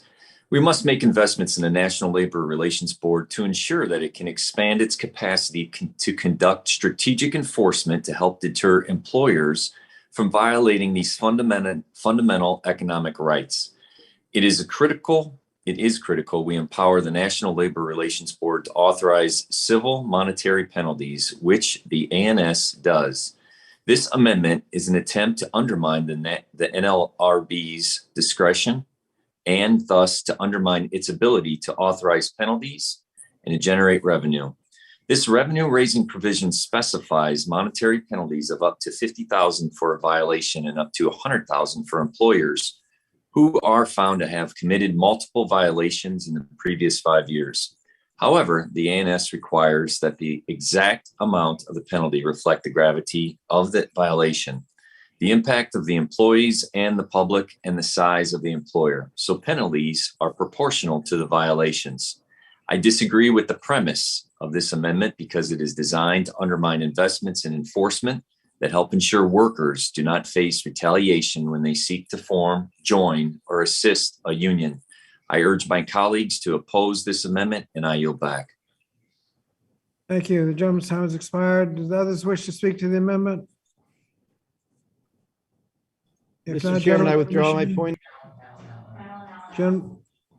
Gentleman from Michigan withdraws his point of order. The question then is now on the amendment offered by the gentleman from Georgia, Mr. Allen, involving penalties. All in favor of the amendment will vote aye. Aye. Aye. All opposed will vote no. No. No. Noes appear to have it. Yes. Mr. Chairman, I ask for a recorded vote. The gentleman from Georgia asked for a recorded vote, which will be rolled. Mr. Chairman, I have another amendment at the desk. Gentleman from Georgia has another amendment at the desk. Clerk will report the amendment. Amendment to the amendment in the nature of a substitute offered by Mr. Allen, or amendment in the nature of a substitute to the committee for an offer by Mr. Allen, identifier SEC 21002. Gentleman from Michigan. I reserve a point of order, Mr. Gentleman from Michigan reserves a point of order. Gentleman from Georgia is recognized for 5 minutes on behalf of his amendment. Thank you, Mr. Chairman. The Democrat ANS sends an additional $350 million in supplemental appropriations to the National Labor Relations Board to create a taxpayer-funded government slush fund intended to harass job creators and force workers into a one-size-fits-all union system. This amendment strikes this unnecessary and excessive additional funding in the bill. President Biden's fiscal year 2022 budget requested almost $302 million in funding for the NLRB, an additional $27 million, or roughly 10% over last year's enacted level. In July, House Democrats passed an appropriations bill that would provide the NLRB with $317 million in funding, far more than even President Biden requested. President Biden is disregarding federal law and has stacked federal agencies with radicals intent on dismantling policies and reversing decisions that have provided clarity to the benefit of both workers and employers. In FY2020, the Trump administration and NLRB General Counsel Peter Robb made a significant commitment to improving case processing for workers and employers, an initiative that was resounding success. In fact, under their leadership, the median age of cases pending before the board was reduced from 157 days in 2019 down to 85 days at the end of 2020, a 46% reduction. Additionally, the number of cases pending before the board hit the lowest level in over 40 years. How did the Biden administration respond to these successes? By completely undoing the independence of the agency. Just 22 minutes after speaking of unity in his inaugural address on January 20th, President Biden demanded that General Counsel Robb resign and ultimately fired him later that day prior to the completion of his Senate-confirmed 4-year term. Robb's removal was unprecedented. The National Labor Relations Act established an independent general counsel in 1947. In contrast, the Biden NLRB General Counsel Jennifer Abraza recently detailed in an August memorandum her intention to pursue a radical agenda at the behest of the far left, which will stifle job creation. According to this document, she plans to revisit a full array of board decisions, reversing common sense policies implemented throughout the Trump administration to balance the right of workers and employers in favor of an environment where workers are forced into a one-size-fits-all union system. Among these decisions, we expect the NLRB will jeopardize 52 years of precedent by revisiting the standard for obtaining a representation election. This action would jeopardize employees' access to a secret ballot during a union organized drive. The NLRB wants to cripple the ability of employers to contest union organizing activities, address instances of racism or harassment in the workplace, and weaken employer property rights. Aggressive and punitive regulatory actions by the NLRB coupled with overzealous and biased enforcement will make it difficult, if not possible, for many small businesses to survive. A vote for this amendment is a vote to rein in unnecessary spending, maintain balance in labor management relations, and control what we now see as a runaway bureaucracy. And I urge my colleagues to vote yes on this amendment, and I yield back. Gentleman's time has expired. Does anyone seek recognition on the amendment? Gentleman from New Jersey, Mr. Norcross. Thank you, Mr. Chairman. I rise to speak against this amendment. Gentleman's recognized for 5 minutes. Well, as one of our former presidents says, there they go again. You know, time after time, we see that the level playing field and the referee or the judges that are supposed to be independent are being choked at because they do not have the resources. In my former career, I spent a lot of time dealing with the NLRB and NLRA over the years. Sometimes they ruled for us, sometimes they ruled against us. But years ago, they had the resources, and we knew that they were making these determinations based on what is written in the law, not an agenda that comes in that if you're a Republican, you're against it, if you're a Democrat, for it. At some point, we have to come together and say, what are you doing here? Everything is wrong. If we applied standard that you're suggesting to this, to our judiciary, we can imagine where we would be, where we don't trust them. And when you start choking off the dollars, and I spoke about the GAO reports, and you're choking them off, this is what happens. All people want is a level playing field that is fair for both the employer and the employee. And I urge a no vote against this amendment, and I yield back. Gentleman's time has expired. Does anyone else seek recognition? Gentleman from Michigan, Mr. Levin. Thank you so much, Mr. Chairman. I move to strike the last word and speak in Recognized opposition. for 5 minutes. Thank you. Mr. Chairman, first I want to echo what my friend Mr. Norcross said and make clear that adequately and appropriately funding the National Labor Relations Board rather than trying to cripple it by starving it is absolutely crucial. I said this in my opening statement, but I think it bears repeating here evidently. A responsible federal budget ensures that government agencies can accomplish their mission, as Mr. Norcross said, just in a fair way, and this legislation does exactly that. I also want to speak specifically about this amendment's elimination of the electronic voting provision. You know, Mr. Chairman, the National Mediation Board has successfully conducted electronic elections for workers organizing in the airline and railway industries since 2001. And the COVID-19 pandemic has demonstrated the need for workers to be able to vote in a safe and an efficient manner. There's no reason to eliminate this necessary investment of resources in the NLRB. And in fact, this is really something that our friends across the aisle should be supporting fully, because it's cheaper to do. It's super efficient. It saves government resources. If you have an electronic election, where appropriate, board agents don't have to travel to the location.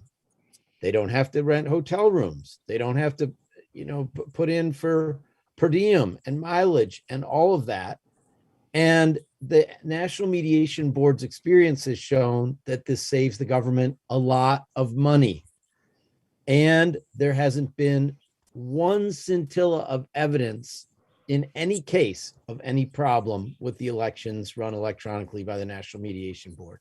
So, Mr. Chairman, this is merely an attempt to inject partisan anti-union politics into this bill and ignore the fact that electronic voting has proven to be more cost-effective than in-person elections held at the employer's work site. Eliminating the electronic voting provision would only increase costs over the long run and would inhibit the National Labor Relations Board from successfully carrying out its mission. I urge my colleagues to vote this amendment down. And with that, I yield back. Thank you. Gentleman's time has expired. Does anyone else seek recognition on the amendment? If not, gentleman from Michigan.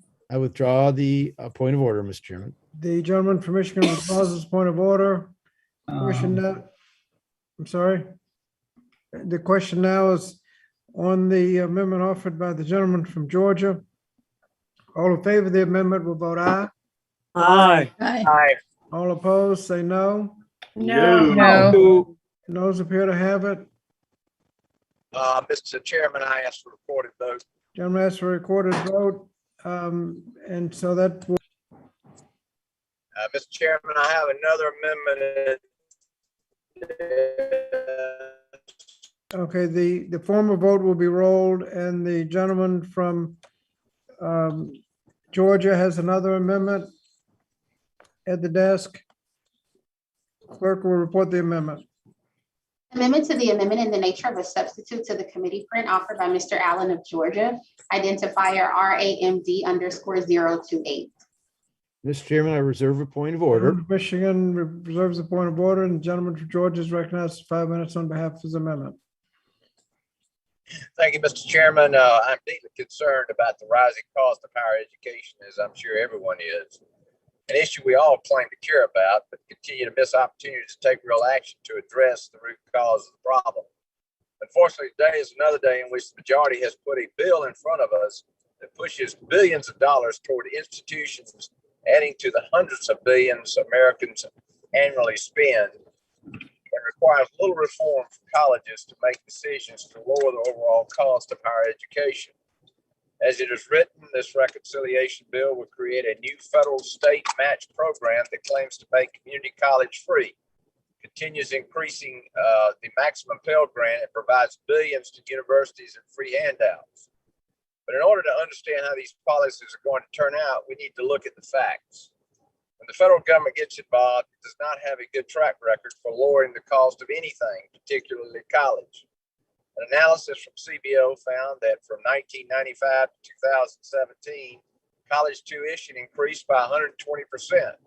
It was during the same time period that the federal government became the main lender and took charge of issuing the bulk of student loans. Another study published by the Federal Reserve Bank of New York found that for every dollar of federally provided subsidized loans, schools have increased tuition by 60 cents. Voting today to continue over-subsidizing colleges will only exacerbate the problem caused by these failed government policies that have been shown to do nothing to decrease the cost of college or produce better outcomes for students. While supporters claim that the new federal state match grants will make community college tuition free while requiring states to provide a certain share of the funds, let's not be misleading about these policies. Persuading state-run institutions to move the sticker price to zero may mean that a student will not have to pay, but American taxpayers are still footing the bill, while institutions in the higher education industry surrounding them are still capturing federal dollars for their bloated budgets. Additionally, community college is already an affordable option. The average annual tuition and fees for two-year community college is $3,770. When you take into consideration that low-income students are eligible for current Pell Grant award at $6,495, you can see that the Pell Grant more than covers community college expenses for the students most in need. Over the last decade, first-time, full-time students received enough grant aid to cover their community college tuition and fees. By providing a blanket subsidy for community college tuition, this bill helps wealthy college goers who can pay for school more than low-income community college students. This is why the amendment I'm offering today would put these new higher education spending provisions to the test and require the GAO to conduct a study to analyze this bill's impact on the cost and quality of college. Specifically, this amendment calls on GAO to examine published tuition and fees charged by institutions, the net price for students, how students fare in the labor market after college, and the institution's finances, including an analysis of the share of revenue from students, the federal government, and other entities. The last thing we should do is pass more funding to institutions that may not actually reduce the overall cost of college or have a positive impact on the quality of post-secondary education. My amendment ensures that there will be at least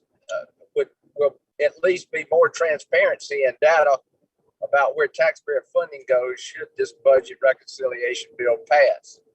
My amendment will empower this committee to make real reforms to our higher education system at a future date. I urge my colleagues from both sides of the aisle to support this amendment, and I yield back. Thank you. The gentleman's time has expired. Does anyone seek recognition on the amendment? The gentlelady from North Carolina, Ms. Manning. I move to strike the last word and speak in opposition to the amendment. The gentlelady is recognized for 5 minutes. Thank you, Mr. Chairman. Mr. Chairman, as we know, the Office of Inspector General plays a critical and nonpartisan role in holding agencies accountable. I think we can all agree on that. This amendment is a solution in search of a problem. The committee print already provides $35 million to the OIG to conduct oversight of programs, grants, and projects funded that will be carried out by the Department of Education. Furthermore, the Department of Education already collects and publishes extensive data regarding college costs, student outcomes, and institutional finances as part of the annual Integrated Post-Secondary Education Data System Survey. Researchers and policymakers, as well as the OIG, already make use of these data to examine student outcomes in higher education and to evaluate the effectiveness of federal, state, and institutional policies. I look forward to working with my colleagues from both sides of the aisle to further utilize these and other data sources to evaluate the impact of the sweeping higher educational investments before us today. I appreciate my colleagues' interest in accountability, and I urge him to join us in voting yes on the committee print before us for consideration. I would also urge him to consider that for many students who would like to go to community college, they are already out in the working world, have families, they struggle even to reach what to some might seem like the affordable cost of community college. And this important bill will put community college within the reach of so many who want to improve their lot in life and improve their education, and so they can get better jobs in the future. This will truly make community colleges affordable for so many who currently cannot afford community college. I urge my colleagues to oppose this amendment, and I yield back. Thank you. Does anyone else seek recognition on the amendment? If not, the gentleman from Mr. Michigan. Chairman, yes, I withdraw my point of order. The gentleman from Michigan withdraws his amendment. The question now is on the amendment offered by the gentleman from Georgia. All in favor of the amendment will vote aye. Aye. Aye. All opposed to the amendment will vote no. No. Noes appear to have it. Mr. Chairman, I ask for a recorded vote. Gentleman from Georgia asks for a recorded vote, and that will be honored at the end. Mr. Chairman, I have a final amendment. Gentleman from Georgia has an amendment at the desk. Clerk will report the amendment. Amendment to the amendment in the nature of a substitute to the committee print offered by Mr. Allen of Georgia, identifier ALLEGA_028. The gentleman from Michigan, Reserve a point. the gentleman from Georgia has an amendment at the desk. Clerk will report the amendment. And she's reported it. You're gonna Reserving a point of order. Yes. reserve thank a you. point of order. The gentleman from Georgia is recognized for 5 minutes on behalf of his amendment. Thank you, Mr. Chairman. Mr. Chairman, the data shows that Pell Grants currently support a substantial portion of students' tuition and fees, yet this reconciliation package increases the maximum Pell Grant by $500 each award year. You might not guess this, but you may not guess this is based on the misleading message repeated by my Democratic colleagues, but federal support for Pell recipients currently exceeds the average tuition price at in-state two-year institutions. What does that mean? It means that students at community colleges can pay for the entire cost of tuition and still have money from their Pell Grant left over to pay for living and other expenses. But more importantly, this increase to the maximum Pell Grant overlooks an important problem. Excessive federal funding of higher education fuels the exorbitant, ever-rising cost of college tuition while doing nothing to hold schools accountable for their students' poor performance. While the Pell Grant has provided millions of students the opportunity for post-secondary education that would otherwise be unaffordable, the fact remains that less than half of these students graduate within 6 years. This is simply unacceptable to both students as well as hardworking taxpayers. My amendment would call on institutions to put some skin in the game. When it comes to this bill's new increase of the maximum Pell Grant award. Under my amendment, if a student doesn't complete his or her degree, then their institution will be required to repay any Pell Grant amount the student received that goes above the current maximum grant per award year. If institutions are going to benefit from this Pell Grant increase, taxpayers shouldn't be on the hook if they are not producing results. I think everyone here can agree that we should know every Pell Grant dollar is working for the student and producing a good return on investment for their future and our taxpayers' commitment. This common sense amendment ensures that institutions will have an incentive to focus on preparing students to succeed in the career of their choice. Students deserve better than the failed system Democrats insist on maintaining. My amendment moves the needle away from rising costs and disappointing results to student success. I urge my colleagues to support this amendment, and I yield back the balance of my time.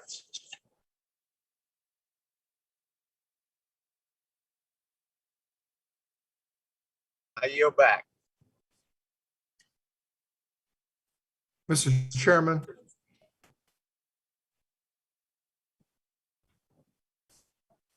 Mr. Chairman, I can't hear you. I'm sorry, I was on mute. Gentleman from California, seek recognition. Yes, Mr. Chairman, I move to strike left. Gentleman's recognized for 5 minutes. Yes, I do rise to speak in opposition to this very unnecessary amendment. This amendment is a solution in search of a problem. Students and institutions are already required to return Pell funds when students withdraw in the middle of a semester under the existing return of Title IV rules. This amendment would further require institutions to repay Pell funds for courses that students successfully complete, even though the institution will have already incurred the full cost of educating such students. Now, this would present an administrative nightmare and unnecessarily penalize institutions serving students who face barriers to completion. Make no mistake, this is really not a good faith effort to support students through degree completion. And I might add that as a community college trustee for 22 years and involved in the governance of community colleges at the statewide level, the offer of this amendment, I think, treads into unnecessarily stigmatizing community colleges.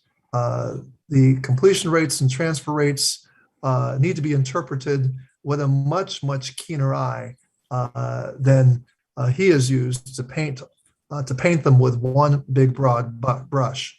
And certainly what he offers as a so-called skin in the game solution is really not a solution at all.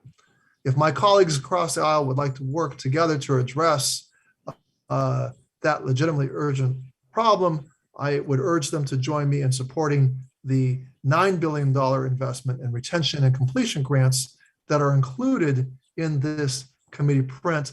That is a far more productive way to address a retention and completion rather than to stigmatize community colleges, which frankly offer a fine education.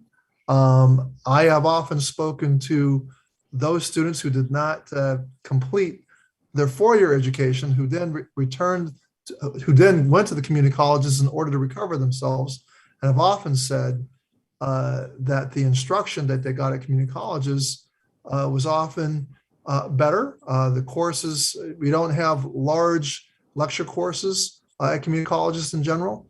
The instructors are really in community colleges to teach.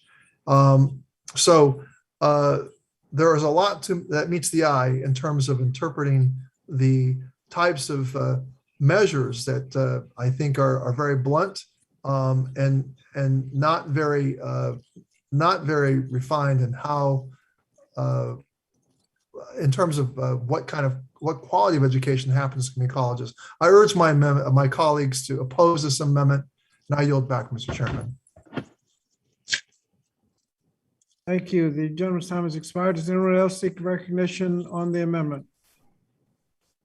Gentlelady from North Carolina, Ms. Manning. Thank you, Mr. Chairman. I move to strike the last word and speak in opposition to this amendment. Gentlelady is recognized for 5 minutes. Thank you, Mr. Chairman. I have sat on the board of trustees of one of the fine universities in my district, a school whose student body includes a significant number of students who are the first in their family to go to school and who only can attend because they are able to receive Pell Grants. And I can tell you from sitting on that board and watching students struggle to pay for school that the Pell Grant has not kept pace with the cost of tuition over the years. And moreover, most of the students who receive Pell Grants are required to take out additional loans to cover the costs they bear for tuition, for room and board, for books, for all the other costs associated with going to school. And many of those students still are on food subsidy benefits because they cannot afford to pay their costs. The fact that we are raising Pell Grants by $500 per student is hardly need for the kind of clawback that is being suggested in this amendment. I think what we ought to be doing, frankly, is offering a larger Pell Grant, because one of the reasons that so many students who are on Pell Grants have so much often struggle to get through school is because they also have to work jobs, sometimes full-time jobs, to afford to continue their studies. So I urge my colleagues to vote against this amendment and would urge us in the future to consider increasing the Pell Grants to a higher rate. And I yield back. Mr. Chairman. Gentlelady from North Carolina, the distinguished ranking member. Thank you, Mr. Chairman. You know, as someone who worked— Ladies recognized for 5 minutes. Thank you. As someone who worked for 15 years at a university and then it was president of a community college and has been involved in education all her life, I understand that what Mr. Allen is getting at is to try to have some accountability for the schools who continue to raise their tuition over and over and over again, higher than the cost of inflation, and have absolutely no accountability for how they spend hardworking taxpayer dollars. 70% of those taxpayers not able to go to college themselves. What we need is accountability. We don't need to keep throwing money at colleges and universities. This is no slam on community colleges, as some of our colleagues want to say. It is not at all. It is recognizing that many schools are simply not taking the responsibility for seeing that the students they admit stay in school, complete either certification or their degrees, or be held accountable for either admitting students who aren't qualified or not taking care of the students that they do admit. We are long past creating skin in the game for institutions that are wasting, again, taxpayer dollars at a fantastic rate and not doing what they purport to do. Our colleagues on the other side of the aisle want to hold one segment of the post-secondary education community responsible for doing their jobs. We need to hold all segments of the post-secondary education responsible. This amendment would do that.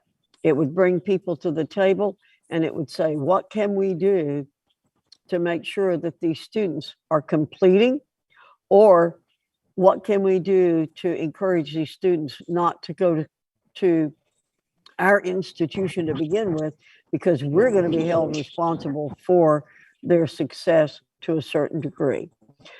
More money for Pell Grants is not going to bring down the cost of post-secondary education. It's going to make the cost go up.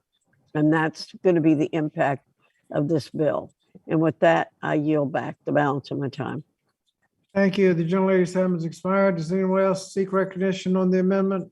Mr. Chairman, I'd like. Gentlelady from Oregon. Thank you, Mr. Speaker. I move to strike the last word. From Oregon is recognized for 5 minutes. Thank you, Mr. Chairman. And I just wanted to briefly speak in opposition to the amendment. And I note that the distinguished ranking member just spoke about what she mentioned as taxpayers who themselves are not able to attend college.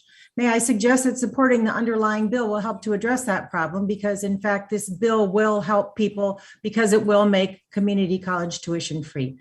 I oppose the amendment and I yield back the balance of my time. Thank you. Does anyone else seek recognition on the Allen amendment? If not, the question Mr. Chairman, let me withdraw my point of order. Gentleman from Michigan withdraws his point of order. Thank you. The question now is on the Allen amendment. All in favor of the Allen amendment will say aye. Aye. Aye. All opposed will say no. No. No. Noes appear to have it. Mr. Chairman, I ask for a recorded vote. Recorded vote is requested, and that will be honored with the other requests. The next order of business, I have an amendment to be offered by the gentleman from Kentucky, Mr. Comer. Thank you, Mr. Chairman. The gentleman from Kentucky has an amendment at the desk. Clerk will report the amendment. Amendment to the amendment in the nature of a substitute to the committee print offered by Mr. Comer, identifier 0FCCP_01. Mr. Chairman, I reserve a point of order. The gentleman from Kentucky, gentleman from Michigan reserves a point of order. Gentleman from Kentucky, Mr. Comer, is recognized for 5 minutes on his amendment. Thank you, Mr. Chairman. The Democrat A&S provides an additional $201 million for DOL's Office of Federal Contract Compliance Programs. This amendment prohibits any of those funds from being used to rescind the department's final rule clarifying the rights of religious organizations participating in federal contracting. In December 2020, following extensive notice and comment rulemaking, DOL published a final rule ensuring faith-based organizations can participate in federal contracting without having to violate their faith. The rule was long overdue and is needed to ensure DOL is following the First Amendment and federal laws regarding religious liberty. The rule clarifies the obligations of religious organizations participating in the federal contracting system, encouraging additional participation, which will save taxpayer dollars and benefit federal programs. The rule also describes in detail the legal tests for qualifying as a religious organization, which are drawn from federal statutes and case law. In March, DOL sent a draft proposed rule to the White House for review that would rescind this important and necessary rule. Religious freedom is the first freedom enshrined in the Bill of Rights, and federal policy should not interfere with this fundamental liberty. This amendment will ensure the additional funds provided to OFCCP, and the Democrat ANS will not go toward rescinding a rule that is needed to protect religious liberty and the equal participation of religious contractors. I urge the committee to approve it, and I yield back. Thank you. The gentleman's time has expired. Does anyone seek recognition on the amendment? I seek recognition, Mr. Chairman. Gentlelady from Oregon, Ms. Bonamici, is recognized for 5 minutes to strike the last word. Thank you, Mr. Chairman. This amendment weakens anti-discrimination protections under existing law by enshrining the 2020 Trump Office of Federal Contract Compliance Program, or OFCCP, religious exemption rule. Now, that rule allows taxpayer-funded contractors, including potentially for-profit corporations, to hire and fire employees based on any protected category except race, under a justification based on the employer's religious beliefs. The Trump-era rule represents a substantial threat to the separation between church and state that lies at the heart of the First Amendment. The rule also threatens the ability of vulnerable communities or minorities, such as religious minorities, someone who is pregnant, members of the LGBTQ community, to access taxpayer-funded jobs. The rule goes well beyond what is required by the Religious Freedom Restoration Act and fails to uphold the federal government's core interest in preventing discrimination when it comes to use of taxpayer funds. The OFCCP has an important mission to protect employees working on contracts financed by taxpayers. Enshrining the problematic rule into law would open the door to expansive and pervasive taxpayer-funded religious discrimination against the very workers the office is charged to protect. To maintain its commitment to its mission, OFCCP must be allowed to reconsider and, I hope, rescind this rule. I urge a no vote on the amendment, and I yield back the balance of my time. Thank you. Does anyone else seek recognition? I recognize myself very briefly just to point out that in recent years, we have redefined the concept of victim of discrimination. It used to be that when a person goes into a restaurant and is refused service because of their ethnicity or other protected class, they would be the victim of discrimination. Now, if the restaurant has to serve the person, the restaurant is the victim of discrimination because their religious liberties are being infringed. Here we have a situation where what used to be the person violating someone's rights are protected, but the victim, the one who can't get a job or can't get services, is left in a lurch, while the person being protected is the one, used to be the one violating rights. I would hope that we would have all of the rules subject to review so that we can get back to the idea that victims of discrimination are the ones that we're protecting, not the right of someone to discriminate. And I yield back. Does anyone else seek recognition? If not, gentleman from Michigan. Withdraws his point of order. Withdraws his point of order. The question now is on the amendment offered by the gentleman from Kentucky, Mr. Comer. All in favor of the amendment will vote aye. Aye. Aye. All opposed, vote no. Aye. No. Noes appear to have it. Mr. Chairman, I ask for a roll call. Gentleman from Kentucky requests a recorded vote, and that will be honored with the others. The next item is I have is another amendment to be offered by the gentleman from Kentucky. Yes. Gentleman from Kentucky has an amendment at the desk. Clerk will report the amendment. Amendment to the amendment in the nature of a substitute to the committee print offered by Mr. Comer of Kentucky, identifier Comer_012. Mr. Chairman, I reserve a point of order. The gentleman from Michigan reserves a point of order. The gentleman from Kentucky is recognized for 5 minutes on behalf of his amendment. Thank you, Mr. Chairman. In 2015, the National Labor Relations Board, comprised entirely of President Obama's appointees, created a broad definition of joint employment that put the franchise model at risk and threatened to erode small business owners' control of their operations. Additionally, Right now, at the Department of Labor, the Wage and Hour Division is working to rescind the narrowly tailored joint employment rulemaking published under the Trump administration. Reversing the previous administration's actions would once again upend business owners' stability and authority over settling the essential terms of employment for their employees. Time and time again, this Democrat majority is trampling on the rights of small business owners. It's clear this proposal is not only trying to limit businesses' ability to adapt and grow, but will ultimately eliminate the foundations of small business ownership. That's why my legislation, the Save Local Business Act, is essential.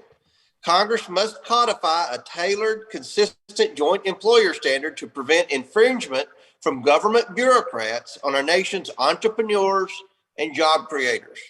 Similarly, this amendment ensures small business owners maintain control over their operational decisions by prohibiting the Department of Labor from using funding to issue a more prescriptive or restrictive joint employer standard. I urge the adoption of this amendment, and I yield back the balance of my time. Thank you. The gentleman yields back to the balance of his time. Does anyone seek recognition on the amendment? The gentleman from California, Mr. Takano. Mr. Chairman, I move to strike the last word and speak in opposition to the amendment. Gentleman's recognized in 5 minutes. Mr. Chairman, this amendment is about attacking workers and not the budget, plain and simple.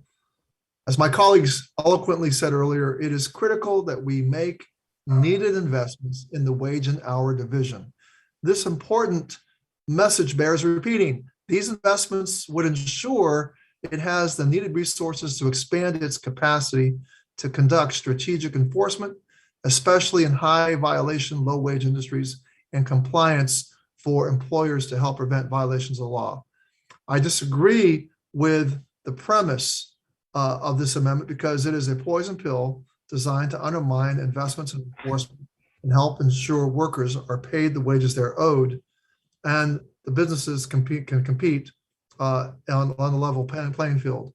Based on the data from the Great Recession, experts predict that the pandemic will lead to sharp increases in wage theft and increase reluctance of workers to complain about workplace conditions for fear of losing their jobs. We need to make sure that the Wage and Hour Division uses its resources to protect workers, and I urge my colleagues to reject this amendment. I yield back. The gentleman's time has expired. Does anyone else seek recognition on the amendment?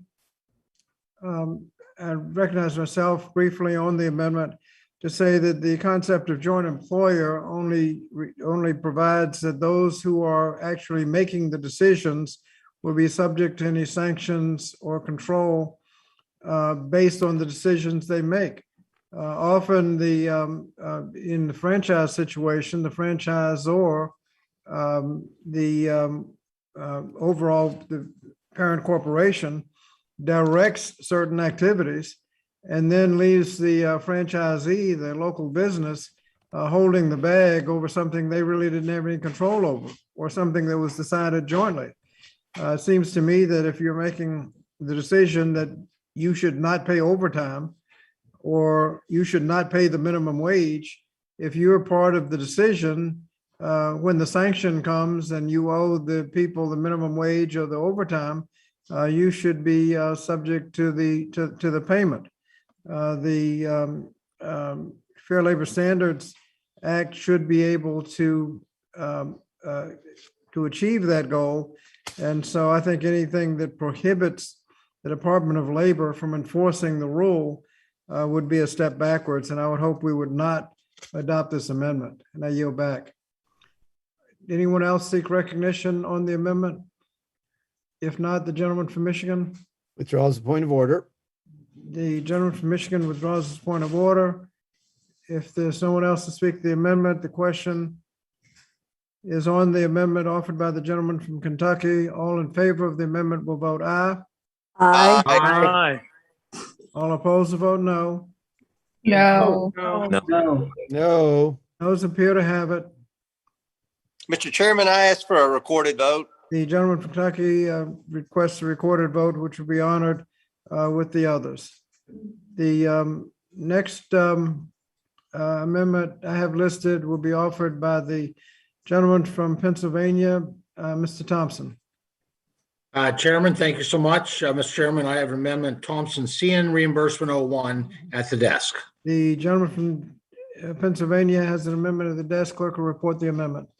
Amendment to the amendment in the nature of a substitute to the committee print offered by Mr. Thompson of Pennsylvania, identifier CN reimbursement _01. Mr. Thank Chairman, you. I reserve a point of order. The gentleman from Michigan reserves a point of order, and the gentleman from Pennsylvania, Mr. Thompson, is recognized for 5 minutes on behalf of his amendment. All right, Mr. Chairman, I don't think I'm going to take that. My amendment is pretty straightforward and fairly simple to follow, but I think incredibly important that we support this amendment. I will say his background, Mr. Chairman, after 13 years on this committee, I'm disheartened that in a matter of months we're at another markup ramming through legislation that should be done on a bipartisan basis in regular order. Instead of thoughtfully considering robust child nutrition reforms, we're here adding new programs, tweaking existing programs for a short period of time and wasting taxpayer dollars. So therefore, I'm offering an amendment that aims to help schools deal with the real-time inflation that they're experiencing and the rising cost of food that they're experiencing at this moment. The amendment's simple. It takes money from a slush fund for the Secretary of Agriculture and increases the reimbursement for school breakfast. That is real money to schools, real money to help all schools deal with the rising cost of food. Now, let me be clear. If my colleagues oppose this, they're choosing to support bureaucracy and Washington knows best policy over schools and students. Now, my amendment will help schools directly without extra paperwork or additional mandates, and it will provide more meals to children who need them. Now, I urge my colleagues to support this amendment. Thank you, Mr. Chairman. I said that would be straightforward and simple, and I yield back. Good, thank you. The gentleman's time has expired. Does anyone seek recognition on the amendment? Gentleman from Indiana, Mr. Mervin. I move to strike the last word and speak in opposition to the amendment. Gentleman's recognized for 5 minutes. School meal programs provide critical support to children as they learn. My wife, Jane, is a registered dietitian who has worked in the school nutrition. She knows firsthand how important it is for kids to get the nutritious meals they need in school. I greatly appreciate the intent of my colleagues from Pennsylvania's amendment, which would increase reimbursement levels for school breakfast. House Democrats are also deeply concerned about keeping school meal programs afloat and continuing to increase access to these programs for students. This is why our bill would provide access for free school meals for 9 million additional children. We do this by expanding direct certification and the community eligibility program. These policies reduce administrative burden, allowing school nutrition programs to focus on feeding kids rather than paperwork. Unfortunately, as my colleague is aware, this amendment is designed to prevent us from making these critical investments that our communities need. I will count on my colleagues to join me in increasing the reimbursement level for school breakfasts as we work to reauthorize child nutrition programs. However, we must see this amendment for what it is, as an attempt to undermine the committee's work today. As working families across the country struggle to put food on the table, we must secure this historic investment in this bill to support our nation's students, workers, and families. I urge my colleagues to oppose this amendment, and I yield back. Thank you. Gentleman's time has expired. Does anyone seek recognition on, anybody else seek recognition on the amendment? Gentleman from Michigan. Withdraws my point of order. Does anyone else seek recognition on the amendment? If not, the question is on the amendment offered by the gentleman from Pennsylvania. All who favor the amendment will vote aye. Aye. Aye. All opposed will vote no. No. No. No. The noes appear to have it. Mr. Chairman, I'm going to ask for a recorded vote. The gentleman from Pennsylvania asked for a recorded vote. That will be honored at the end. The next amendment I have listed is to be offered by the gentleman from North Carolina, Dr. Murphy. Thank you, Mr. Chairman. I have amendment RAMD _18 at the desk. Clerk will report the amendment. Amendment to the amendment in the nature of a substitute to the committee for an offer by Mr. Murphy of North Carolina, identifier RAMD_1. Mr. Chairman, I reserve a point of order. Gentleman from Michigan reserves a point of order. Gentleman from North Carolina is recognized for 5 minutes. Thank you, Mr. Chairman. I think all the members of both parties today would say that our First Amendment, our most cherished amendment, is something to be treasured in all our aspects of society, especially at our educational institutions. What we are doing with the First Amendment, as what it did, is it ensured that every American had the right to say what they wanted, worshiped as they pleased, a free press, and to peacefully assemble and protest acts that they see as unjust. I will defend any right, even though I may not agree with this, for someone to speak against what I believe. That is what the First Amendment says. These rights are what separate us from our country, from authoritarian regimes such as China, Russia, and people living under terrorist rule, like we are now seeing in Afghanistan. Those people would do anything to gain these precious freedoms. Sadly, on campuses these days, these rights are being infringed on college campuses. And I say this as a former board member of a liberal arts college, Davidson College in North Carolina. I see these rights being infringed across the country every day with little or no recourse and little notice. Yesterday alone at the University of Portland, a professor resigned because of the undue pressure that they are receiving from their administration to teach individuals on their campuses to come to certain conclusions, rather teaching them what to think rather than how to think. Anyone who would refute that and say that is not happening on campus today is frankly being disingenuous. We see numerous examples where conservative speakers are prevented from addressing an audience, and conservative students are inhibited from engaging in class discussions or inhibited from speaking their own thoughts in fear of retribution. Simply put, opposing views on campuses these days are not tolerated. This was not the case 20 years ago or even 30 plus years ago when I was in college. It is their right to say and think what one believes, and that is intolerable at the very institutions founded on the promotion of the free exchange of ideas. It will not be until such rights no longer exist. And that is what is happening in this country. This is unacceptable, which is why I'm offering this amendment. My amendment would prohibit taxpayer dollars from going to colleges and universities that fail to uphold the First Amendment rights or principles. Again, I will say anyone who says this is not happening on college and universities campuses today is being disingenuous. It is time to get back to the point where American and students the individuals are free to speak up and engage in a robust discourse and have this applauded on college campuses. I hope my colleagues would join me in protecting our students' right to express their views, their opinions, and what they fear or what they feel without retribution or violence. This is what we're hearing from the Democratic side all the time. We want everybody represented. So thank you, Mr. Chairman. I believe my amendment is just a common sense amendment. Thank you very much, and I will yield back. Thank you. The gentleman's time has expired. Does anyone seek recognition on the amendment? I recognize myself for 5 minutes to move to strike the last word and speak in opposition. This is clearly an amendment in search of a problem.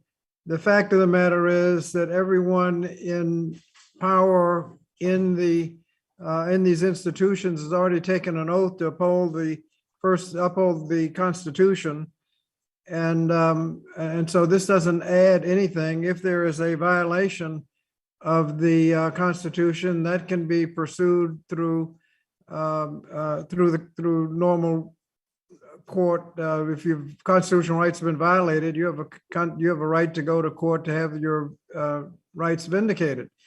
Adding it to the statute doesn't add anything to it. If you put this in the Constitution and your rights are not violated, you haven't done anything. If they are violated, you didn't need the statute. So this is, again, like I said, a solution in search of a problem. There is no problem here. And in fact, to suggest that you need a statute to tell people to uphold the constitutional rights is somewhat insulting because there's a responsibility to do that anyway. I yield back. Anyone else seek recognition? If not, gentleman from Michigan. Withdraws the point of order. Thank you, Mr. Chairman. Gentleman withdraws his point of order. Anyone else seek recognition on the amendment? If not, the question is on the amendment offered by the gentleman from North Carolina. All that support the amendment will vote aye. Aye. All who oppose, vote no. No. No. No. No. Noes appear to have it. Mr. Chairman, Gentleman from North Carolina, I'd like to ask for a recorded vote, please. request a recorded vote, which will be honored with the other requests. Let's see. The next amendment I have is to be offered by the gentlelady from New Mexico, Ms. Ledger Fernandez. Thank you, Mr. Chairman. I have an amendment at the desk. Clerk will report the amendment. Amendment to the amendment in the nature of a substitute to the committee print offered by Ms. Ledger Fernandez of New Mexico. Identifier Ledger_041. Gentlelady is recognized for 5 minutes on behalf of her amendment. Thank you. And thank you, Mr. Chairman, for your dedication to put forth this truly impactful proposal. From investments in childcare to early childhood education to community college and apprenticeships, this bill's investments will be transformative for this generation and more to come. I'm especially glad that the legislation will provide funds for grants to industry or sector partnerships that will lead to jobs in high-skill, high-wage, or in-demand industries. My amendment would simply include arts and entertainment as one of these industries. Creative workers have been some of the most severely impacted by the COVID-19 pandemic. At the height of the pandemic in 2020, 63% of creative workers experienced unemployment. That's over 2 million Americans. The creative economy is essential to the US economy. Since the start of the pandemic, the US has lost an estimated $15.2 billion in the arts and cultural sector alone. Unlike many industries, creative jobs exist in every community across the country, no matter how big or small. Every community has public art and cultural activities that makes those communities vibrant. In New Mexico, 1 in 10 paychecks is tied to the arts. With this bill, we must invest in and not leave out the arts and their role in our economy. We must invest in all of our communities, especially at a time when our nation is so divided. I truly believe this amendment will help bring our nation together. I urge my colleagues to support my amendment, and I yield back, Mr. Chairman. Thank you. The gentlelady's time has expired. Does anyone seek recognition on this amendment? Mr. Chairman, Fox Gentlelady from North Carolina. Gentlelady from North Carolina, distinguished ranking member, is recognized for 5 minutes. Thank you very much, Mr. Chairman. Mr. Chairman, I am a great supporter of the arts. I love theater. I think most everybody in our country loves the arts. And I know that we have many people in the arts who have been disadvantaged over the last year by COVID. I've heard from people in my district about this who are quite concerned. But I have very serious reservations about this amendment. And it doesn't change the overall concerns that Republicans have with this bill.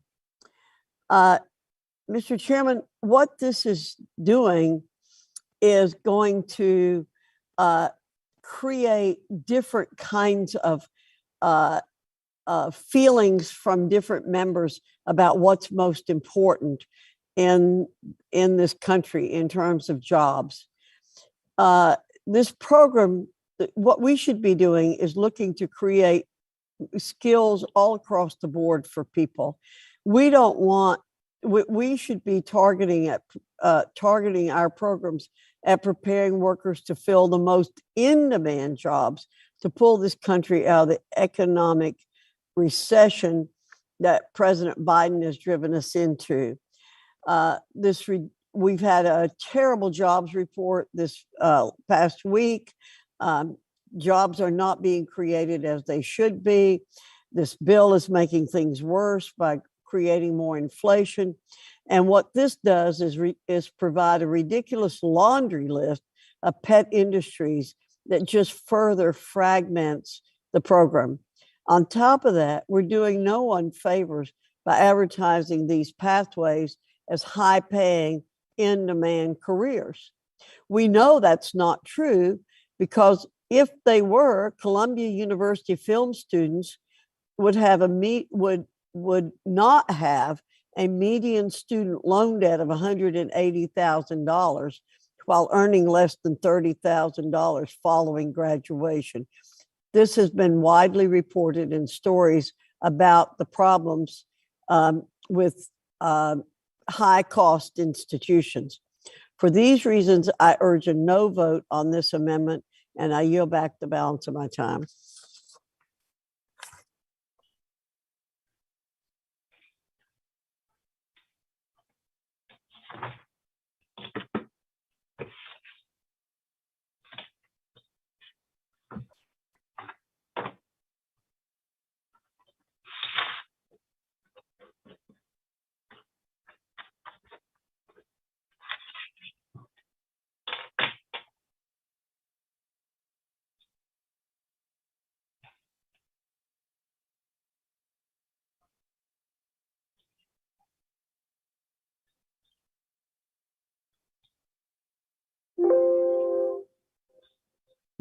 You're muted. Oh, I'm sorry. Thank you. Gentlelady from North Carolina, are you seeking recognition? Yes, sir. Thank you. I was wondering why you weren't answering. I said, what's wrong with her? Thank you, Mr. Chairman. I'd like Ladies recognized for 5 minutes. Thank you. Everybody else is just looking. Nobody's saying anything. I'd like to strike the last word and then speak in support briefly. Gentlelady recognized for 5 minutes. Thank you, Mr. Chairman. I'd like to thank the lady, Ledger Fernandez, for offering the amendment. Certainly, I could not let this pass. Being an artist myself, having taught it for 40 years, owner of an art gallery, but I do know that the arts do make us human. I do know that the arts are necessary for our communities, not only for our children, but for all of us. I mean, if you think about it, everyone on this in this meeting has a community that's been impacted in the state, impacted by the arts, whether you're talking about theater or the visual arts, theaters in the park, and all those kinds of things. And really, communities become vibrant because of a very active arts community. But I think as we think about this pandemic and what has happened in terms of the industry, the lady's absolutely right. These are jobs. The arts and these programs and individuals who make art, who perform art, who engage in the arts are the ones who tend to hire people.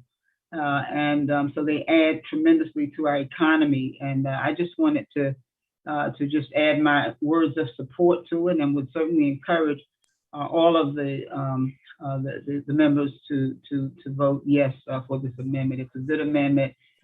Your communities are benefiting, whether you know it or not. Thank you, Mr. Chairman. I yield back. Thank you. Does anyone else seek recognition? Gentlelady from North Carolina, Ms. Manning. I move to strike the last word. Gentlelady's recognized for 5 minutes. Thank you, Mr. Chairman. I also would like to speak in support of this amendment. The arts not only create beauty, they create shared experiences, and they build community. They also contribute an enormous amount to our economy. In my particular district, the development of the arts have spurred economic development and helped to revitalize our downtown. We know that the arts were hit so badly during this pandemic, particularly as so many of the performing arts suffered complete and total shutdown during this pandemic, and so many artists went without any way to make a living during the past year and a half. So I thank Representative Ledger Fernandez for bringing this omission to our attention.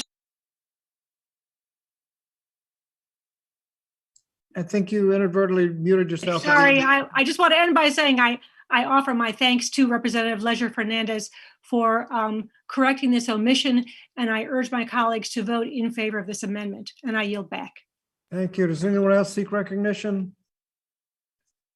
I would recognize myself for. Mr. Chairman, I'd like to speak in opposition to the amendment. Okay, gentleman from Georgia, Mr. Allen. Recognize. Yes, sir. I spent the day in the district today, and we have a very vibrant arts program in my hometown of Augusta.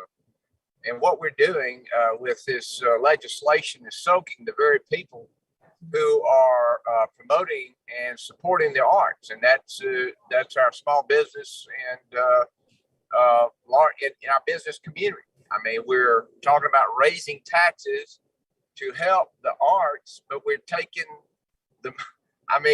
we're gonna.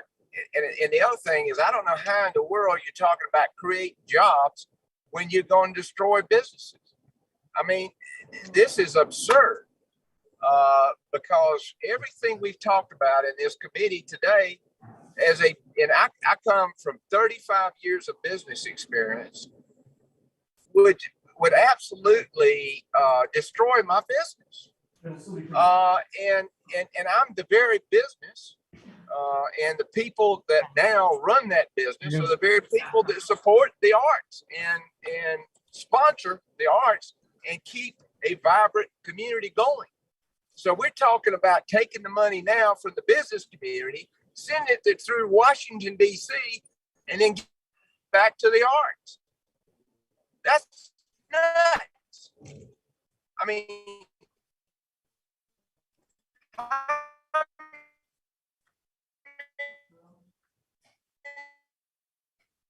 Mr. Allen, we're losing you.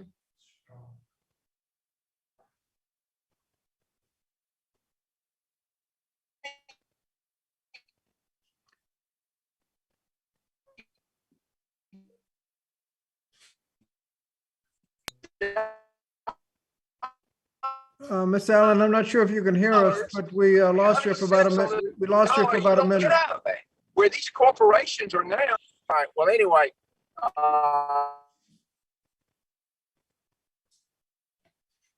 I rise in opposition to the because all of this just happened at the last minute. But the bottom line with me is I said.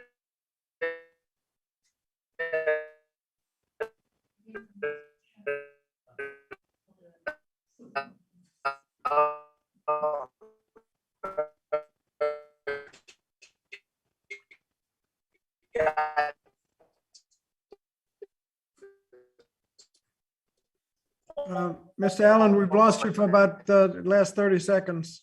I don't know if you can hear.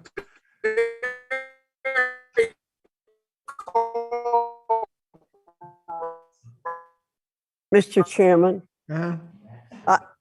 we will ask members that if they can't get a stable connection to not participate until they can get one. If you still got a minute left in his 5 minutes. Sometimes if you disengage your video, sometimes your audio will still work. That won't work for voting purposes, but it can work for possibly speaking. Is Mr. Allen still with us? Sir, Mr. Allen has exited the platform. Okay. I guess gentleman's time has expired. Does anyone else seek recognition on the amendment? Thank you, Mr. Chairman. Does anyone else seek recognition on the amendment? I would recognize myself just very briefly to kind of reinforce the comments made by the gentlelady from North Carolina and what this does not only for the people involved, but also for the economy. When you have a presentation, any kind of presentation, a play or something like that, the one beneficiary are the local restaurants. People benefit from that. And the decisions as to which industries are identified for job training will be a function of the local WEA boards, so those decisions are not made in Washington, they're made locally. I see that the gentleman from Georgia is back with us. I have time remaining. If the gentleman from Georgia wants to complete a statement, I'll yield to him. You're on mute. If the gentleman from Georgia is on mute, if he wants to finish his statement, okay, if not, I will yield back. Does anyone else seek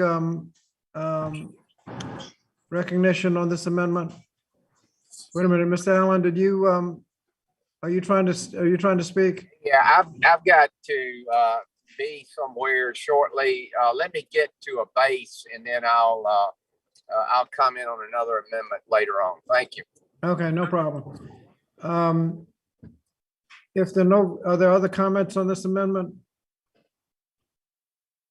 If not, the question is on the amendment offered by the gentlelady from New Mexico. All in favor of the amendment will vote aye. Aye. Aye. All opposed will vote no. No. No. The ayes appear to have it. The ayes have it and the amendment is adopted. The next amendment is offered by the gentlelady from Michigan, Ms. McLean. Thank you, Mr. Chairman. I have an amendment, McLean 50 at the desk, please. The gentlelady from Michigan has an amendment at the desk. The clerk will report the amendment. Amendment to the amendment in the nature of a substitute to the committee print offered by Mrs. McLean of Michigan, identifier MCCLAI_050. Thank you. The gentlelady from Michigan. Mr. Chairman, I reserve a point of order. The gentleman from Kentucky reserves a point of order. The gentlelady from Michigan is recognized for 5 minutes on behalf of her amendment. Thank you, Mr. Chairman.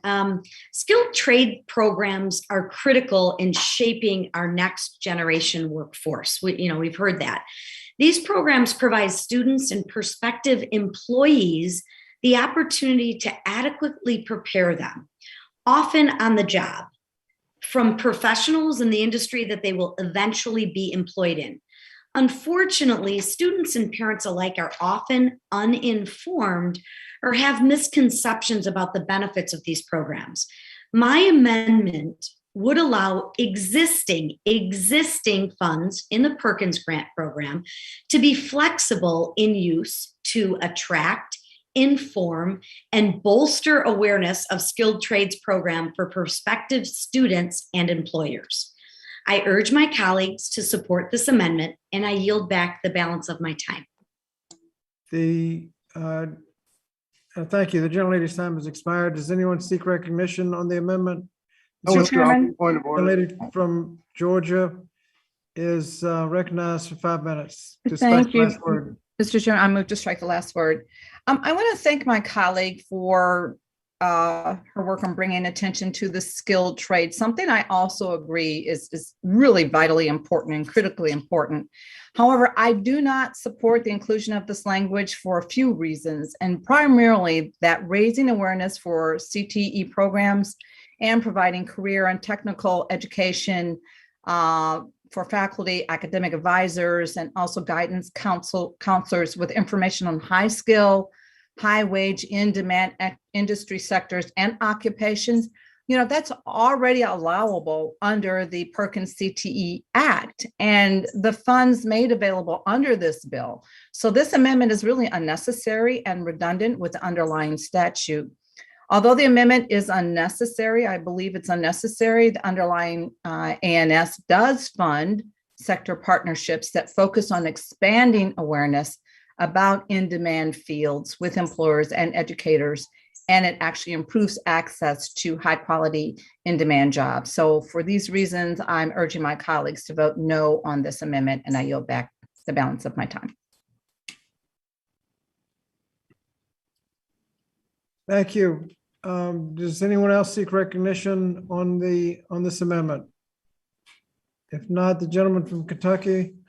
I withdraw my point of order. The point of order is withdrawn, and the question is on the amendment offered by the gentlelady from Michigan. All that favor the amendment will vote aye. Aye. Aye. All opposed, vote no. No. No. No. The noes appear to have it. Mr. Chairman, could I ask for a recorded vote, please? Recorded vote is requested, and that will be honored with the others. Thank you, sir. We can't hear you.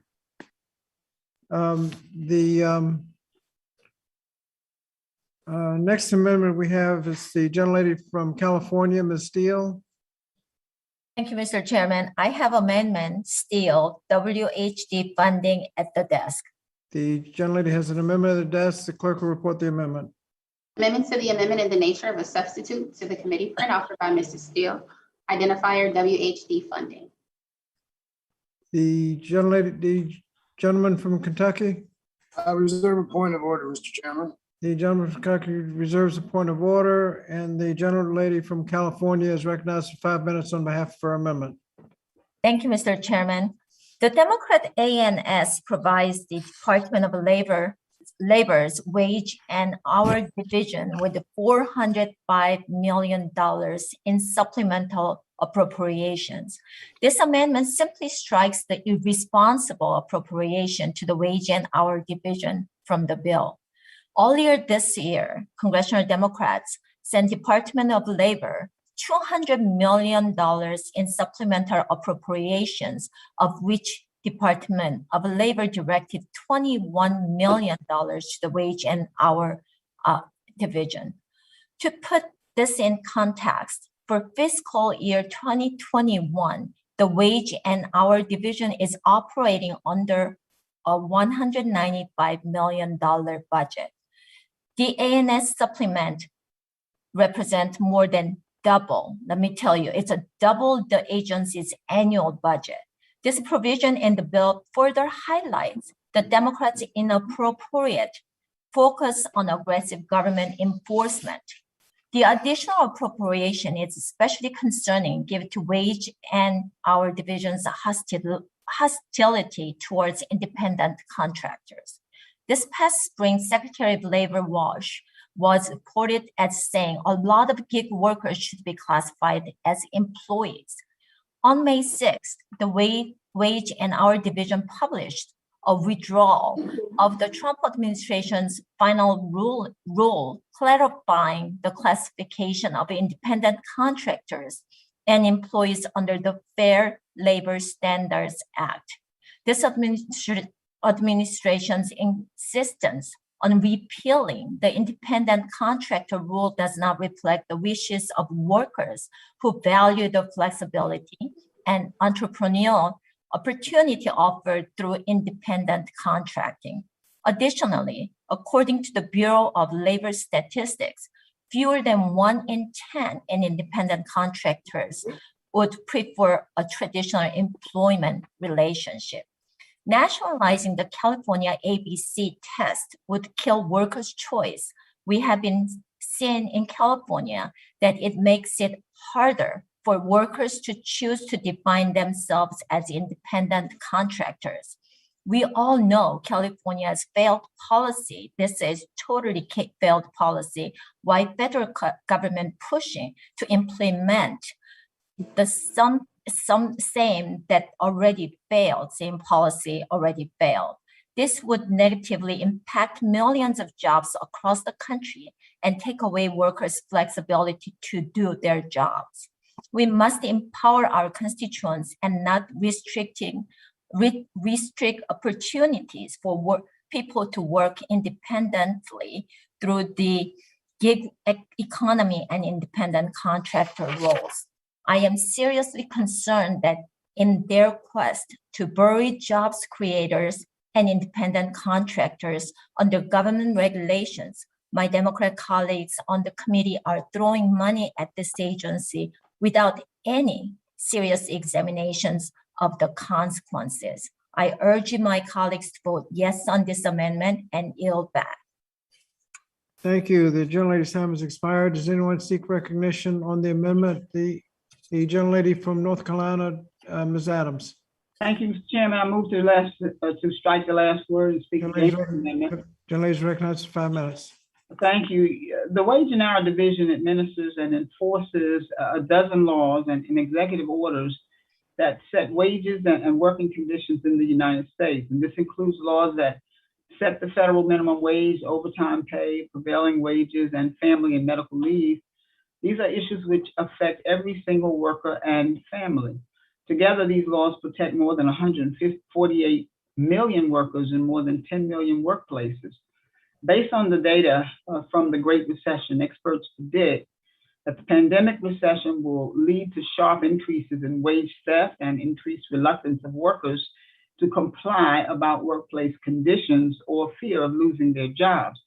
And that's why it's critical that we make needed investments in the Wage and Hour Division to ensure that it has the needed resources to expand its capacity to conduct strategic enforcement, especially in high violation, low wage industries, and compliance assistance for employers to help prevent violations of the law. The Wage and Hour Division employs fewer investigators today than it did in 1948, despite the workforce having grown significantly in that time. This amendment undermines investments in enforcement that helps ensure workers are paid the wages that they are owed and businesses can compete on a level playing field. So I urge a no vote on the amendment, Mr. Chairman, and I yield back. Thank you. Does anyone else seek recognition on the amendment? Mr. Chairman, Gentlelady from California has already spoken. Are you seeking to speak again? I think I still have rest of my time. You yielded back when you spoke. If you can get a Mr. number Chairman, to Mr. Dr. Chairman. Fox, recognize Yes. Dr. Fox for 5 minutes. Thank That's you. my last word. I yield as much time as she may consume to Representative Steele. Good. Thank you. Thank you, Dr. Fox. There's just two things. One, that their budget is $195 million. We are giving them more, actually doubling, almost $200 million on this budget. So we are doubling that. And second thing is California's ABC test that, you already see that policy that it killed. We couldn't get exact numbers because the pandemic was the reason last year that Heritage Foundation just said, actually published, that AB5 in California affects 1 to 5 million jobs in California only. When we push this, we are losing more jobs nationally. That's just what I want to say. Thank you, Chairman. Thank you. And I recognize. Mr. Chairman, I yield back. Thank you. I recognize myself for 5 minutes to comment on the question of independent contractors. It's obviously a very complex situation. AB5, the ABC test in California was mentioned. Obviously, that has gone up and down through the courts. When someone is an independent contractor and when they're an employee, many times a very complicated issue. But it's a very meaningful issue because misclassification is a major issue and there's widespread misclassification. The employers have a strong incentive to misclassify employees. If they classify somebody as an independent contractor rather than an employee, as the gentlelady from North Carolina, Ms. Adams said, they don't have to pay overtime. They don't have to pay minimum wage. They don't have to pay unemployment compensation. Those employees are not subject to OSHA.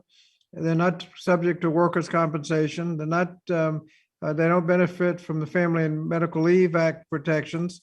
All of that, the benefits that accrue to employees like health care and things like that, they don't get because they're independent contractors. The people don't misclassify themselves. Many are misclassified by employers that are trying to avoid all of those expenses. So we should not prohibit the Wage and Hour Division from enforcing the misclassification of workers. We should give them sufficient resources so that they can enforce the law so that people are not improperly misclassified. And with that, I'll yield back and ask if there are others that seek recognition. If not, gentleman from Kentucky. I withdraw the point of order. Point of order is withdrawn. Does anyone else seek recognition? If not, the question is on the amendment offered by the gentlelady from California, Ms. Steele. All in favor of the amendment will vote aye. Aye. Aye. All opposed will vote no. No. No. Noes appear to No. have it. Mr. Chairman, that I request the recorded vote. A recorded vote is requested, and that will be honored with the other amendments. The next amendment I have, again, offered by the gentlelady from California, Ms. Steele. Mr. Chairman, I have amendment still RAMD_03 at the desk. The gentlelady from California is an amendment of the desk. The clerk will report the amendment. Amendment to the amendment in the nature of a substitute to the committee print offered by Mrs. Steele of California, identifier RAMD_03. Mr. Chairman, I reserve a point of Does order. someone seek recognition on the point of order? I reserve a point of order, Mr. Gentleman Chairman. from Kentucky reserves a point of order. The gentlelady from Kentucky is recognized for 5 minutes on behalf of her amendment. Actually, I'm sorry. is that mine? Okay, Mr. Chairman, this is Michelle Steele from California. Okay, what did I say? Thank you. Mr. I'm sorry. The gentleman from Kentucky reserved the point of order. The gentlelady from California is recognized for 5 minutes on behalf of her amendment. I apologize. Mr. Chairman, we had a long day, so I totally understand here. Mr. Chairman, we have debated school reopening policies for months now. It was a prominent part of discussion back in February when we debated the roughly $2 trillion bill. Unfortunately, Democrats refused to require school districts to offer in-person instruction to vulnerable students as a condition of receiving COVID-19 relief aid. Several months later, there are still no conditions in place despite Democrats' claims that these funds were necessary to help schools recover from the pandemic. Earlier this year, our committee heard testimony from parents of children with disabilities harmed by their state and school districts' refusal to provide adequate in-person instruction. One parent testified about his experiences in Virginia and said, quote, "Our son is diagnosed with autism spectrum disorder and ADHD. Before school closed due to the pandemic, he was a very happy boy who loved school, especially being around his friends.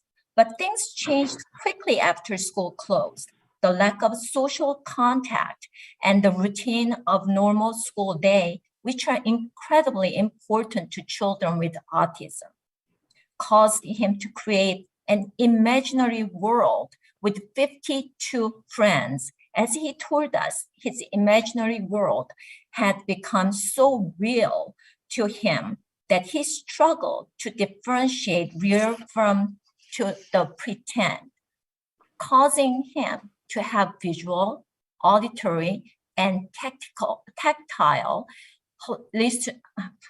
hallucination, which became so bothersome that on his 9th birthday, he asked me, "Daddy, can I die for my birthday?" Unquote.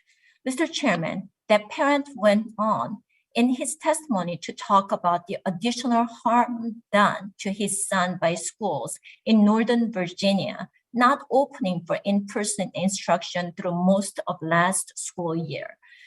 As the school year begins, most states and school districts are committed to providing full-time in-person instruction. They are taking the steps necessary to protect students and educators while ensuring that students are in school where they need to be. But we must be vigilant in ensuring that we protect our vulnerable students' access to the classroom. Unfortunately, this administration has shown repeatedly that it prioritizes the teachers' unions over science and the well-being of kids. Mr. Chairman, my amendment will ensure that schools which receive funding under the school construction program will have a plan in place to ensure that students with special needs will have in-person instruction. We should not sit idly by while our most vulnerable kids are at risk of falling further behind. I urge all my colleagues to support this amendment, and I yield back. Thank you. Does anyone seek recognition on the amendment? Gentlelady from North Carolina, Ms. Manning.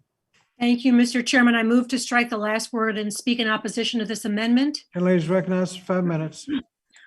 Mr. Chairman, with all due respect, this amendment is another political stunt by my Republican colleagues to undermine public education and distract from the very important things that we're trying to do with this act today.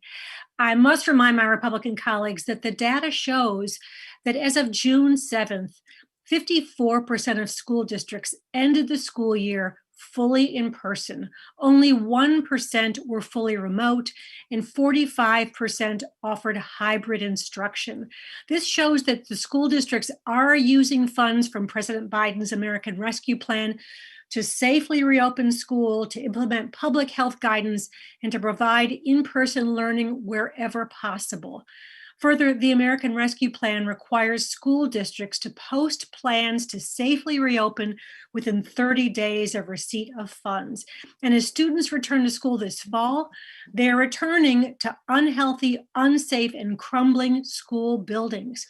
In a June 2020 report, the Government Accountability Office found that 54% of school districts need to update or replace multiple building systems in their schools. And it's particularly a problem in my district where we need more than $2 billion of repairs to bring our schools up to an acceptable standard.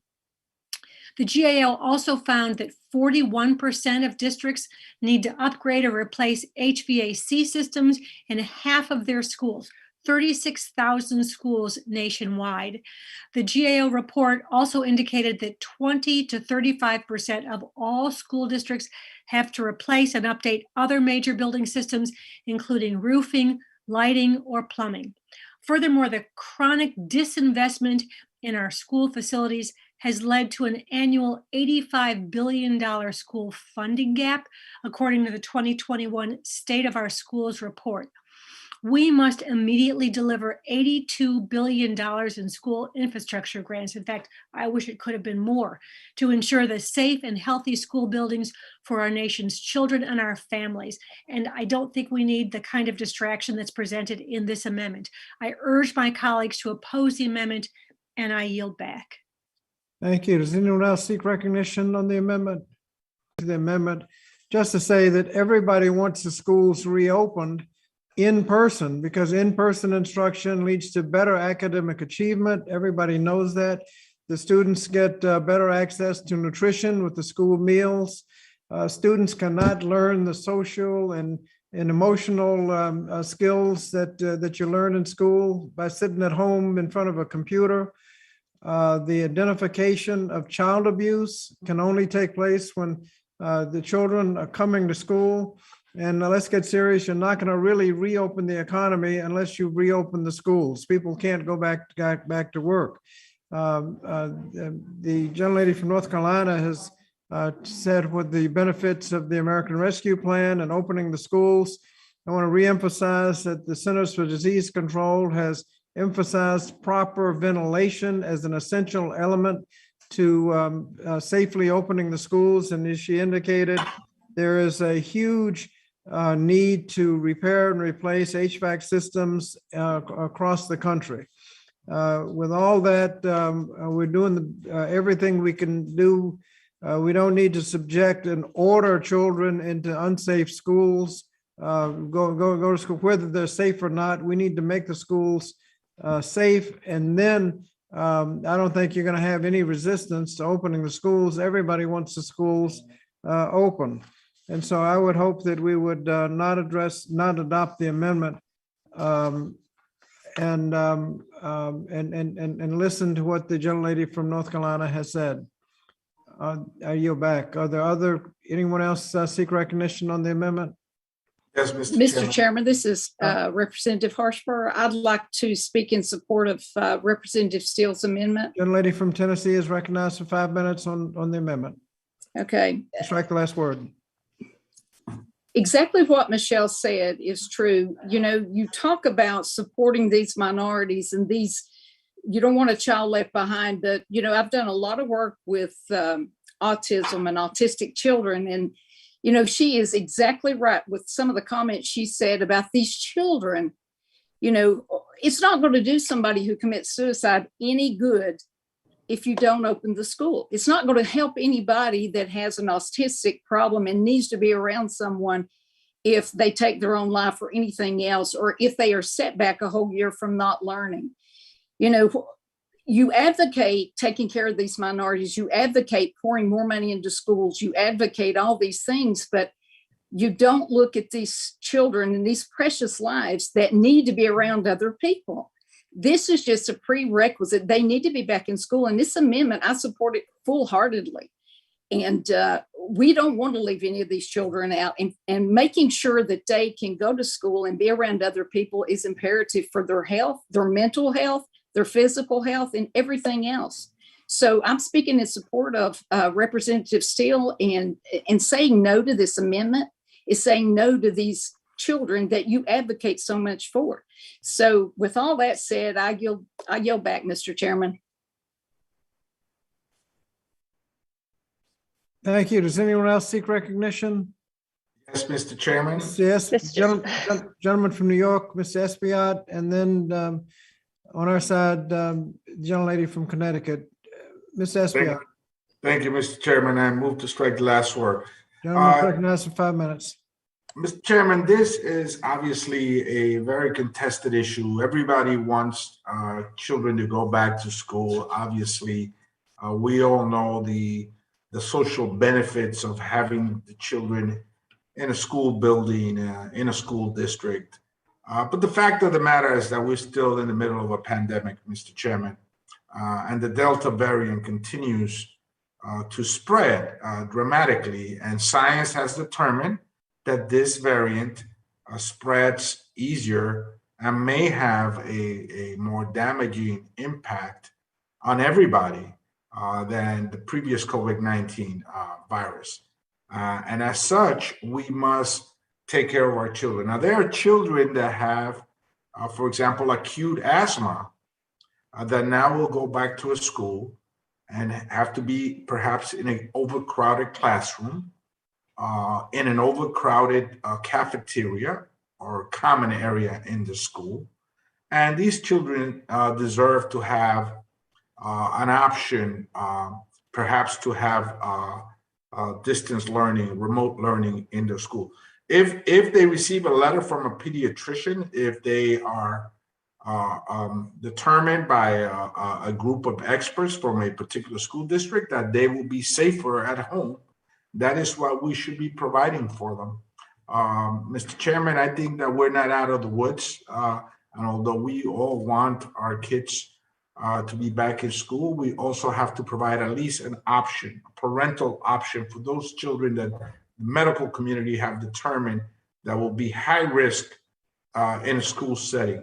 And that option must be provided for parents across the country.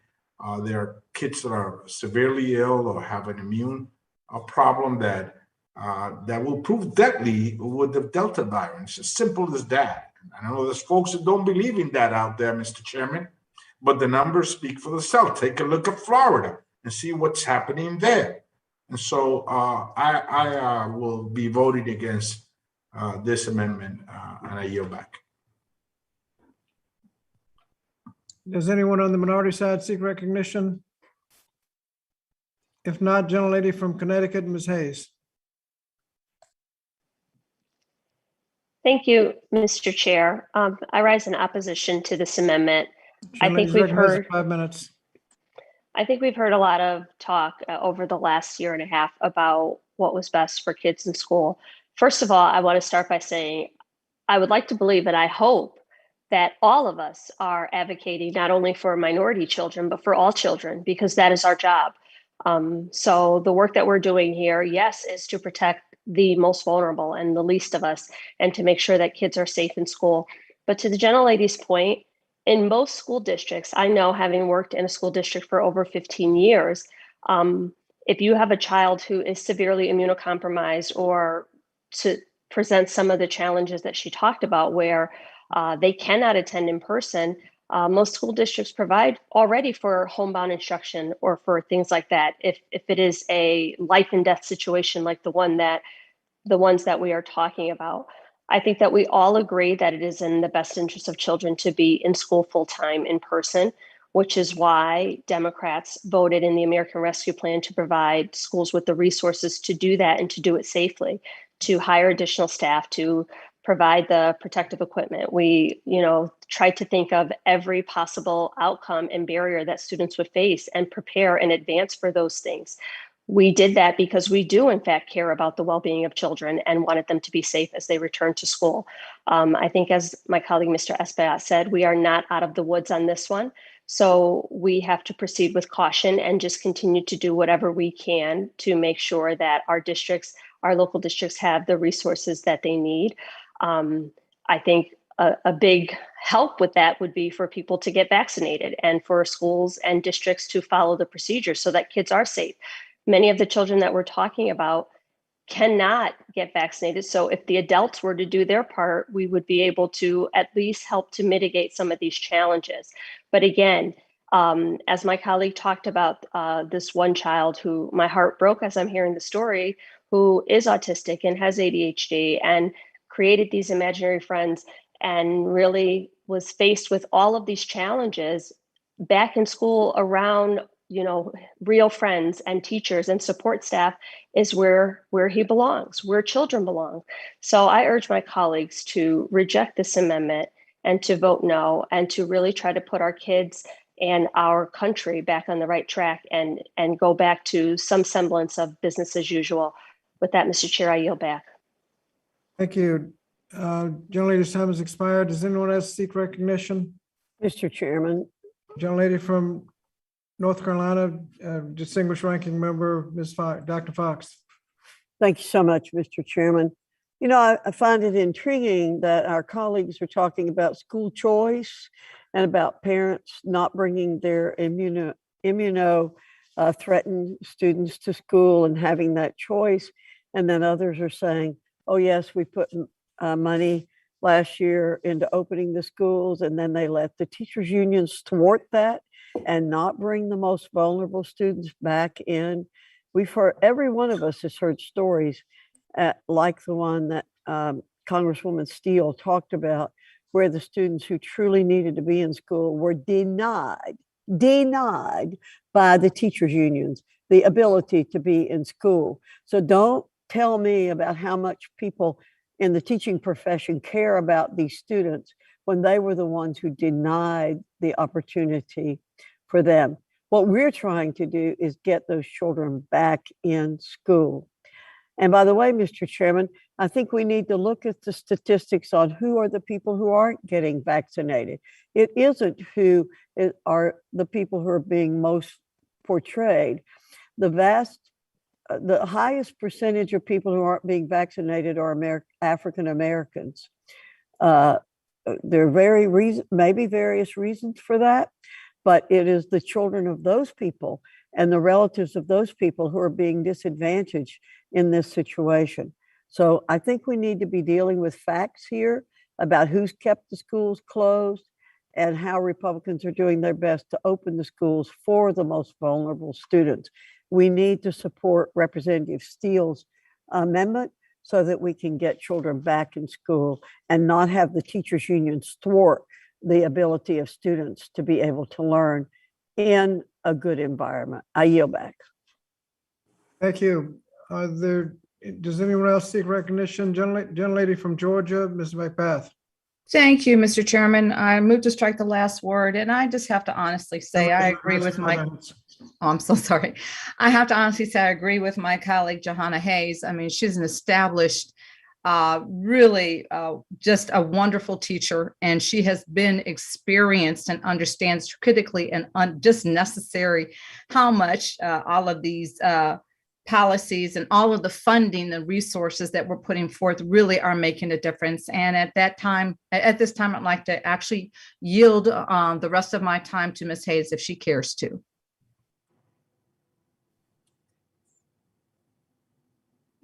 Yes, actually, thank you, Representative McBath.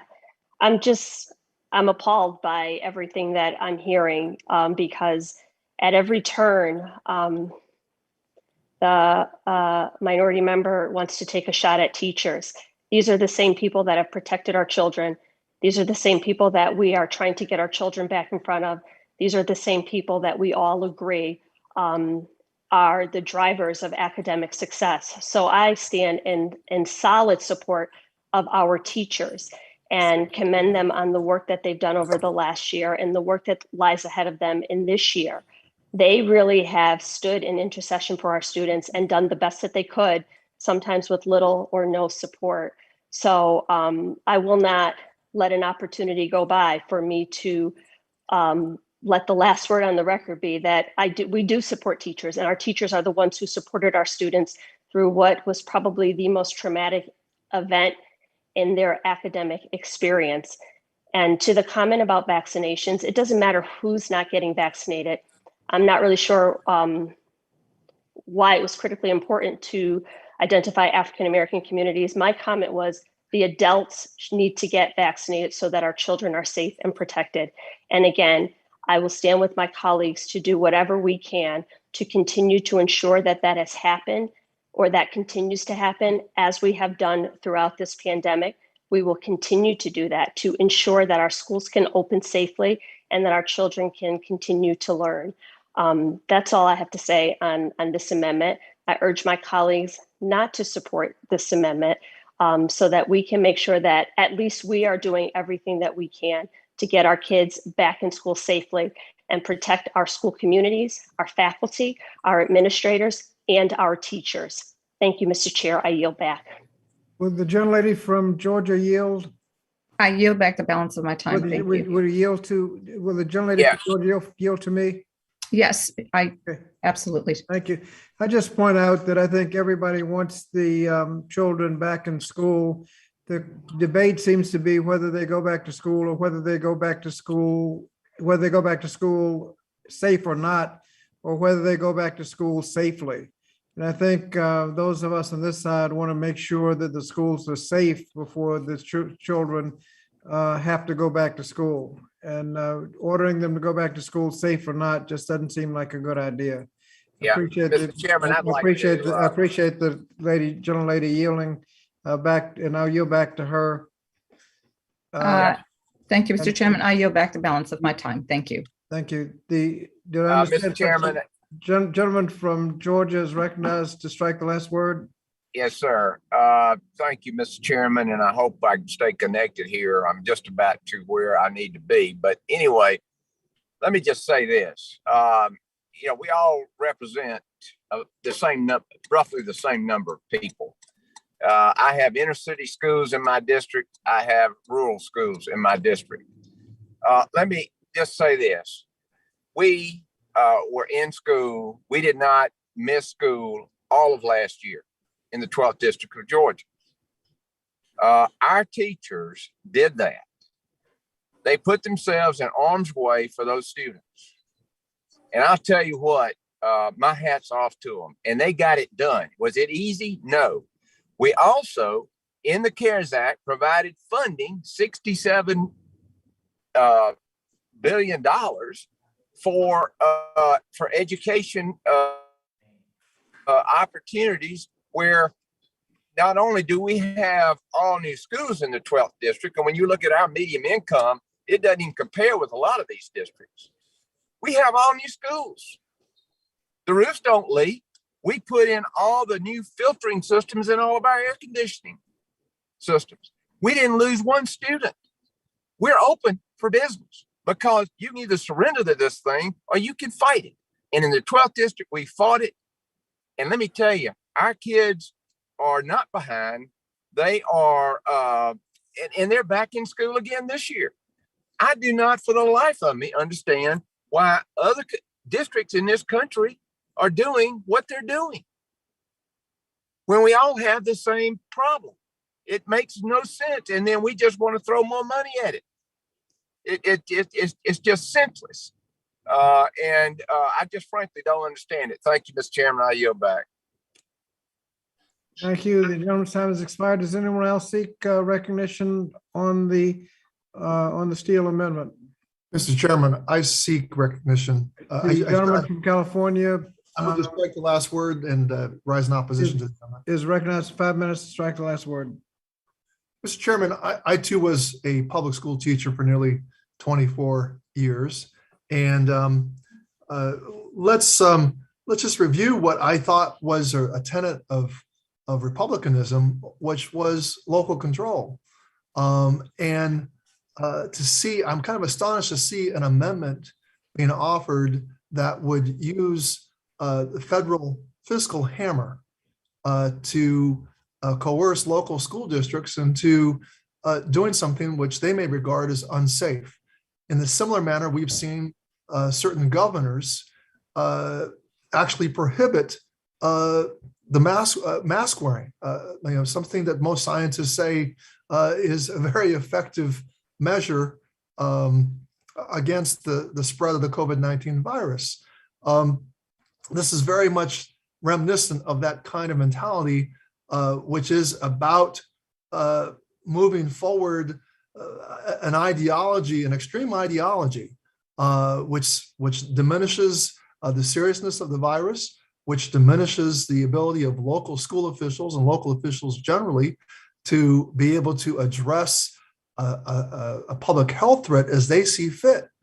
I find it wholly inappropriate to use the denial of public funding as the hammer to force schools to do something which local officials may find is unsafe and unwise to do. I yield back, Mr. Chairman. Thank you. Does anyone else seek recognition? Mr. Chairman, I would like to know if the call on the Zoom right now. Say again? Yeah, I'd like to know if Mr. Grossman is on the Zoom right now. He is. Okay, Mr. Grossman, would you yield time to Ms. Steele, please? Oh, absolutely. This gentleman from Wisconsin is recognized to strike the last word, is recognized for 5 minutes. Sure, and I'll let Ms. Steele say a few words. Thank you very much. And, first of all, we never attack teachers. We're talking about the unions that, we are talking about. And then second thing is somebody was talking about asthma, somebody who has some of the kids. It's a parent's choice. When they think that their children are vulnerable, then they're not going to send their kids to school. And third thing that we're talking about more resources. We already set aside $2 trillion and a lot of schools getting money. What more resources we talking about from taxpayers' money? We have to be frugal and we have to make sure that we are not wasting our taxpayers' money. So let's not just mess up with what we are saying here. We never attack teachers personally. My mother and my father was teachers, and you know what? We never do that. I know how important they are. They think about their kids, but we are talking about unions' decision that every time that, what they try to do in their district, and especially in California, that what's happening right now. So thank you. I yield back. Thank you. Does anyone else seek recognition? If not, gentleman from Kentucky. I withdraw the point of order. The gentleman from Kentucky withdraws his point of order, and the question now is on the Steele amendment on school reopening. All that favor the Steele amendment will vote aye. Aye. Aye. All opposed will vote no. No. Noes appear to have it. Chairman, I request the recorded vote, please. The gentlelady from California has requested a recorded vote that will be honored with the others. Thank you. The next next one in line? Okay. The next amendment I see on the list is to be offered by the gentleman from Wisconsin, Mr. Grothman. Mr. Grothman, you're on mute.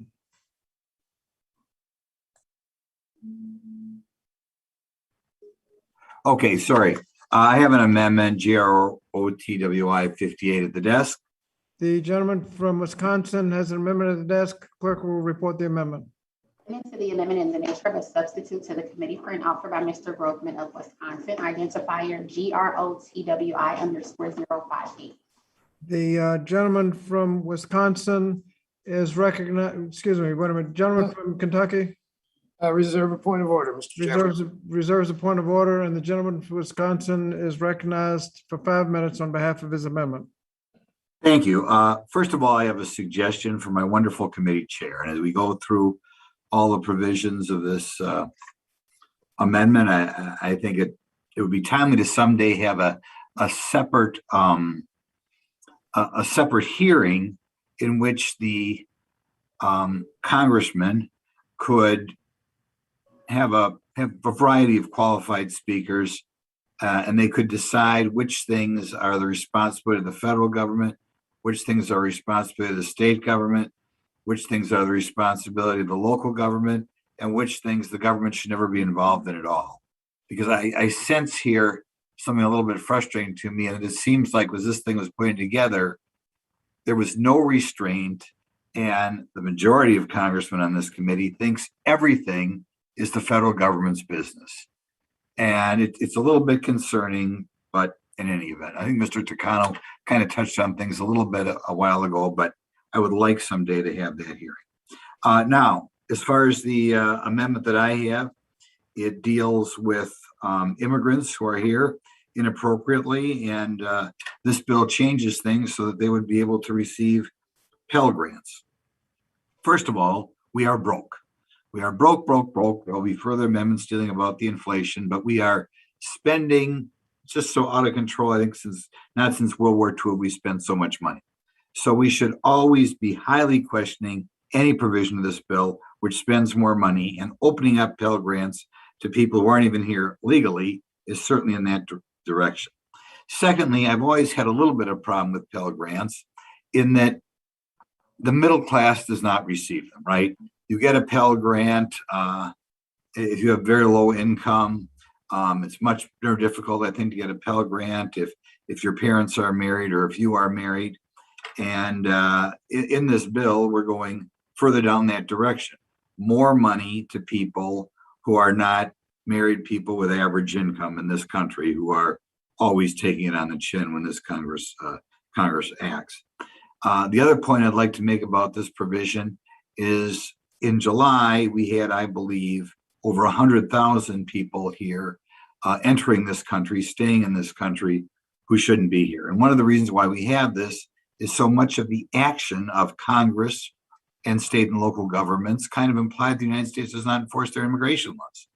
Well, if we're going to change the laws and saying that you get Pell Grants if you come here illegally, that certainly goes down the path of encouraging more illegal immigrants to come in this country.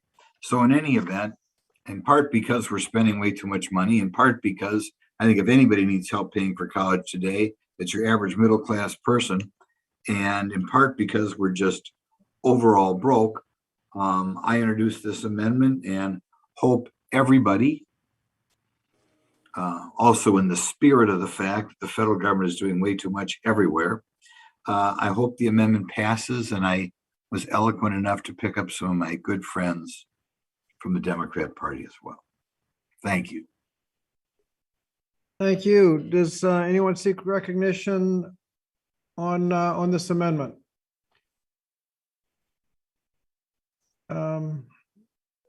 Is the gentleman from Texas seeking recognition? Yes, I'll seek recognition. Yes, the gentleman from Texas is recognized for 5 minutes to strike the last word. Thank you, Chairman. For many years in this country, we have allowed people to live their lives in limbo to the tune of millions of people, including many people who are dreamers, what we call dreamers, many of those who have DACA. And these are folks who oftentimes were brought here as young kids. It really had no choice whether to come to the United States, made no decision at all about that, but now find themselves in legal limbo. And this bill would help them so that their lives are no longer, or at least we've got to pass comprehensive immigration reform, but this bill would at least make it easier for them so that they're not forever stuck in that limbo and they can make their way through college and school and hopefully get into their careers. And so that's a positive thing for the United States. That helps unlock the potential, not only of those individuals, but also of the economies in which they reside. And those are really all 50 states across the country. And so this is a very important thing that we're doing. I know that, when you talk about immigration in the Congress, immigration is one of the most, if not the most controversial, one of the most controversial issues that we deal with as a Congress. And sometimes people tend to recoil when we debate it. But if you look at the fundamentals of this, again, this is something that's going to be beneficial not only for these individuals, many of whom made no decision at all to come to the United States, but also going to be beneficial to the country and to the universities and the cities and so forth. So with that, Chairman, I yield back. Thank you. Does anyone else seek recognition? Can I just respond to that for a second, Mr. Chair? You've already spoken. Let me see if somebody on the minority side can get recognized to yield to you. Yes, Mr. Chairman. Gentlelady from North Carolina. I believe Mr. Allen wants to yield. I'll let him do that. Okay, I recognize Mr. Allen for 5 minutes to strike the last word. Yes, I just want to add, and then I'll yield, is that, we offer, I believe the number is almost 1 million student visas in this country every year for people all over the world. But anyway, I'll yield to my friend from Wisconsin. Yeah, I'd just like to clarify, in this bill as currently before us, And she didn't take it. Yeah, I be saw a it on the list. 25-year-old, you can cross into this country, and you are eligible for a benefit that the average middle-class American is not eligible for. The middle-class American will be told, go take out a loan. But the person who just came here illegally yesterday will be say, here's your Pell Grant. That's what this bill does. And I think people ought to be a little upset about that. But thank you. The gentleman yields back to Mr. Allen. Yes. Mr. Allen yields back. Mr. Allen yields back. Yes, sir. I yield back. I'm sorry. Thank you. Does anyone else seek recognition? I see the gentleman from Kentucky, Mr. Yarmouth. Recognized for 5 minutes. Gentleman's recognized. Thank you, Mr. Chairman. Thank you, Mr. Chairman. I want to comment on a few things that we've heard today, and my friend Mr. Grothman just talked about. He just said we're broke. I heard earlier that we're bankrupt. I heard earlier that we're piling debt on future generations. This is typical language from Republicans. None of it is true. We are not broke as a nation. We are not bankrupt. We can't go bankrupt. We absolutely cannot go bankrupt because we have the power to create as much money as we need to spend to serve the American people. We are not piling debt on future generations. We've been accruing debt in this country for 230 years. Not one person has ever been asked to pay that off. But we heard that when the national debt reached $1 billion under Abraham Lincoln. We've heard that when it reached $1 trillion under President Reagan, and we hear it constantly. But again, nobody's ever been asked to pay off $1 of the national debt. That's because that's not how things work. What we are doing now are piling incredible deficits on future generations in terms of a climate that is not going to be susceptible to their having a good life. We're piling on ancient school buildings that, most of the school buildings in my district were built 50 years ago or longer. What are we going to do? Leave future generations 100-year-old buildings and then expect them to learn? These are the types of things that when you're talking about what we're doing to future generations, we have to stop thinking about the money, which we can create plenty of, and the societal deficits, which we are accruing, that are going to make life very, very different for our grandchildren. And I have a 2-year-old that I'm very, very concerned about. So let's stop with all this crazy rhetoric about the nation going bankrupt. The United States will never go bankrupt. It can't go bankrupt. Let's talk about the issues. Let's talk about what we need to do to serve the American people both today and in future generations. And I yield back. Gentleman's time has expired. Does anyone else seek recognition on the amendment? Does anyone else seek recognition on the amendment? If not, gentleman from Kentucky.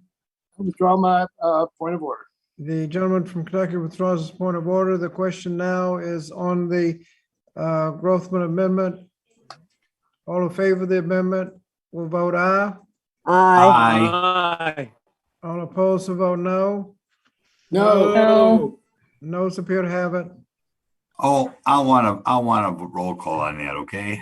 Okay. Don't get mad at me. And I'm not mad at you. Can't get mad at you. That request will be honored with the others. The next amendment, again, the gentleman from Wisconsin, universal pre-K amendment.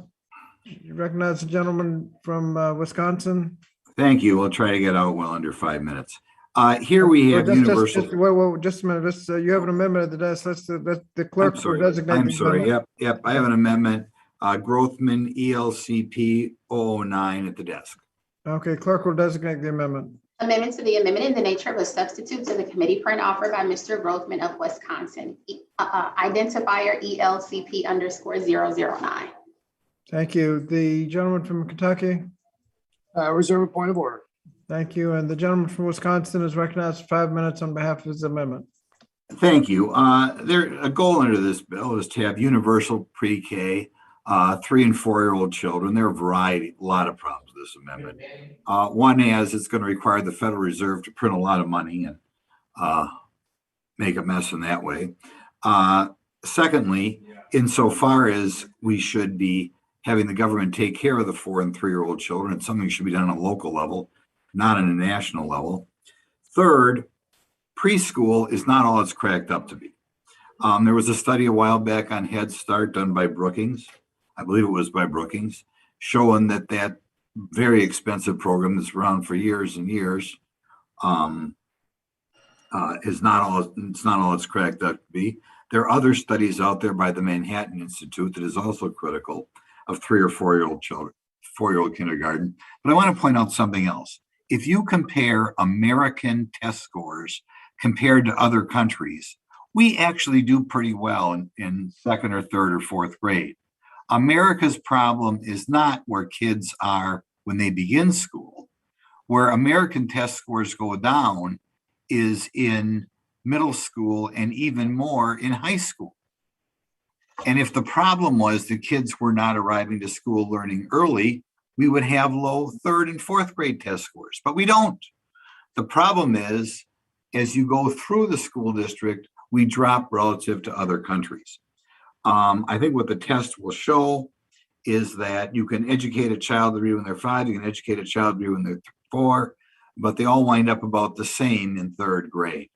So in addition to the fact that we are spending way too much money here, in addition to the fact that it's ineffective, in addition to the fact that it better be done on a local level, all those things, this is just an inappropriate portion of this bill. The other thing I'll say about it is it does go down the line with something the Democrat Party, I think, is trying to do more and more of all the time. You want the government to raise the kids. And I realize a lot of kids today are in daycare, but a lot of kids are with grandma and grandpa, and some kids are still with the parents. And this is a big step towards the government assuming more responsibility for raising the kids. So in any event, I hope I've said the right things and we get a lot of Democrats on board to strike the universal preschool program. Thank you. Gentleman's time has expired. Does anyone seek recognition on the amendment? The gentlelady from North Carolina, Ms. Manning. Thank you, Mr. Chairman. I move to strike the last word and speak in opposition to the amendment. Gentlelady is recognized for 5 minutes. Mr. Chairman, one of the most important and most transformative parts of this life-changing bill is the investment in high quality pre-K for 3 and 4-year-old children. In my district, we have too many children whose parents work 2, sometimes 3 jobs, who struggle to put food on the table, to keep a roof over their head, who can't afford childcare and certainly can't afford pre-K. And I must take issue with my colleague's assertion that all kids end up the same in 3rd grade. I recently met with the superintendent of one of our school districts who informed me that of the kids in one of our most disadvantaged neighborhoods, less than 37%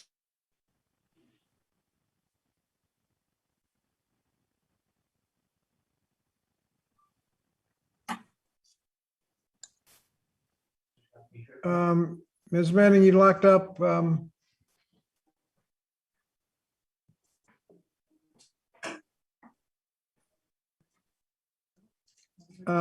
We will suspend. Does anyone, while she's getting reconnected, does anyone else seek recognition? Does anyone else seek recognition? I'll recognize myself for 5 minutes to speak on the amendment. First of all, the idea that pre-K doesn't work contradicts all of the available research. All of the available research shows that when you get young people off on the right track, it's a lot easier to keep them on the right track than to catch up later on. That those with quality pre-K are much more likely to graduate, much more likely to stay out of trouble, much less likely to become a teen parent. All of that, the evidence is clear. And so if you want to improve educational outcomes, the best place to put your resources is in quality pre-K. You may have anecdotal information, but all of the available research shows that pre-K is clearly exactly where we need to put our money.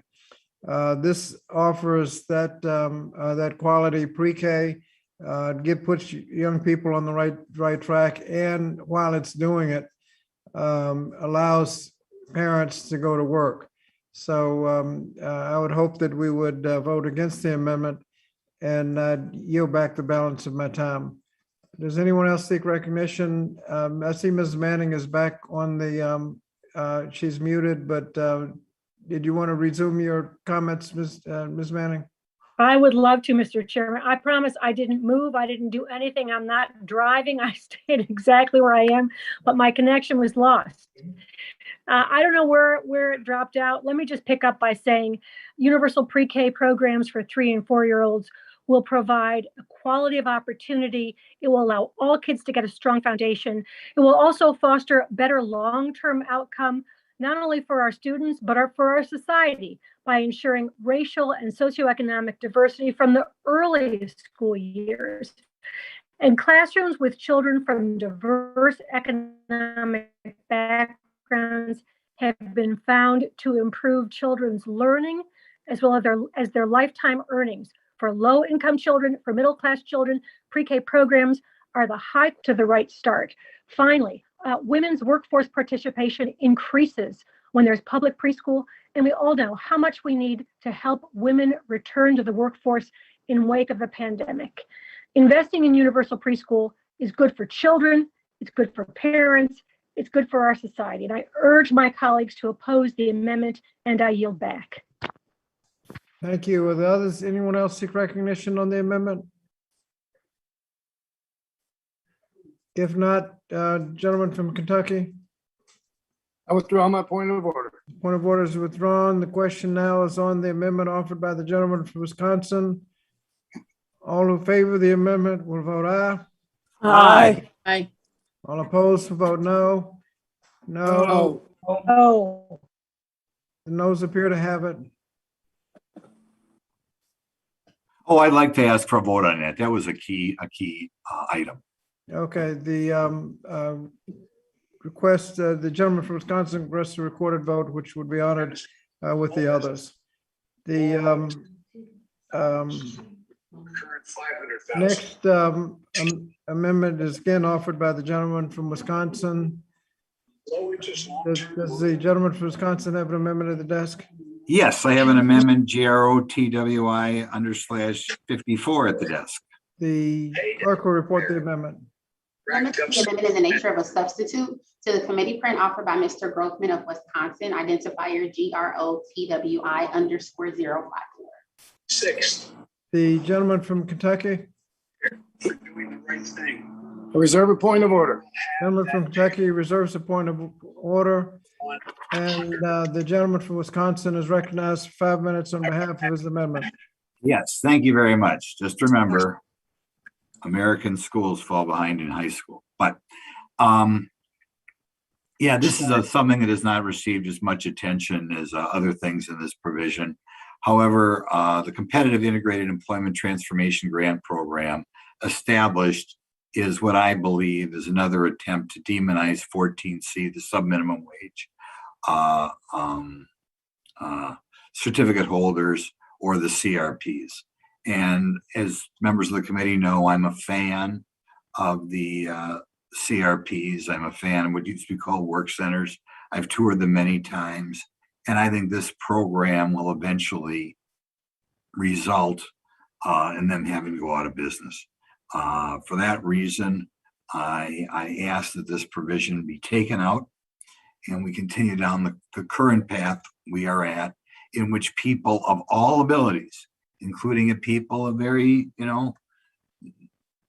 wonderful people who contribute so much to society, but have maybe a little bit less abilities as far as value in the workplace, continue to allow these folks to have a place to work, to have a place in which they can have the social setting, in which they can establish lifelong friends, as well as get the satisfaction of earning a paycheck, in which they might not be able to pay for, full rent or whatnot, but there's always got other government subsidies available, but in which they can have the self-worth that their siblings or friends have. So I strongly encourage adoption of this amendment, review the change, get rid of the changes that this amendment proposes for people who have other abilities. So thank you very much.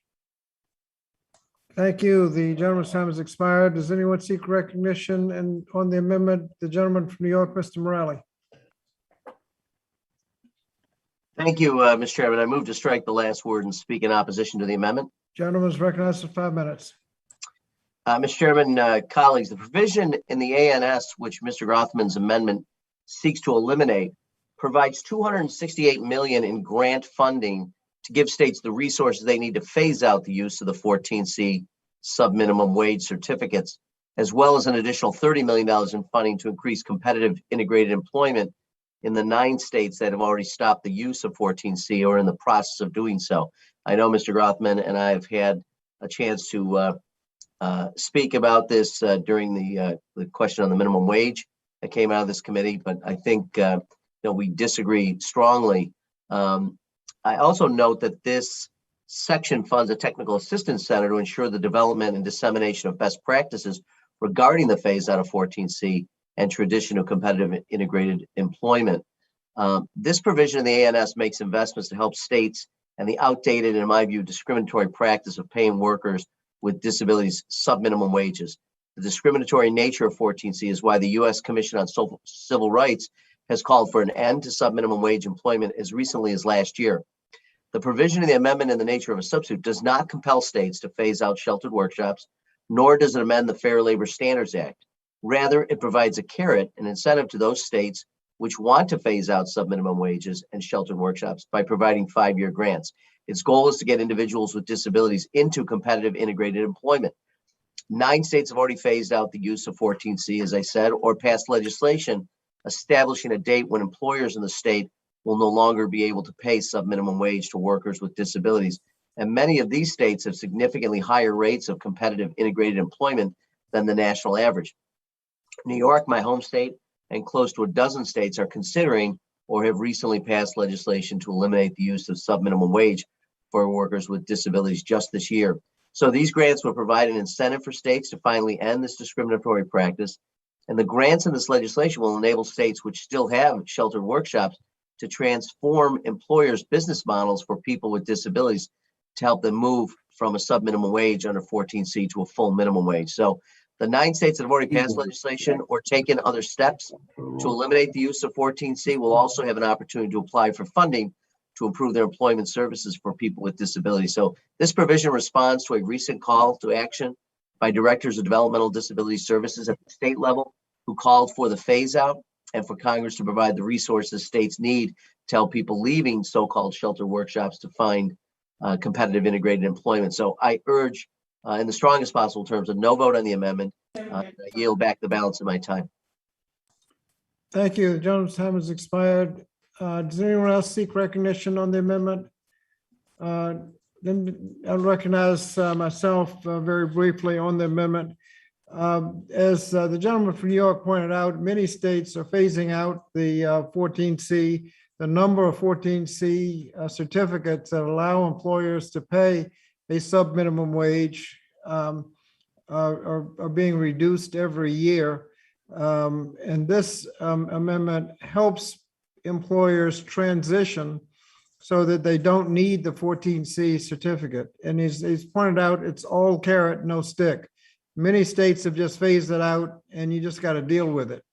As the gentleman from Wisconsin pointed out, there is concern what's going to happen to those people who are now receiving the certificates if they can't overnight achieve jobs that have the minimum wage. Well, these resources will help the transition so that they can get the minimum wage. And it's like I said, it's all carrot, no stick. There are no requirements. You don't have to do it if you don't want to. But for those that do want to, this provides significant help to transition people into competitive integrated employment. So I would hope we would oppose the amendment and allow this process to go forth so that we would have those resources. I yield back. Does anyone else seek recognition?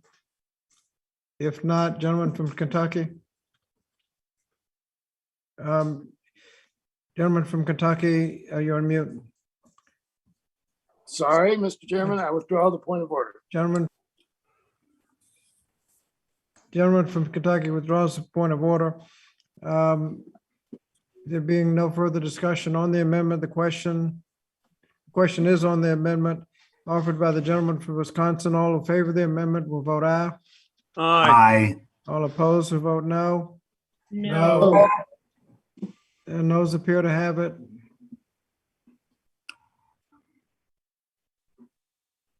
The noes have it and the amendment is. I'd like to, Okay. yeah, I'm going to ask for a roll call on that. The gentleman from Wisconsin requests a recorded vote. That request will be honored with the others. Yeah. Does the gentleman from Wisconsin have another amendment? Yeah, I have another amendment. The gentleman from Wisconsin has an amendment at the desk. The clerk will report the amendment. Amendment to the amendment in the nature of a substitute to the committee print offered by Mr. Grothman of Wisconsin. Identifier GROTWI_058. Wait a minute. Which one? Could you repeat the designation? Yes, I have the identifier GROTWI_059. 059. Okay. 059. Okay. The gentleman from Kentucky. I reserve a point of order. And the point of order is reserved, and the gentleman from Wisconsin is recognized for 5 minutes on behalf of his amendment. Yeah, I want to throw this out there. I'm not sure how receptive the majority party will be on this. But one of the problems we have is this very high student loan debt in our country. It has been brought to my attention from some administrators in local schools that there was a time when we allowed the schools to restrict the amount of money that students were borrowing. They would do this by pointing out to students that either they could get another job or they could live more frugally and not take out as much debt. I think any honest person would say that some of the student loan debt was not actually necessary. And some of my administrators would like to go back to the day in which you had to get your student loans approved by the educational institution. Now, this is a voluntary program under this amendment.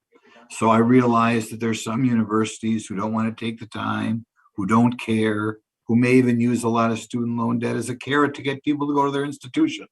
But there are some institutions who would love to be able to say, before you take out that $5,000, run it by me, because maybe we can find a way for you to only take out $2,000 or $1,000 this semester or this year. So that's what the amendment does. We hope that it's a good enough idea that if you don't vote for it today, you co-sign the sign on to the corresponding bill in the near future. Thank you. Thank you. The gentleman's time has expired. Does anyone seek time on the amendment? Mr. Chairman, Gentlelady from North Carolina, Ms. Adams. I move to strike the last word and speak in Gentlelady's opposition. gentlelady's recognized for 5 Yes. minutes. Thank you. Just Mr. strike the Chairman. last word. Let's be clear now. Federal student loans were created to provide low and middle income students with an opportunity to enroll in college, an opportunity previously only available to affluent students. I know that. I've worked with students for more than 40 years. But limiting a student's ability to borrow goes against the very premise of the federal student loan program. This amendment would allow institutions to limit a borrower's loan eligibility, potentially funneling low and middle income students into programs that may seem economically profitable in the short term, while barring them financially from accessing programs such as liberal arts degrees that may not have payoffs until later in life. Further, the amendment would allow financial aid administrators with discretion to increase loan amounts for individual students under certain circumstances that are left undefined. And although the amendment contains a clarifying provision that an institution of higher education is not authorized to limit loan amounts based on a protected class, we know all too well that discrimination and racism exist, especially in lending. This amendment would make it easier for low-income students and students of color to be denied access to loans that they are entitled to. So if my colleague wants to curb student borrowing, I would encourage them to support the committee print, which would invest billions of dollars in higher education, providing students with additional federal financial aid to reduce the amount of debt that they take on. So I would urge my colleagues to oppose the amendment, and I yield back, Mr. Chairman. Thank you. Are there others that seek recognition on the amendment? Anyone else seek recognition on the amendment? If not, gentleman from Kentucky. I think I'm reading your lips. I think you. Sorry about that again. I withdraw the point of order, Mr. Chairman. The point of order is withdrawn. And the question now is on the amendment offered by the gentleman from Wisconsin. All who favor the amendment will vote aye. Aye. Aye. All opposed to the amendment will vote no. No. The amendment, it appears the noes have it. It appears the noes have it. The noes have it. Yeah, that was a flawless amendment, but in the interest of getting out of here by 4 a.m, I will not ask for a roll call on that amendment. Okay. The noes have it, then amendment is not adopted. Does the gentleman from Wisconsin have another amendment? Yep. The gentleman from Wisconsin has an amendment at the desk. The clerk will report the amendment. Amendment to the amendment in the nature of a substitute to the committee print offered by Mr. Grothman of Wisconsin, identifier GRO-TWI_057. Thank you. The gentleman from Kentucky. I reserve a point of order, Mr. Chairman. The gentleman from Kentucky reserves a point of order. Gentleman from Wisconsin is recognized for 5 minutes on behalf of his amendment. Well, another $24 billion on the additional $500 on the Pell Grants. There are a variety of reasons other than just the fact that there's an additional cost that I have a problem with this amendment. One of the things we have to look at when we look at Pell Grants again is I get complaints when I get around my district from what I'll call the middle class. Husband and wife are working, they both got a decent wage. And because of that, their children wind up going up on the amount of debt they have to take out. Whereas if they weren't working so hard or weren't married, that child would get what amounts to a good start on a free education. And this just encourages things down that line. As a matter of fact, I even talked to a woman in my district who knew a couple people who were not getting married just so they could get the Pell Grants. So I wish we'd redesign this program, not to penalize marriage and not to penalize work. And like I said, I think we don't have another $24 billion to put on the next generation, whether it goes through bankruptcy or not. So that's the bill. That's the amendment. Get rid of the $500 increase on a program that I think is, to a degree, fundamentally flawed, and like everything else in society, the rich are taken care of, the so-called poor are taken care of, the middle class, they're on the short end of the stick. Thank you. Thank you.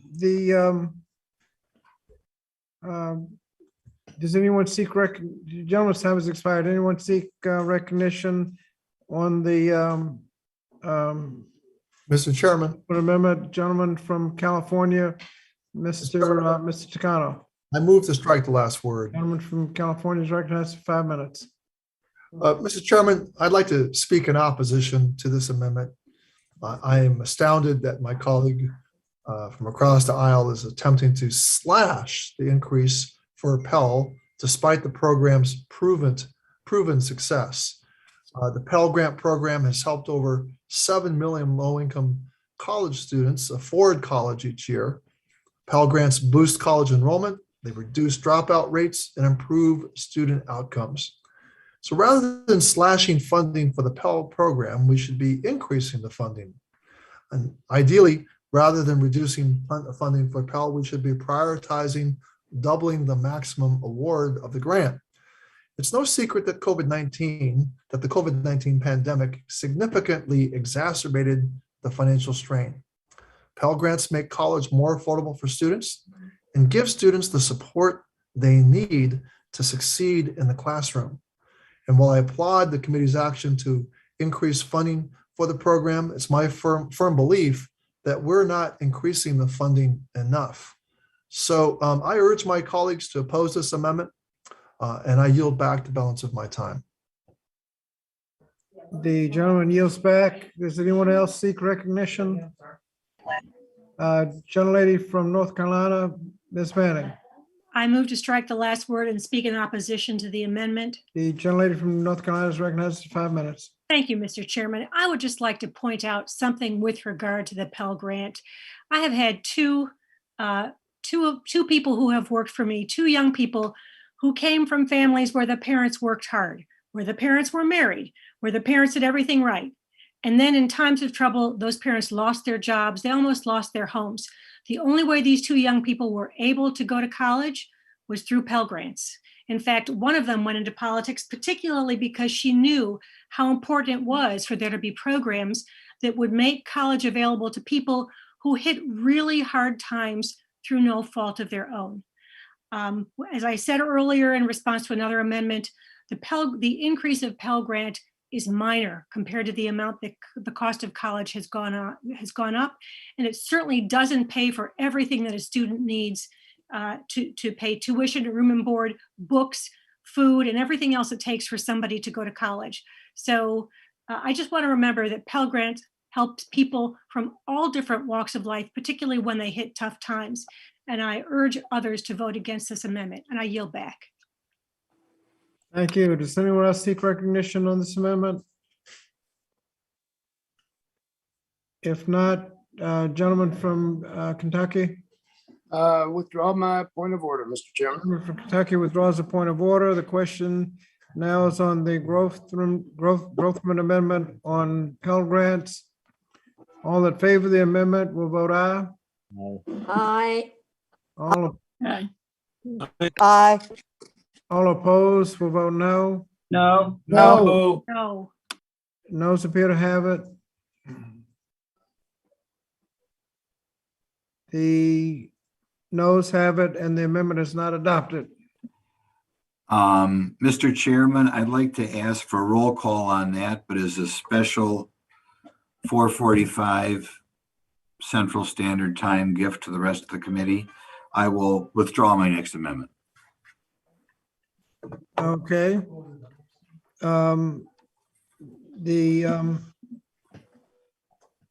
When we see, did you ask for a recorded vote? Yep. We'll go for a recorded vote on that one, Okay. and we'll pull the next one. Okay. I've been asked about taking a break. We can take a 15-minute break at 6 o'clock. If that's okay with everybody. The next amendment I have listed is the gentlelady from Iowa, Ms. Dr. Miller Meeks, on, do you have an amendment at the desk? Yes, Mr. Chairman, I have an amendment, Miller Meeks ELCP_010 at the desk. The clerk will report the amendment. Amendment to the amendment in the nature of a substitute to the committee print offered by Mrs. Miller Meeks of Iowa, identifier ELCP_010. The gentlelady from, the gentleman from Kentucky is.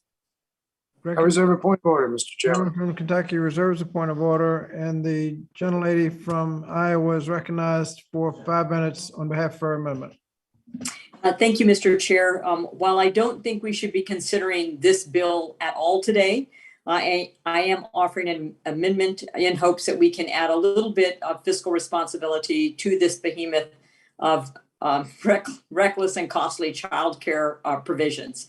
While we don't have an official cost for this bill because of the rushed process, I can tell you that this program is as unnecessary as it is duplicative.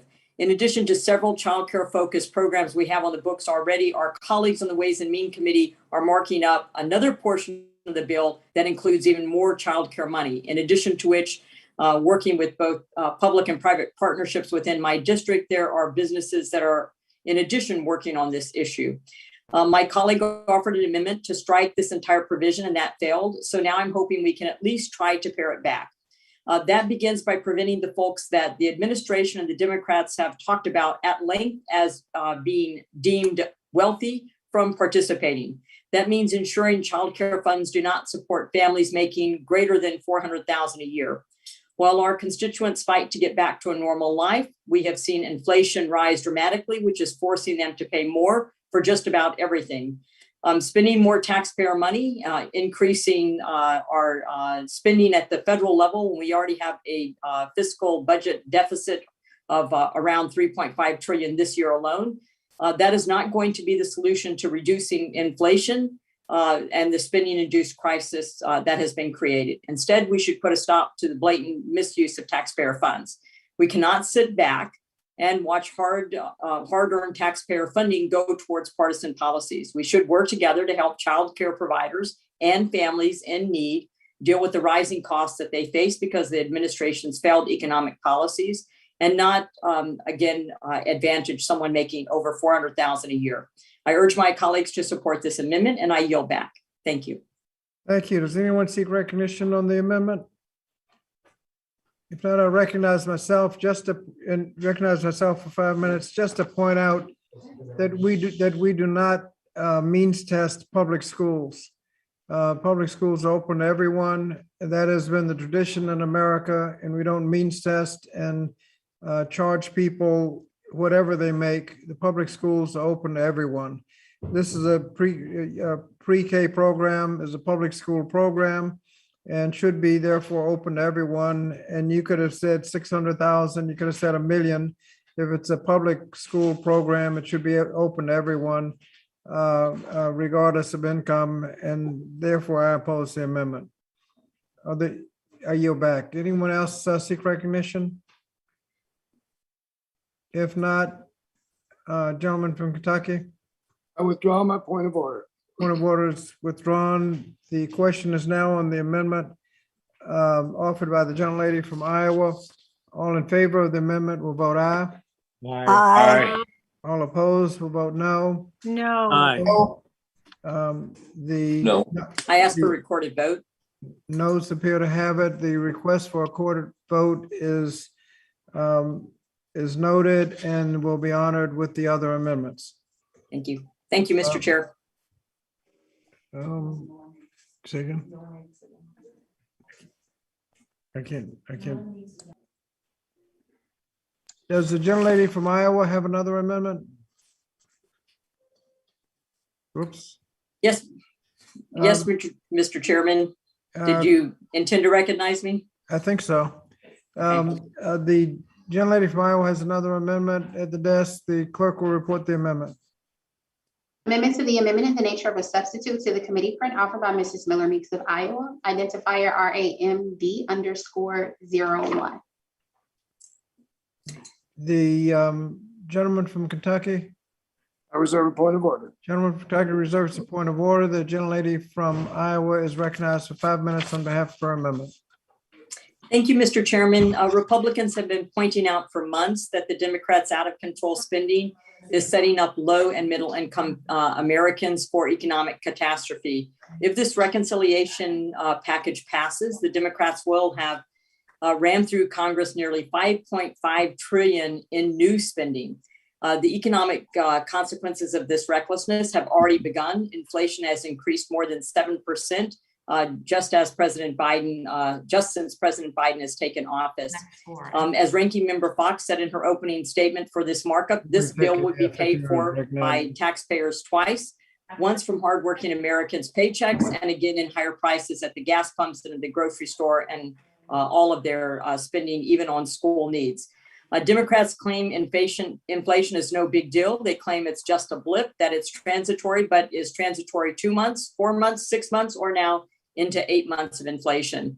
And if it's true, then they should vote for this amendment. My amendment is straightforward. It calls on the Bureau of Labor Statistics to certify to Congress that the hundreds of billions of dollars in new spending in this package will not increase inflation. Until that happens, the bill cannot take effect. Mr. Chairman, our constituents are hurting. They're worried about how they're going to afford milk, gasoline, how they're going to, get to work. They're seeing their paychecks rise, but the increased wages are being swallowed up by higher prices. We have a chance with this amendment to ensure that we are not doing further harm to our economy and to our hardworking taxpayers and low-income workers in our districts. I urge my colleagues to support this amendment, and I yield back. Thank you. The gentlelady's time has expired. Does anyone seek recognition on the amendment? If not, I recognize myself on the amendment and recognize myself for 5 minutes. This is an amendment that requires the Bureau of Labor Statistics to carry a function that is frankly outside its authority.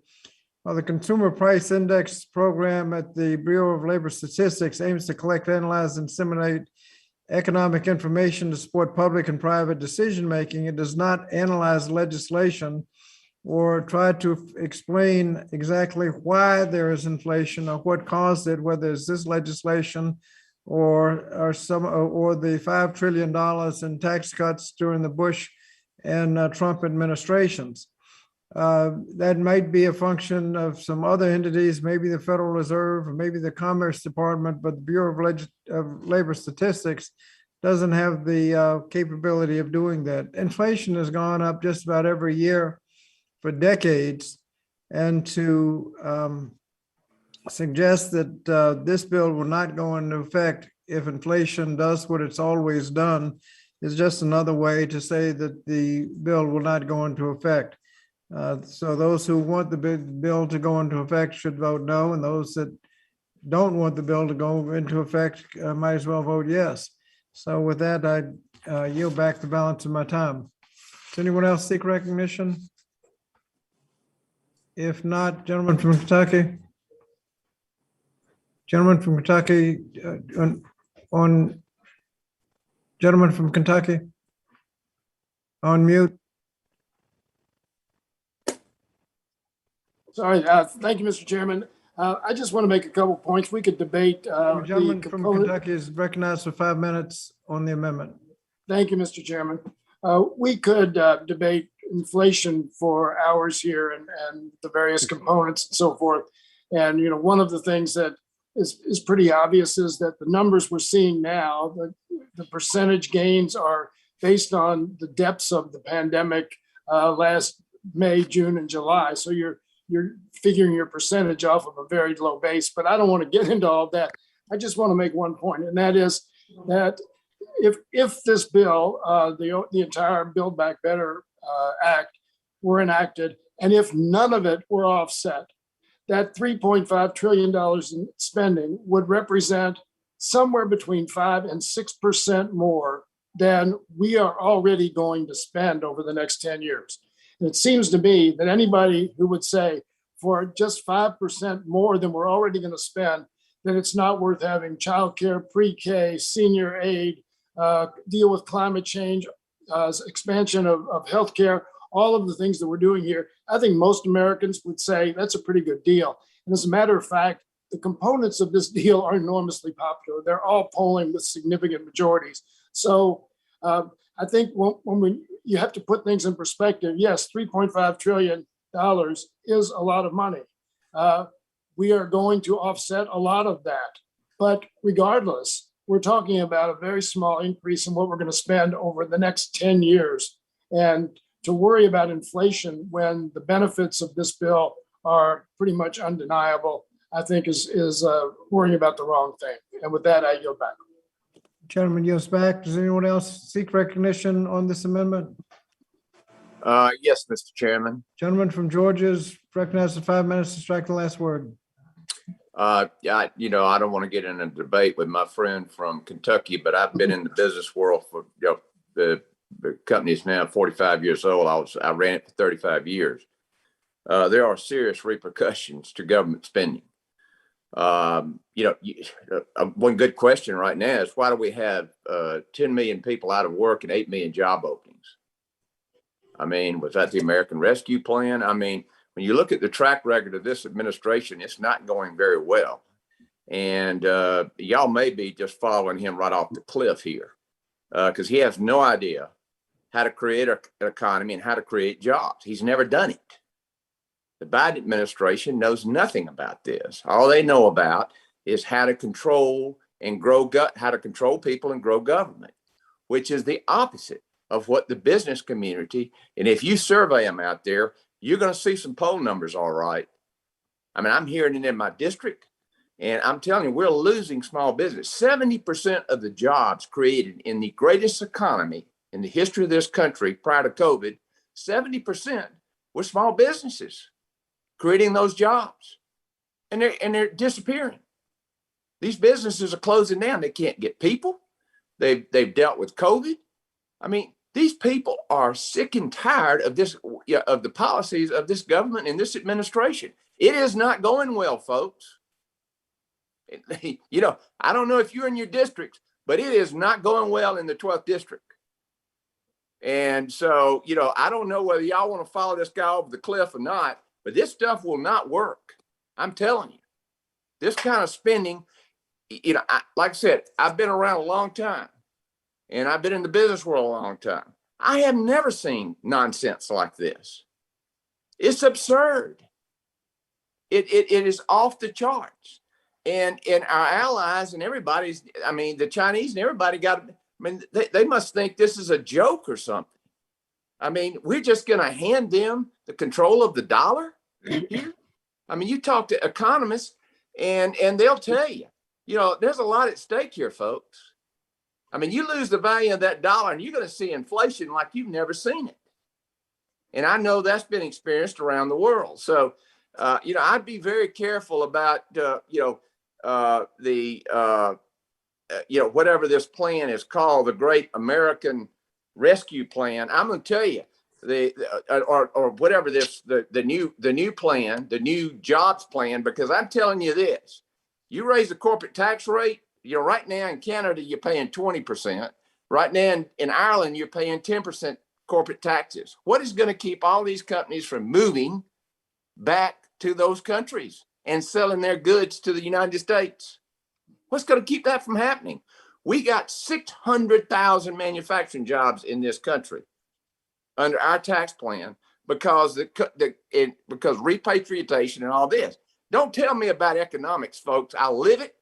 I've hired people. I understand this stuff.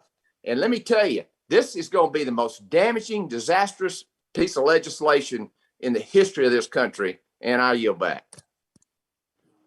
Gentleman's time has expired. Does anyone else seek recognition on the? Mr. Chairman, Gentleman from South Carolina, seek recognition to strike the last word. yes, strike the last word. Gentleman is recognized for 5 minutes. Thank you, Mr. Chairman. And indeed, Congressman Allen is correct. What we have before us, this piece of legislation, by putting so much money and throwing it around, the level of inflation is going to skyrocket, which affects everybody, and this could be so negative. And we already see that with the most recent job report in August, that there was an expectation of 720,000 jobs to be created. But in fact, what happened was it was 235,000. This is the weakest job report during the president's months in office. It seems like years. And this is incredible that there would be a 500,000 shortfall. Additionally, indeed, inflation is something that should be concerned, because we have a 30-year high in inflation that is going to affect every American family, and regardless of political party. And what we have, indeed, Congressman is correct. There's 8.4 million Americans remain unemployed in August, despite there being 10.5 million job openings in America. I know as I go around the district, business after business has no hiring out front. When I go to restaurants that I like to go to, i.e. McDonald's, they now are not serving inside. You have to go through the drive-by window. You cannot get in because they don't have employees.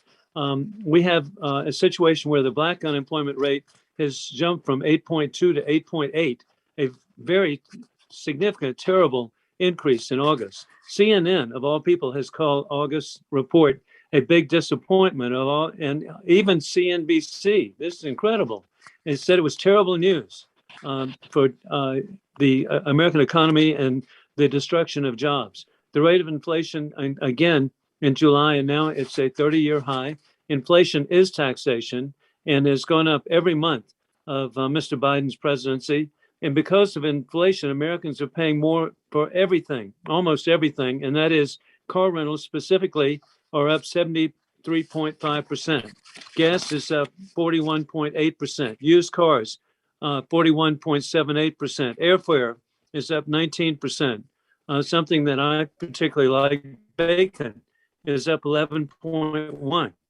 Fish, which again is a favorite to me, is up 8.5. And what we have is 50% of all small business owners reported job openings they could not fill in August. This is just so sad.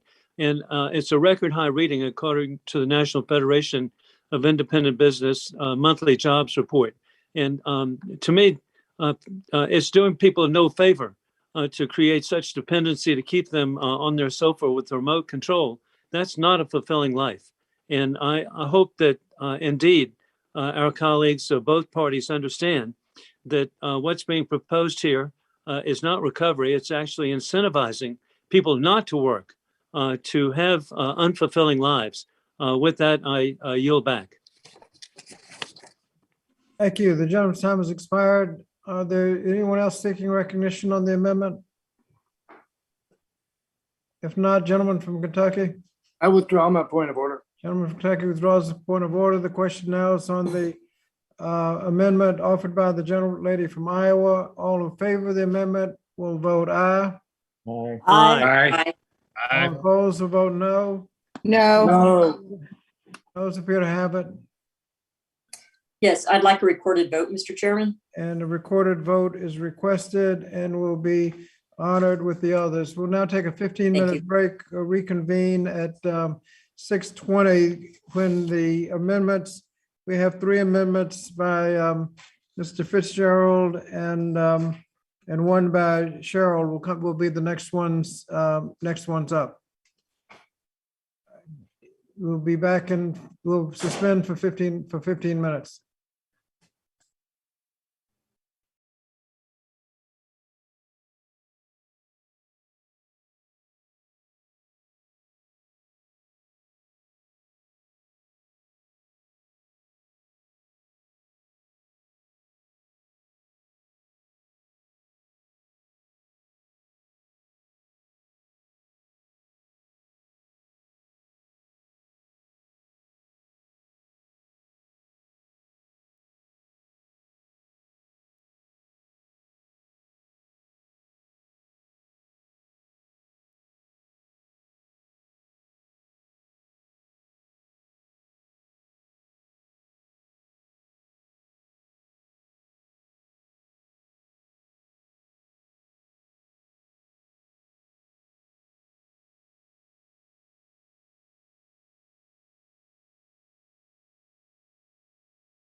Okay. The committee will come back to order. And as we indicated when we briefly recessed, the gentleman from Wisconsin, Mr. Fitzgerald, will have the First Amendment. Gentleman from Wisconsin, do you have an amendment at the desk? I do, Mr. Chairman. I have three amendments there. 09 is the first one. The clerk will report the amendment. Amendment to the amendment in the nature of a substitute to the committee print offered by Mr. Fitzgerald of Wisconsin, identifier RAMD_01. The gentleman from I'm sorry, excuse me, Mr. Chairman. The identifier for this one is RAMD_09. The gentleman from California, Mr. Takano, reserves a point of order. Yes, I do, Mr. Chairman. I reserve a point of order. Thank you. The gentleman from Wisconsin is recognized to strike on behalf of his amendment for 5 minutes. Thank you, Mr. Chair. While I don't particularly support the funding in this bill, I do believe that if we are going to authorize the use of taxpayer funds, we should certainly help charter schools where we can. Charter schools do not typically have access to the same sources of funding and financing as public school districts, which hinders charter schools' ability to acquire adequate school facilities. This results in funds being diverted from students in classroom instruction to support facility costs. Charter schools also lack access to public buildings. This amendment would ensure that in addition to other eligibility requirements, districts aren't blocking charter schools / public schools renting or purchasing public buildings. Districts should meet this basic requirement so public school students receive equitable treatment. While many districts work closely with charters to provide them with facilities or shared space, others enact policies that prevent them from paying rent for a school building, even if it is unused. This amendment solves this problem. In order to benefit from these funds, school districts would be required to demonstrate that they are not restricting access to their vacant school buildings. It's simple. If a district is applying for federal funds to support renovations, it should certify that it isn't letting buildings sit vacant rather than leasing or selling to interested educational entities. Preventing other public schools from leasing or buying unused space doesn't make any financial or educational sense and is not in the interest of students, 3 million of which attend charter schools nationwide. I urge my colleagues to support this common sense amendment and yield back. Thank you. Gentleman's time has expired. Does anyone seek recognition on the amendment? If not, I recognize myself for 5 minutes in opposition to the amendment. This amendment attempts to divert school infrastructure funds from public schools by requiring school districts to lease vacant buildings and sell the land to private schools and charter schools. Got to remind my colleagues that we should be focusing on public education, not exacerbating the chronic disinvestment in public schools. You have to remind people the average public school in this country is way over 40 years old. In Virginia, the median age of a school is about 50 years old. And with the money available, we'll only be able to do 1 or 2%, replace 1 or 2% of the schools in the country, the public schools in this country. Diverting this money into private schools and charter schools will only mean that fewer public schools will be able to get the resources. I would hope that we would defeat this amendment and focus on public schools as we should. I yield back. Does anyone else seek recognition? Mr. Chairman. Gentlelady from North Carolina, the distinguished ranking members, recognized for 5 Thank minutes. you. To strike the Just last very word. briefly, I like you too as as chairman.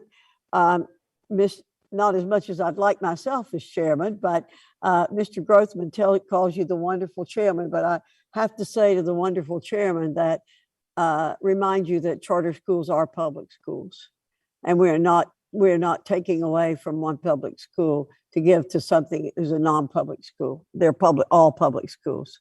Thank you. I yield back. Thank you. The other comments that anyone wants anywhere to seek recognition on the amendment?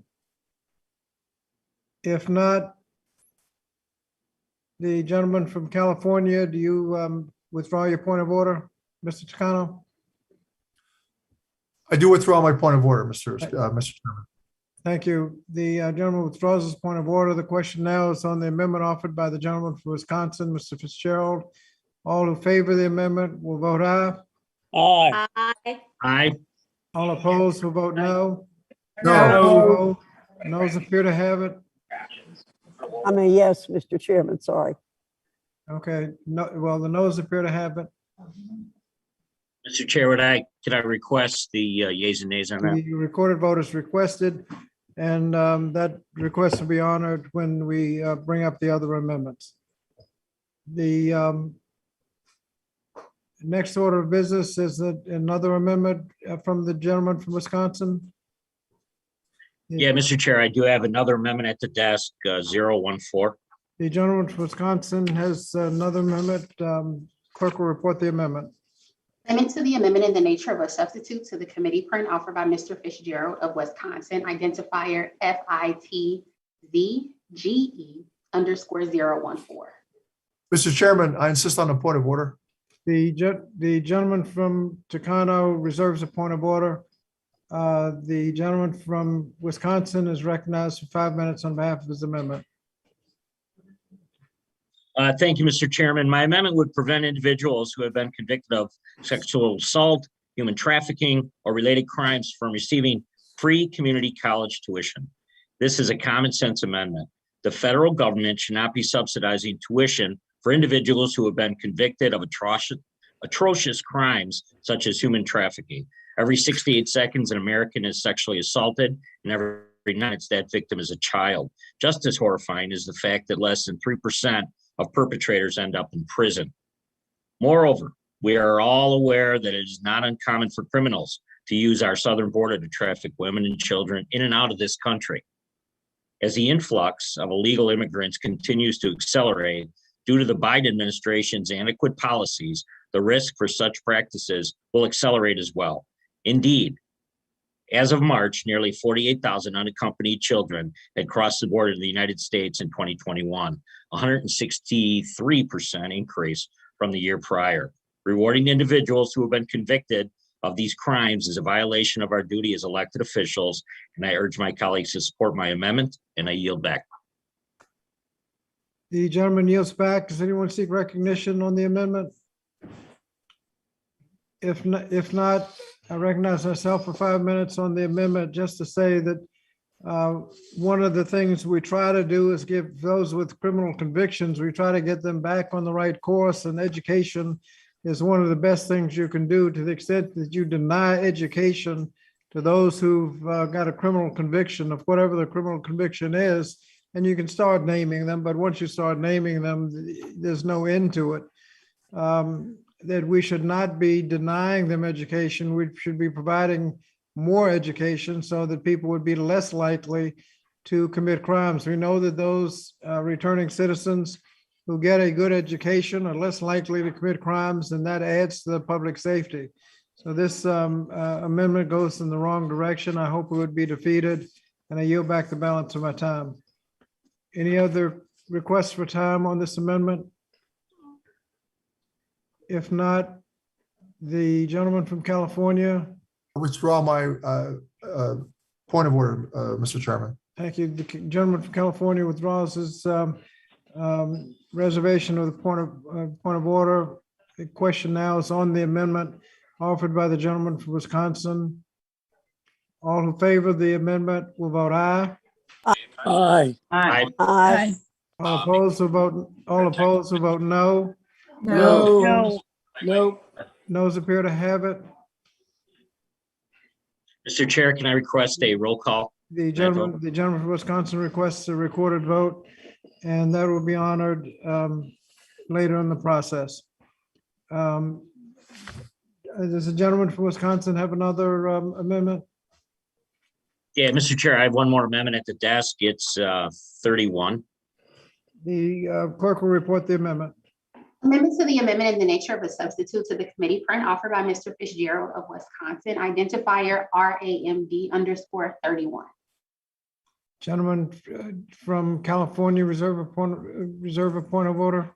I do, Mr. Chairman. The gentleman from California reserves a point of order. The gentleman from Wisconsin is recognized for 5 minutes on behalf of his amendment. Thank you, Mr. Chairman. My amendment prohibits institutions that have ties to adversarial foreign nations from receiving funds under federal-state partnerships. A foreign adversary is defined as any foreign government or foreign non-government person engaged in a long-term pattern or serious instances of conduct significantly adverse to the nation's security of the United States or security and safety of United States persons. We have seen the dangers of China infiltrating our colleges and universities through institutions like Confucius that act as a front for espionage and IP theft. Russia also has a long history of sending spies into American academia.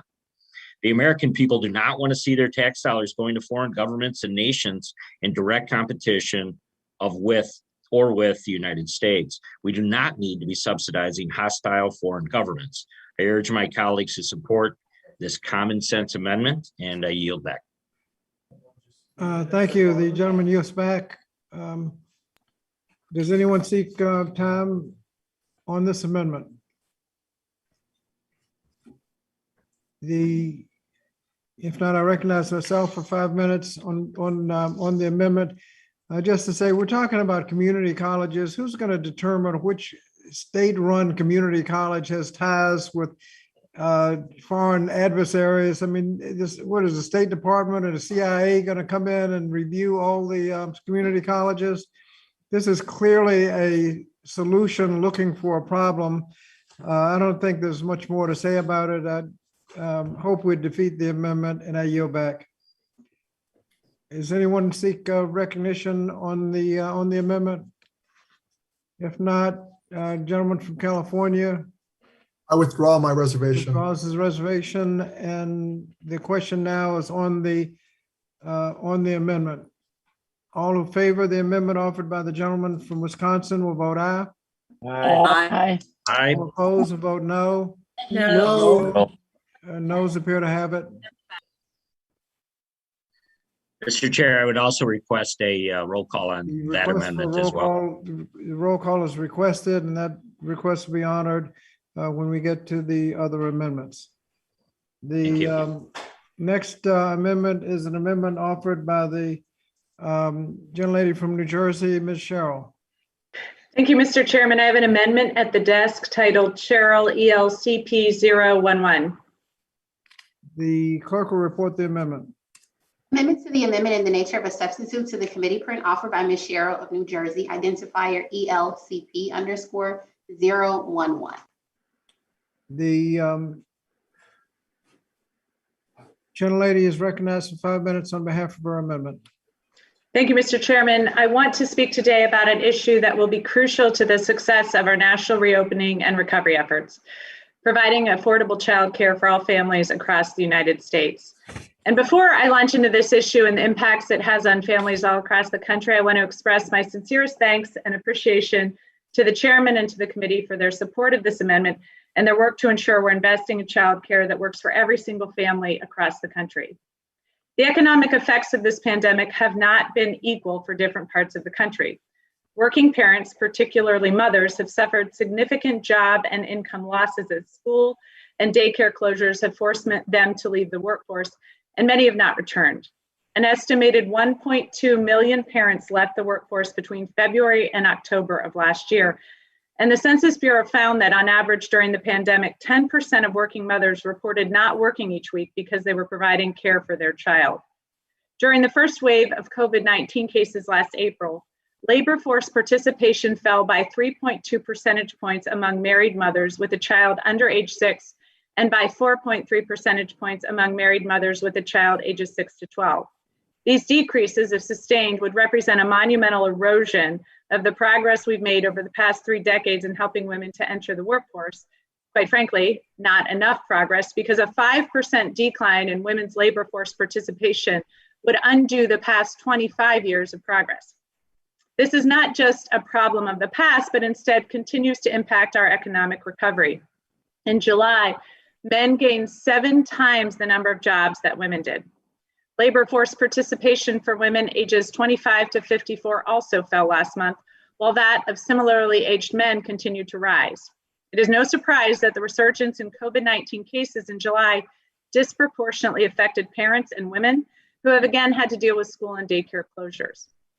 As I've gone on small business walks throughout my district and spoken with business owners, I've constantly heard how the inability to hire workers has significantly impacted our economy's reopening and recovery process.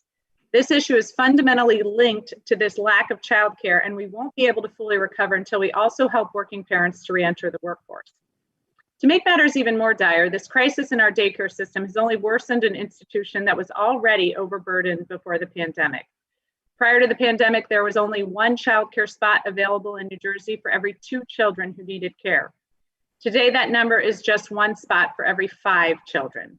It is clear we can't go back to the child care policies that existed pre-pandemic, but instead must create a new system that guarantees affordable, high-quality care for every family that needs it.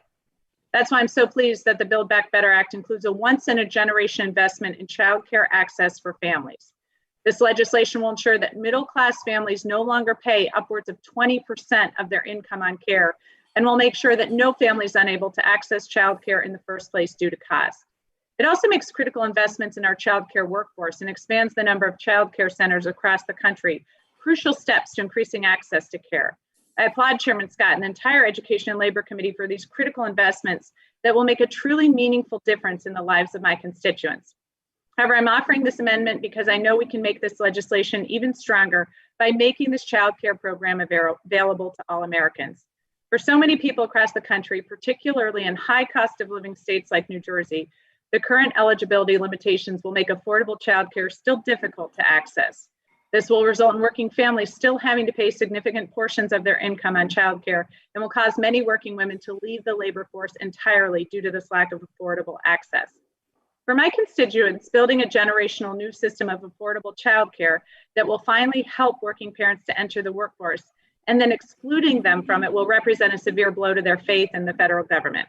New Jersey already pays over $10 billion more in federal taxes than we receive in federal spending, and I will not let another federal program pay less to New Jersey taxpayers than all other Americans. So for these reasons, I'm proud to introduce an amendment to this bill to make our investment in child care truly accessible to all Americans. In doing so, we'll guarantee that every child has access to high quality care and will ensure that working parents, particularly mothers, can re-enter the workforce.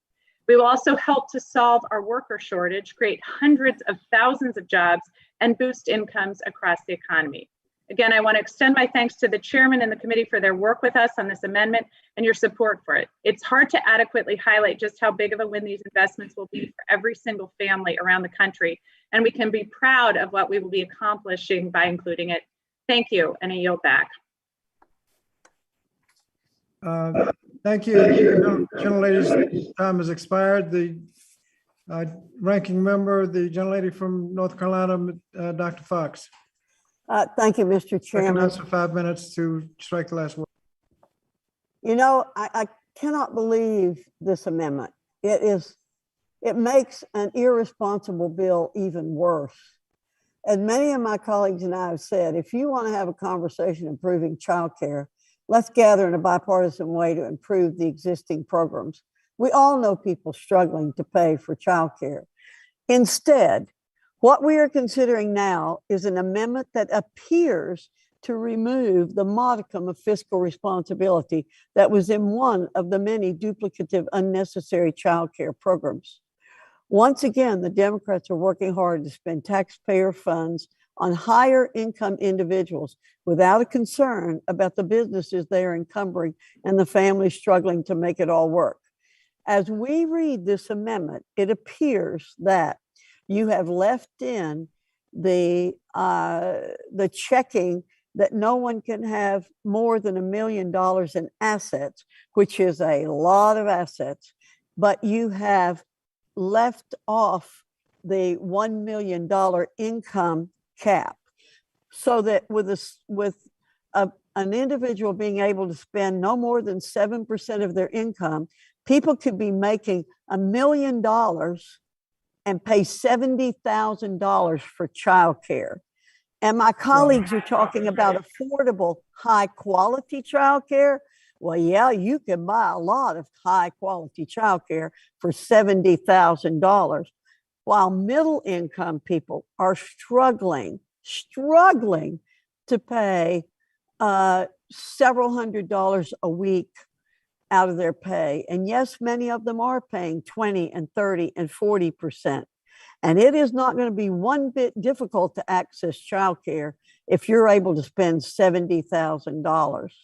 This is outrageous, Mr. Chairman, absolutely outrageous.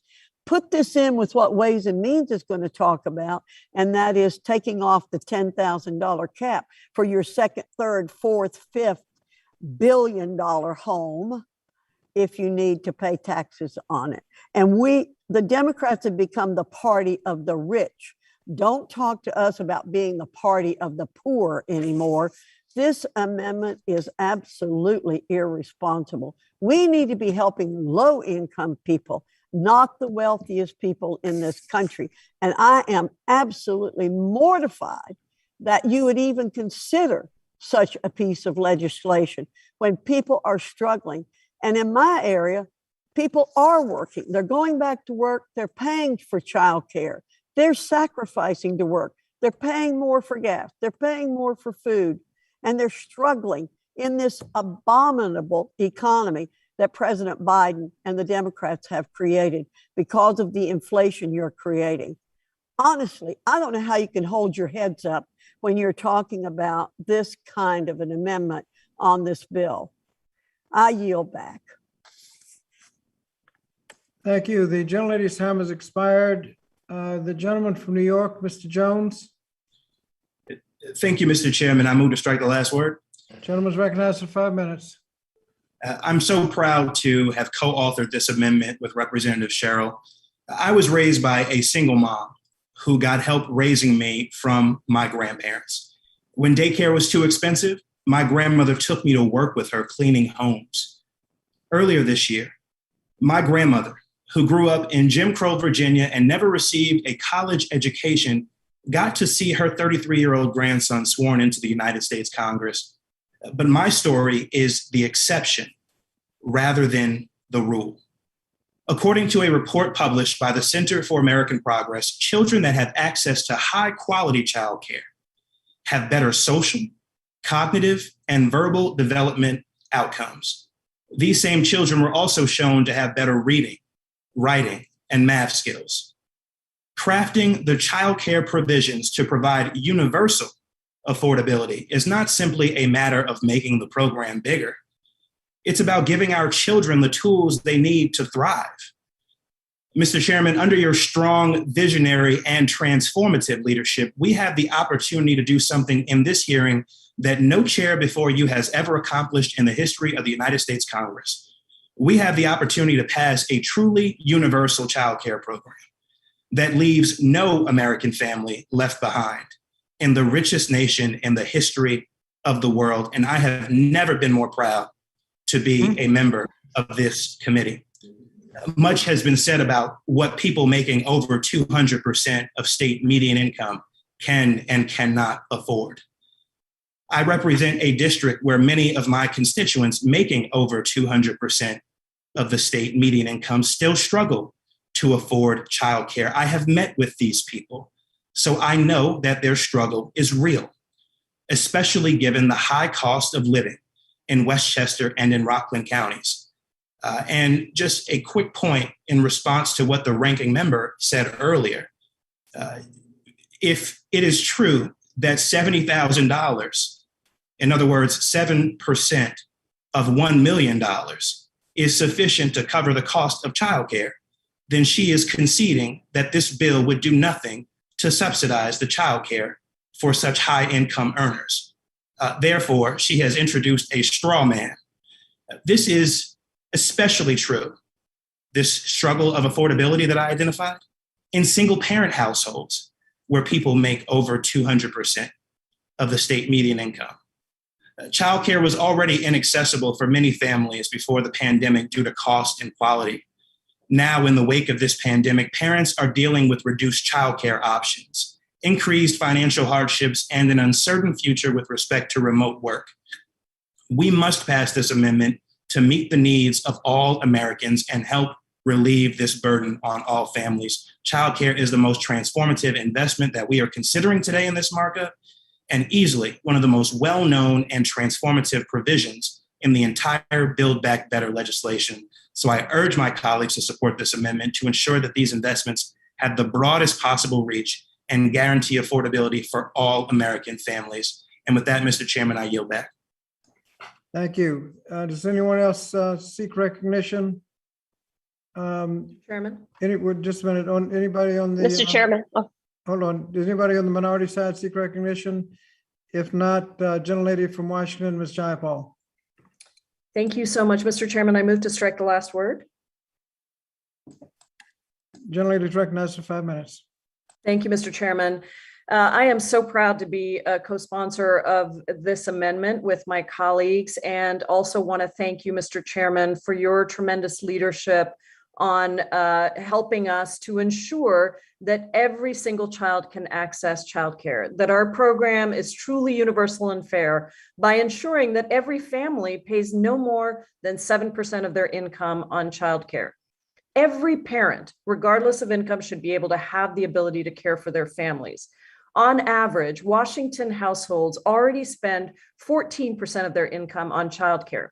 And in Seattle, childcare costs $2,400 a month per child, rivaling what it costs to go to college. Every member of this committee wants working families who continue to bear the brunt of the economic impact of the pandemic to have childcare options that they can actually afford. Unfortunately, too many still continue to be priced out of receiving quality childcare.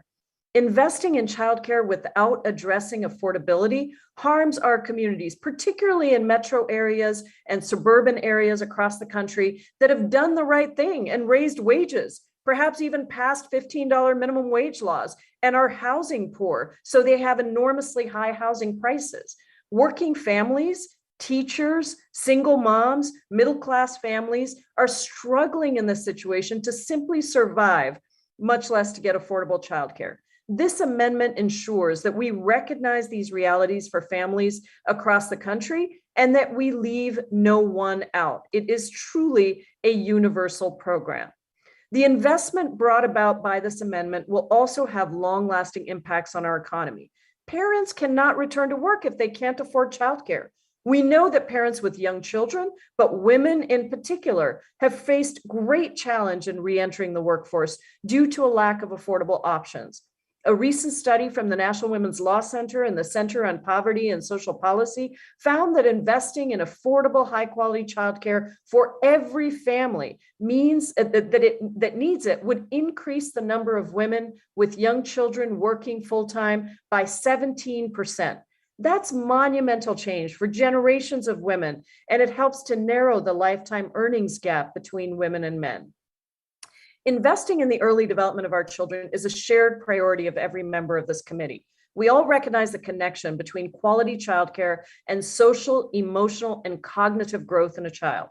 Cost should not be a barrier in ensuring that working families have that same opportunity. This amendment recognizes that and ensures that all children, regardless of their family's income, have that head start. Now, I respectfully would submit that I'm not sure that our colleague from North Carolina understands what this amendment says. It caps automatically the amount so that no family will pay more than 7% of their income. But if the cost of childcare is less than that, then obviously that family is covering the entire cost. So when you have that $1 million family with $70,000 as their 7% share, then they are not going to get any money from the government. So we have naturally instituted the income cap here to ensure that families pay, and it's proportional to their income.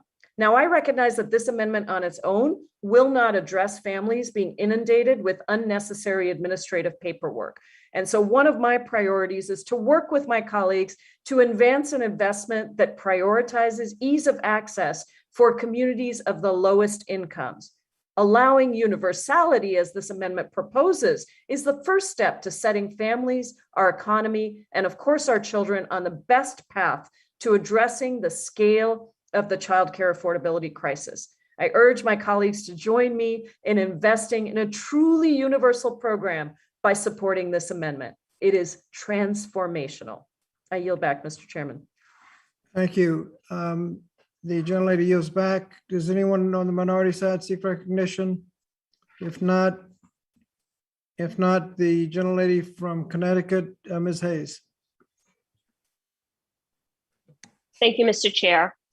I move to strike the last word and rise in support of this amendment, which I am happy to co-sponsor. Gentlelady's recognized for 5 minutes. Not every parent has a family member who is willing to help them take care of their child while they go to work or school. Those parents are then tasked with navigating the complex landscape of the childcare system, finding an available spot amid the patchwork of programs at an affordable and quality facility. Expanding equity and access are the core tenets of all of my work here in Congress, and moving our childcare system closer to true universality has been something I have advocated for since I was elected. I'm so proud to be taking a vote on a measure that even a few years ago seemed impossible, to ensure that no family has to spend more than 70% on critical childcare for their families. According to the U.S. Department of Health and Human Services, childcare is only affordable if it costs no more than 10% of a family's income. Currently, middle-class families are paying about 14% of their income on childcare. So I thank the chair and the committee staff for working so closely with the members to make affordable childcare a reality. In my state of Connecticut, we are ranked 6th out of 50 states for the most expensive infant care. Data compiled by Child Care Aware shows that while the average mortgage payment in my state is about $24,000, the average annual cost of tuition at a public higher education institution costs about $12,000. The cost of center-based childcare averages about $15,000. Connecticut is one of 33 states where infant care is more expensive than the cost of college tuition. Infant care in Connecticut costs about 37% more per year than in-state college tuition. Think about that. Just think about that. Care for one child averages only about 7% less than rent. And while the cost can be a significant burden for parents of all incomes, simply finding a center can also be challenging. Finding high-quality, affordable childcare can sometimes seem insurmountable for parents. According to the Center for American Progress, there are 97 census tracts in my district that can be classified as childcare deserts. We have to act now to fix this problem. The high cost and availability of childcare impacts every family from all income levels. Every family. That's because childcare is also about the child. Giving children a chance at access to education early, at socialization skills, at basic learning skills, provides them with sets them up with a future for success. That's what all of our children need, and we all benefit from that. So childcare, while we're talking about the cost of it and the impact of it, it is also about the child, and we owe it to our children to set them up for success. I also would like to add to this conversation that in my state, and I'm sure in yours, the highest income earners are not the ones on the wait list at the YMCA. They're not the people who can't find childcare. They're not the people who can't afford childcare. It is the lowest income earners, the most vulnerable people, the people who are making less than minimum wage, the people who are scraping together all they can to go back to work. Like you said, ranking member, the people who are making a sacrifice. So while anecdotally we'll always find people who aim to take advantage, the people who will benefit this program are not millionaires who will now send their kids to public centers just to get over on the system. It is the people who truly want to work and be a part of our thriving and growing economy. We owe it to them to help them. This amendment brings us closer to the promise of true universality and increases the quality of life and economic security for every family. It gets women back to work. It gets our workplaces up and running. It helps our children grow and thrive. While we saw that 92% of women did not return back to work or were shut out of the workforce, for many of them, the reason is childcare. So let's vote yes for this amendment, get women back to work, get families back on track, and set up our young people for success, for future success. I urge all of my colleagues to vote yes on this amendment. And with that, Mr. Chair, I yield back. Thank you. The gentlelady yields back. Are there others that wish to be recognized? Mr. Chairman. I'm sorry, gentlelady from Oregon. Thank you, Mr. Chairman. I move to strike the last word. Recognized for 5 minutes. Thank you, Mr. Chairman. I just want to participate in the childcare discussion because I find it neither outrageous nor irresponsible that we would invest in high quality childcare.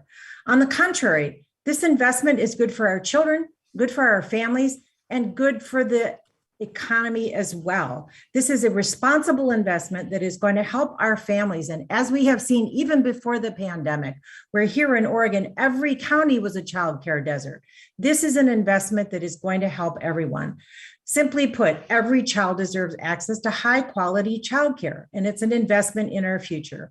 So there's a professor at University of Chicago, Professor James Heckman. He's a Nobel Memorial Prize winner in economics. And here's what he said.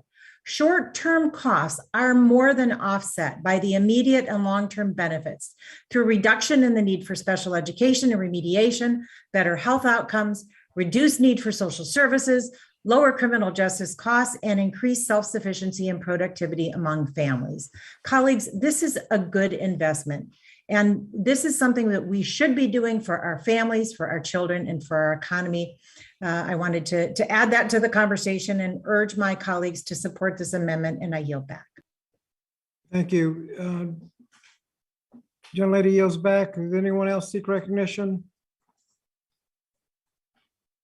If not, I recognize myself to speak briefly on the amendment. I would just like to say, first of all, that I agree with all the comments about the need for childcare and all the good it does. But the measure before us is an amendment. Several comments have been made about my support for this amendment. I think the members of this committee are well aware that I believe that the underlying bill is more than generous in terms of benefits. And the reason that I'm giving credence to this amendment is because without it, the members of the committee are threatening to jeopardize the entire bill. To suggest that therefore I support the amendment going from the more than generous provisions in the underlying bill is, I think the members of the committee know that that's not my preference. Having said that, I would hope that we would adopt the underlying bill, that we have the opportunity for transformational difference in the legislation. There's a lot of good in the legislation, but in terms of this particular amendment, if that's what it takes to get the rest of the bill over the mark, then okay. But that is, I would not want that suggested, that therefore I support increasing the benefits from the overly generous provisions in the underlying bill to the provisions of this amendment. I yield back. Anyone else seek recognition on the amendment? If not, the question is on the amendment offered by the gentlelady from New Jersey. All who favor the amendment, say aye. Aye. Aye. All opposed, say no. Aye. No. No. The ayes appear to have it. Mr. Chairman, on that, I request a recorded vote. The recorded vote is requested. That will be honored with when the amendments come up. The next amendment I have is to be offered by the gentlelady from Tennessee, Ms. Harshbarger. Do you have an amendment at the desk? Sir, Mr. Chairman, I have a couple. This is HARSHB 0.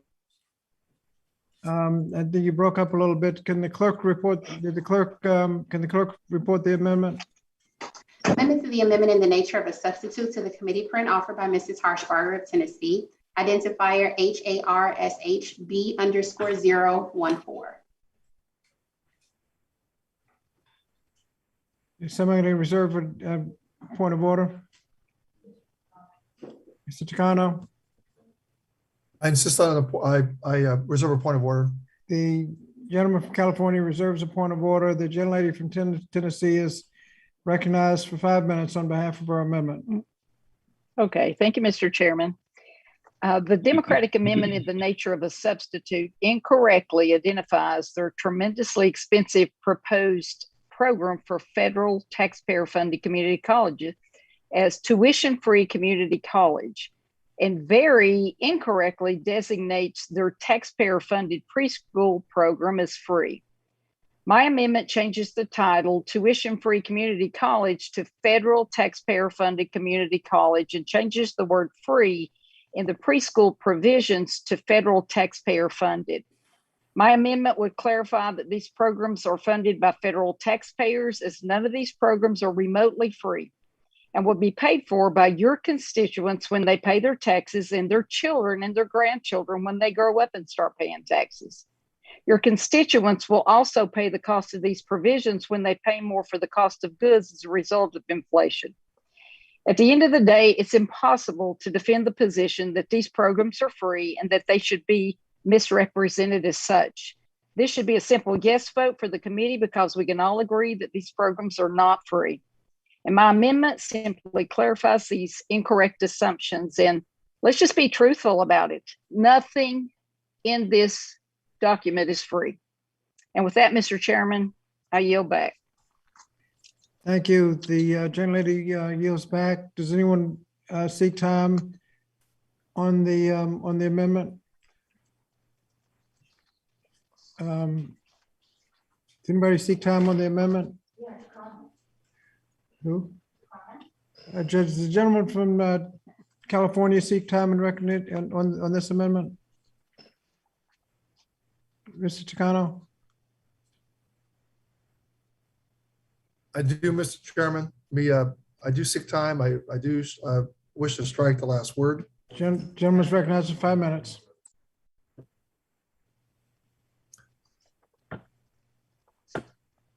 So this amendment would replace references to tuition-free community college with references to federal taxpayer-funded community college. Well, this amendment is not really a good faith amendment at helping students afford college and access good jobs. Instead, this amendment seeks to make an inaccurate aesthetic change in an attempt to score political points.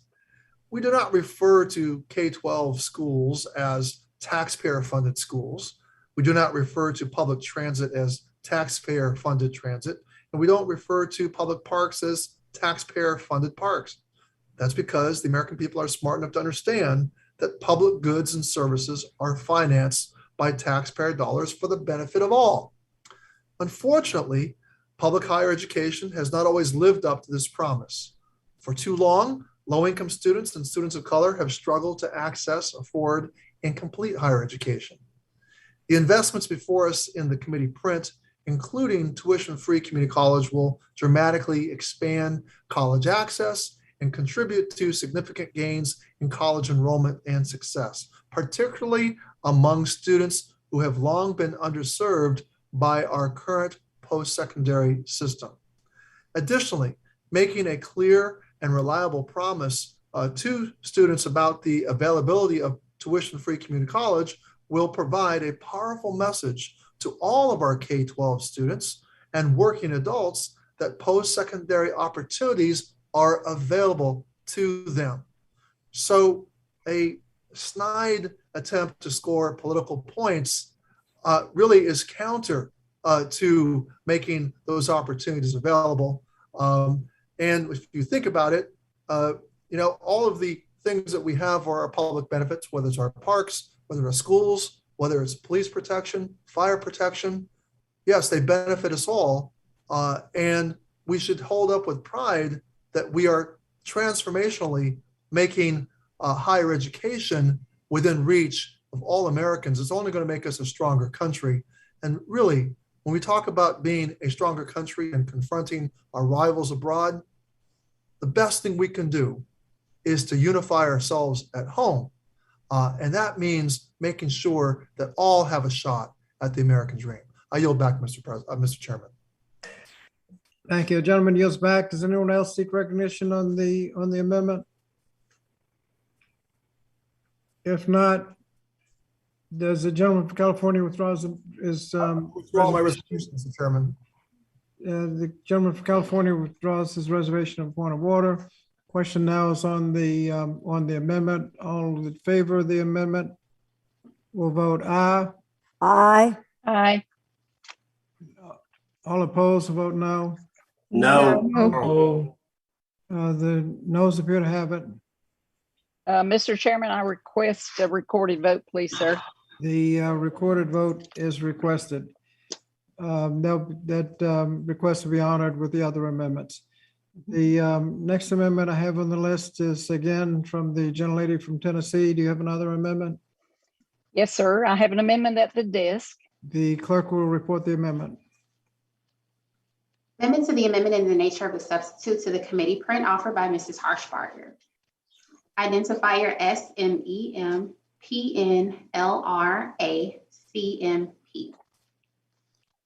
The gentleman from California. I reserve a point of order, Mr. Chairman. The gentleman from California reserves a point of order. The gentlelady from Tennessee is recognized for 5 minutes on behalf of her amendment. Okay, thank you, Mr. Chairman. The Democrat ANS allows the National Labor Relations Board to levy outrageously inflated monetary penalties on businesses of all sizes in an attempt to force employers to acquiesce to union demands during an organizing drive. This amendment exempts the smallest of businesses from these unnecessary, harmful, and one-sided civil monetary penalties in the underlying bill, which risk bankrupting establishments unable to afford a team of lawyers to interpret complicated federal labor laws. The Democrat ANS includes an unprecedented and extreme burden that would force many small business job creators to reduce workers' hours, let employees go, or close their doors for good because of the new and onerous liabilities imposed by the legislation. These negative impacts would compound the historic hardships facing small businesses around the country because of the COVID-19 pandemic and would be felt more strongly by small businesses, the entities that are most vulnerable to regulatory overreach. Small businesses make up 99.9% of U.S. firms, and they employ almost half of the U.S. employees, accounting for 2/3 of net new jobs. And I'm going to read that again. Small businesses make up 99.9% of U.S. firms, and they employ almost half of all U.S. employees, accounting for 2/3 of net new jobs. They are the economic engine that runs the country. These positions do not just represent a paycheck, they represent opportunities for individuals of all skill levels to join in the workforce. Small businesses continue to face unprecedented challenges. Main Street cannot thrive if Congress significantly increases the cost of doing business by imposing punitive fines, which are unreasonable, costly, and complicated to contest. You know, I want you to know something, that I have been an independent business owner for over 35 years of a small business, and every committee member in this committee has many small businesses in your district. And you know what? These small businesses pay taxes, and those taxes fund the programs you are advocating for here today. If you find them into oblivion with some of these outrageous fines, you're going to get rid of the very revenue you depend on. And I'm assuming that you may not understand what I'm talking about, because a lot of you are not small business owners or have never run a business, but I know a lot of you have. And has anybody even gone to a small business in their district and asked them how would raising the fees and the fines on your business affect you in the long run? Because if you did, they would be telling you this is not a good bill. You know, I even asked how in the world did they come up with the monetary fines? You go from 2,500 to 25,000. I'm like, did they have a formula? Is there a method they use to extrapolate these fines? I haven't gotten an answer. You know, it's kind of like Big Pharma when they want to price a drug, they pull it out of thin air in a lot of cases. You know, it's just whatever the market will bear. Well, this seems to me that it's what can that business bear before they can't tolerate it anymore and they go out of business. Remember, they are the taxpayers that fund the money that funds the programs that you're trying to push on all Americans. And I'll put it to you this way, a no vote on this amendment is a vote to really find these small businesses to death. And I, for one, would consider that before saying no. And I want to be the voice for those small businesses because that's what I've done my whole life. And with all that said, Mr. Chairman, I yield back. Thank you. The gentlelady gives back. Does anyone seek recognition in on the bill on the amendment? The gentleman from Indiana, Mr. Mervin. I move to strike the last word and to speak in opposition of the amendment. Gentleman from Indiana is recognized for 5 minutes. The National Labor Relations Act protects most private sector workers. The National Labor Relations Act protects most private sector workers' rights to organize, join a union, and bargain collectively. It is critical that we make the investments in the National Labor Relations Board to ensure that it can be expanded its capacity to conduct strategic enforcement to help deter employers from violating these fundamental economic rights. The NLRA has never exempted employers from liability on the basis of their size. Doing so now for the first time would sabotage the budgetary impacts of the bill, the revenue it could generate, and our investment in America's workers. The ANS contains a revenue-raising provision that specifies monetary penalties of up to $50,000 for a violation and up to $100,000 for employers who are found to have committed multiple violations in the previous 5 years. However, the ANS requires that the exact amount of the penalty reflect the gravity of the violation, the impact on employees and the public, and most importantly for this discussion, size of the employer. So my colleagues' concerns are already addressed by the plain text in the ANS. I disagree with the premise that this amendment, because it will undermine our ability to invest in our country, build back better for workers and their jobs, and ensure workers do not face retaliation when they seek to form, join, or assist a union. I urge my colleagues to oppose this amendment, and I yield back. Thank you. Does anyone else seek recognition? If not, gentleman from California. I'll withdraw my reservation, Mr. Chairman. Withdraws his reservation, and so the question now is on the adoption of the amendment. Those who favor the amendment offered by the gentlelady from Tennessee will vote aye. Aye. Aye. All opposed will vote no. No. Noes appear to have it. Mr. Chairman, I request a recorded vote, please, sir. A recorded vote is requested. That request will be honored when the other amendments are considered. The next amendment I have on the list is offered by the gentlelady from Louisiana. Do you have an amendment at the desk? Mr. Chairman, I have amendment Letlow 014 MSPA penalty at the desk. The clerk will report the amendment. This is the amendment in the nature of a substitute to the committee print offered by Ms. Letlow of Louisiana, identifier Letlow _014. The gentleman from California. I reserve a point of order, Mr. Chairman. The point of order is reserved, and the gentlelady from Louisiana is recognized for 5 minutes on behalf of her amendment. Thank you, Mr. Chairman. I'm concerned that this legislation includes unprecedented increase to civil penalties for numerous businesses and industries. These provisions will make it harder for business owners to operate and keep their doors open in an already difficult environment. Unfortunately, new penalties will open Pandora's box for employers and give agencies incentives to find more reasons to fine hardworking business owners. I'm especially concerned on the impact these provisions will have on the farmers and the agriculture sector in Louisiana and across the country. One of the detrimental provisions included in the committee print increases the maximum penalty for a violation of the Migrant and Seasonal Agriculture Worker Protection Act. The penalty would change from $2,549 to $25,790. This is a whopping 912% increase. Let me be clear, if a business violates a regulation, they should be held accountable for their actions. However, financial accountability should be a stern rebuke. It should not be a fatal mistake that extinguishes businesses which provide good jobs to rural communities.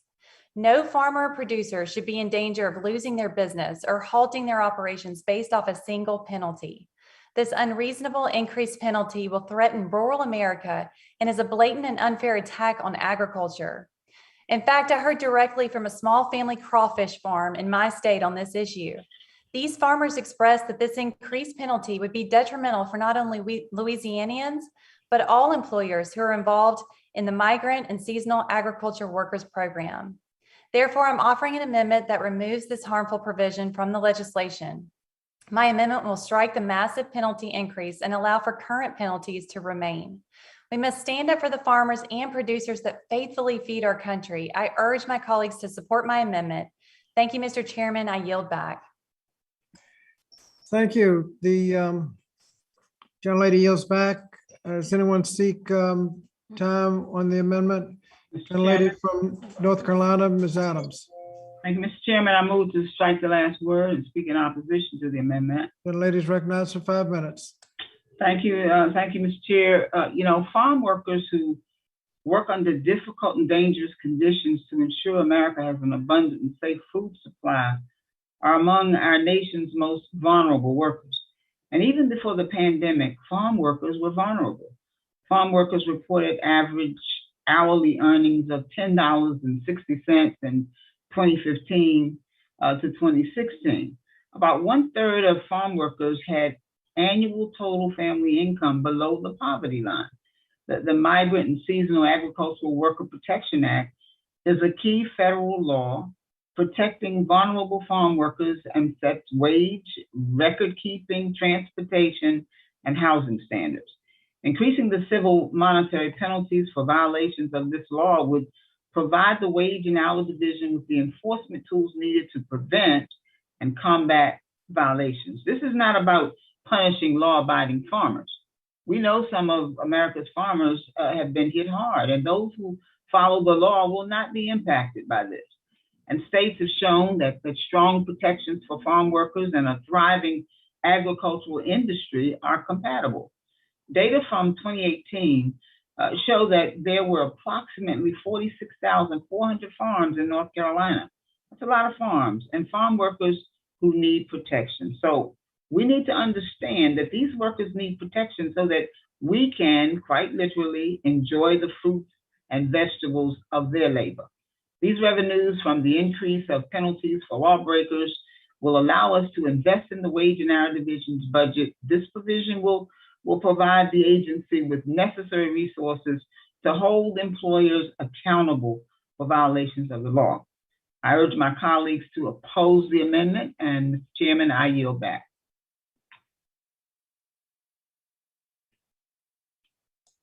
Thank you. Gentlelady yields back. Does anyone else seek recognition on the amendment? If not, Mr. Chairman, I withdraw my reservation. the gentleman from California withdraws his reservation, and the question is on the amendment offered by the gentlelady from Louisiana. All that favor the amendment will vote aye. Aye. All opposed will vote no. No. No. Noes appear to have it, Mr. Chairman, I request a recorded vote. and a recorded vote is requested, and that will be considered when the other amendments are considered. Does the gentlelady from Louisiana have another amendment? Yes, Mr. Chairman, I have Amendment Letlow RAMD 15 at the desk. The clerk will report the amendment. Amendment to the amendment in the nature of a substitute to the committee print offered by Ms. Letlow of Louisiana. Identifier RAMD_15. The gentleman from California. Reserve a point of order, Mr. Chairman. Thank you. The point of order is reserved, and the gentlelady from Louisiana is recognized for 5 minutes on behalf of her amendment. Mr. Chairman, as a lifelong educator and administrator in higher education, I hold strongly to the belief that many of our nation's problems can be solved through strong educational pathways for our children. While I remain committed to strengthening our educational systems, this bill is a one-sided approach. And if we really want to see change, we need to work together. Unfortunately, this bill did not include bipartisan input. Since the Higher Education Act was enacted in 1965, the federal government has played an important role in improving post-secondary access and affordability for low-income and disadvantaged populations. In many ways, Congress has been successful in achieving that goal. Over the last 4 decades, the difference in enrollment between low-income and high-income students has halved. Over 2/3 of low-income high school graduates enrolled in a college in 2016. Yet, unfortunately, my colleagues overlooked these facts to push through this takeover of American higher education under the guise of free college. In light of this, it's important to identify who exactly this proposal will be free for. Is it low-income students? Given that the Pell Grant already more than covers the average cost of tuition and fees at public 2-year institutions, even before the increase in Pell included in this bill, this can hardly be the case. Is it the American taxpayer? If you ignore the 100 billion price tag or believe that Washington can freely print money with zero consequences, then the answer is yes. While some may claim this proposal provides a hand up to those for whom higher education is financially unattainable, in reality, it's a hand out to millionaire families and non-citizens at the expense of hardworking Americans. Under this proposal, student eligibility is not means tested, and non-citizens are eligible to receive free tuition. These proposals are sending out new funds without any targeted plans or ways to drive better outcomes. Funding should be tied to student success, degree completions, and employment and income of graduates. I do not believe this proposal sets the necessary standards to ensure accountability and a return on investment. My colleagues also argue that free college and the other proposals included in this $3.5 trillion package are necessary to achieve a more equitable society. Again, I ask for whom? Among states? Once again, the answer is no, as the vast differences in state higher education funding and the complexity of the federal-state partnership will ultimately exacerbate disparities in affordability between students in wealthy and poor states. Among institutions, no. It now makes the choice for students. So once again, the rhetoric is inconsistent with reality. The proposal is a taxpayer subsidy to specific institutions in particular states. It's time to look beyond buzzwords and be honest about this proposal. It's an unfair and unworkable program. It is not free for state or federal taxpayers, and it is not equitable for the students we claim to serve. I firmly support community colleges and helping students attain a degree that leads to employment. However, the enormous amounts of funds proposed today goes about it in a typical government fashion. Spend a lot of money and hope it works. Instead, we must look at the numerous problems plaguing America's higher education system and work together to come up with a thoughtful, reasoned approach to reform the law. Perhaps instead we could work in a bipartisan effort to expand financial assistance for students who are interested in completing short-term, high-quality workforce programs at community colleges that will in turn allow for students to attain good-paying, high-demand jobs.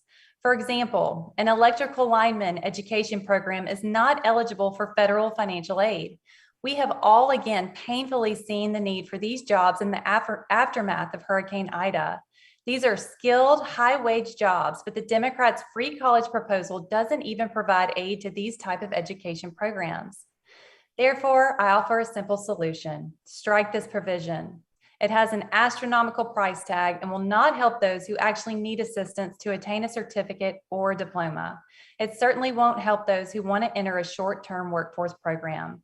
I urge my colleagues to support this amendment and join me in supporting American taxpayers. Thank you, Mr. Chairman. I yield back. Thank you. The gentlelady yields back. Does anyone seek recognition? Mr. Levin. Gentleman from Michigan, Mr. Levin. Thank you, Mr. Chairman. I move to strike the last word and speak in opposition to the amendment. Gentleman's recognized for 5 minutes.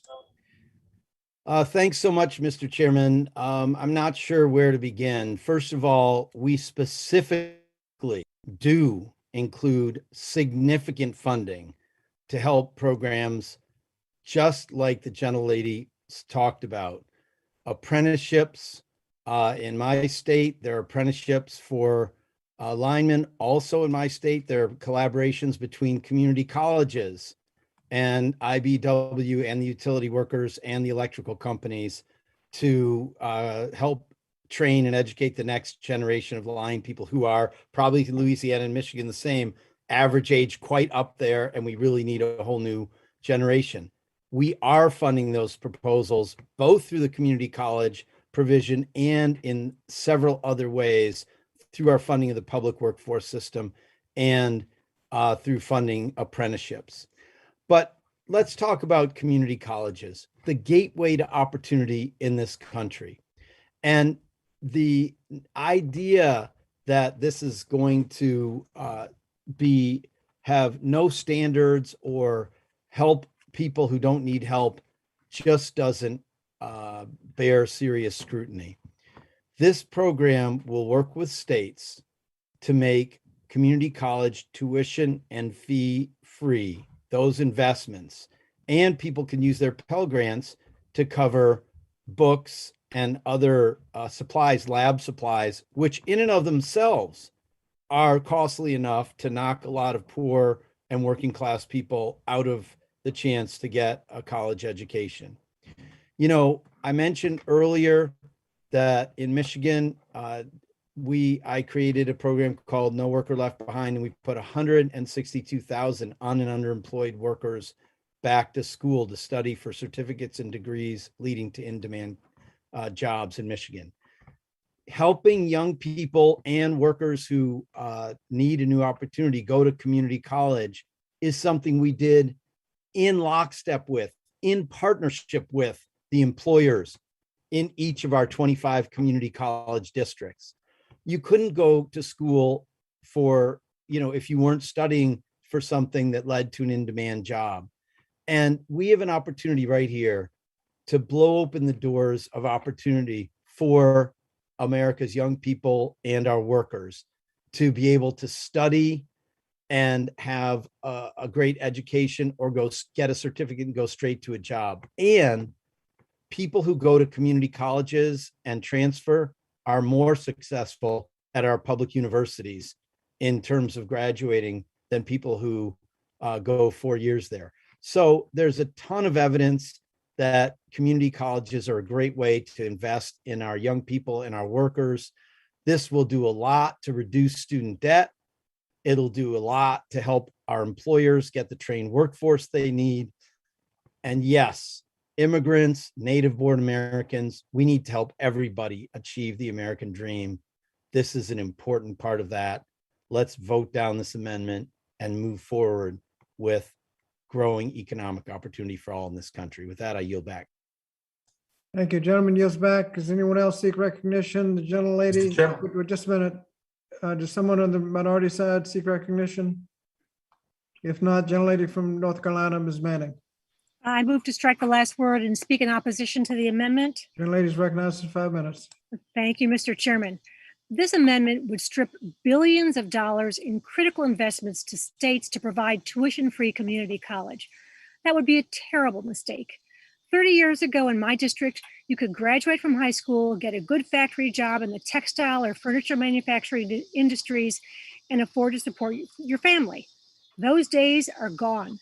To get a good job today, more and more people need post-secondary education, whether a community college, career and technical training, or a 4-year degree. But far too many families are unable to afford community college, even with Pell Grants. This act will provide the critical opportunity to get that additional education so that everyone will have the chance to pursue a post-secondary education and have the opportunity to gain the skills necessary for a good paying job. These upfront investments will go a long way in reducing the cost of pursuing a degree or a credential. We know the billions of dollars that we're spending in this bill to provide free community college will in particular help Pell eligible students who can use their Pell Grant to pay for their living expenses. And let's not forget how many employers are in desperate need of workers who have the skills this additional education will provide. I hear about it every day in my district. To strip this funding from the bill ignores the fact that we need more skilled workers, and without them, it will hamper our recovery from this pandemic. Research out of Georgetown University found that 99% of jobs created during the last recovery went to those with at least some post-secondary education. Bachelor's and associate degree holders can earn up to $1,400,000 more than high school graduates over their lifetimes, respectively.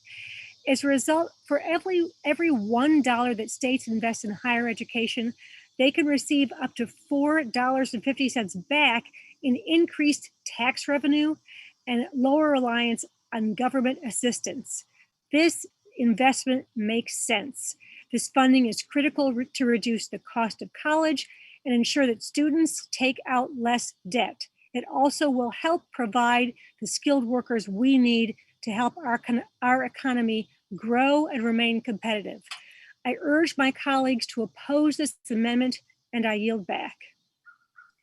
Thank you. Does anyone else seek recognition? Mr. Chairman. Gentleman from New York, Mr. Espiat. Thank you, Mr. Chairman. This is a great. After 5 minutes, strike the last word. I strike the last word. Mr. Chairman, I move to oppose this amendment. Really, the opening up of community colleges would provide us with the opportunity to build better, bigger and better, as we brace ourselves and prepare ourselves for a major transportation infrastructure initiative that must be built in collaboration with community colleges, labor unions, and training programs. Let's face it, we do not have the trained workforce right now to build that infrastructure.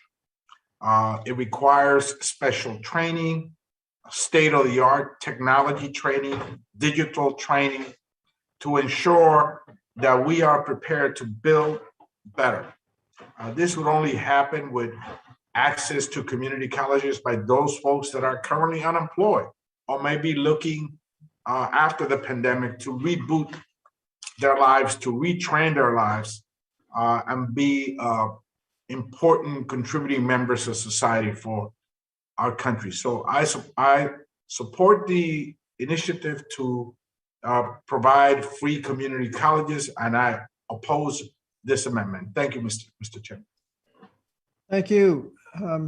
Gentleman yields back. Does anyone else seek recognition? If not, I withdraw my reservation. the gentleman from California withdraws his reservation. The question now is on the amendment offered by the gentlelady from Louisiana. It sure looked like the executive The question is on the amendment offered by the gentlelady from Louisiana. All that favor the amendment will vote aye. Aye. All opposed will vote no. No. The noes appear to have it. Mr. Chairman, I request a recorded vote on my amendment. The request for recorded vote is noted and we'll consider it when we consider the other amendments. What's the next? Say again? The next amendment I have is from the gentlelady from Illinois, Ms. Miller. Do you have an amendment at the desk? Yes, I do. Miller, consent. The clerk will report the amendment. Amendment to the amendment in the nature of a substitute to the committee print offered by Mrs. Miller of Illinois. Identifier consent. The gentleman from California. Reserve a point of order, Mr. Chairman. Reserves a point of order, and the gentlelady from Illinois, Ms. Miller, is recognized for 5 minutes on behalf of her amendment. Yes, thank you. Mr. Chairman, parents need to have the power to make decisions on vaccines because they know what's best for the health of their families. Our nation was on a strong track of reopening under President Trump. His administration worked around the clock with full force of the public and private sectors. Together, they expedited the development of multiple coronavirus vaccines and therapeutics to treat this virus. President Trump, like many Americans, believes in freedom. Freedom is what has made America great. When it comes to any medical treatment, making an informed decision is of the utmost importance. Parents know what's best for their children, not any governing body. We must protect our future generations. That's why my amendment would restrict local education agencies from administering vaccines to children on school grounds without the consent of a parent or guardian. This amendment is squarely focused on ensuring that parental consent is provided prior to the provision of medical care to minors. Protecting parents' unique ability to care for their children's health should not be a partisan issue. I urge my colleagues to support this amendment, and I yield back. Thank you. The gentlelady yields back. Does anyone seek recognition on this amendment? Gentlelady from North Carolina, Ms. Adams. Yes, thank you, Mr. Chairman. I move to strike the last word and speak in opposition to the amendment. Gentlelady is recognized for 5 minutes. Strike the last word. Thank you, Mr. Chairman. This investment supports communities most impacted by the COVID-19 pandemic. This amendment simply seeks political points by interfering with vaccination requirements, and it does nothing to achieve that goal. The FDA has already fully approved the Pfizer COVID-19 vaccine for people 16 years of age and older, and authorized it for emergency use children between the ages of 12 and 16. Children younger than 12 are not yet eligible to receive COVID-19 vaccination. The FDA recently warned healthcare providers not to provide the COVID-19 vaccine to children under 12 until an emergency use authorization is extended for that age group. So we're here to pass an historic investment of $82 billion in K-12 school infrastructure and $1 billion in teacher preparation programs that will address the needs of different communities across the country. However, our colleagues are offering an amendment that will derail this investment and divert important resources away from some of our most vulnerable community members. So I urge a strong rejection. I urge a no vote by my colleagues on this amendment, Mr. Chairman, and I yield back.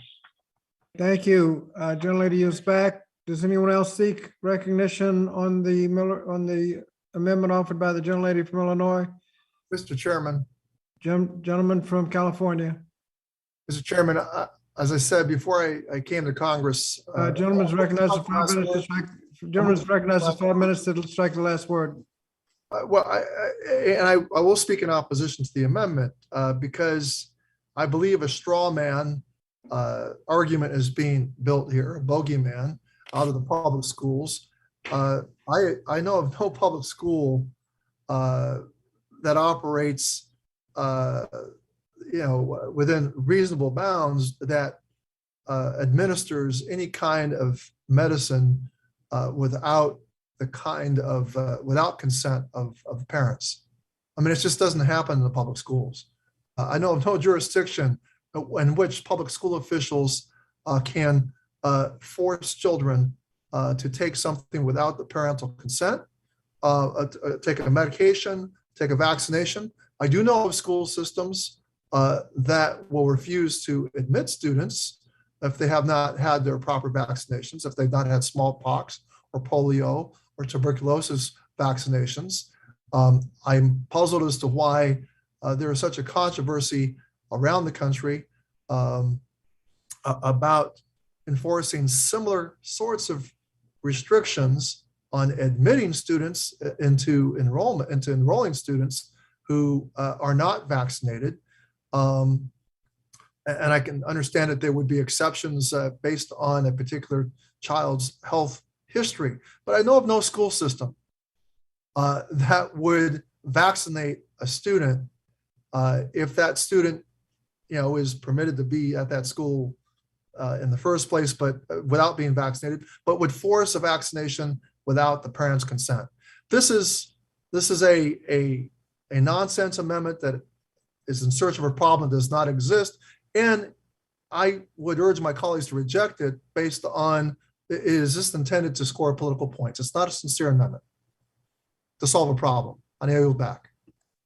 The gentleman's time has expired. Does anyone else seek recognition on this amendment? Mr. Chairman. Gentleman from Kentucky. Move to strike the last word. Gentleman from Kentucky is recognized for 5 minutes.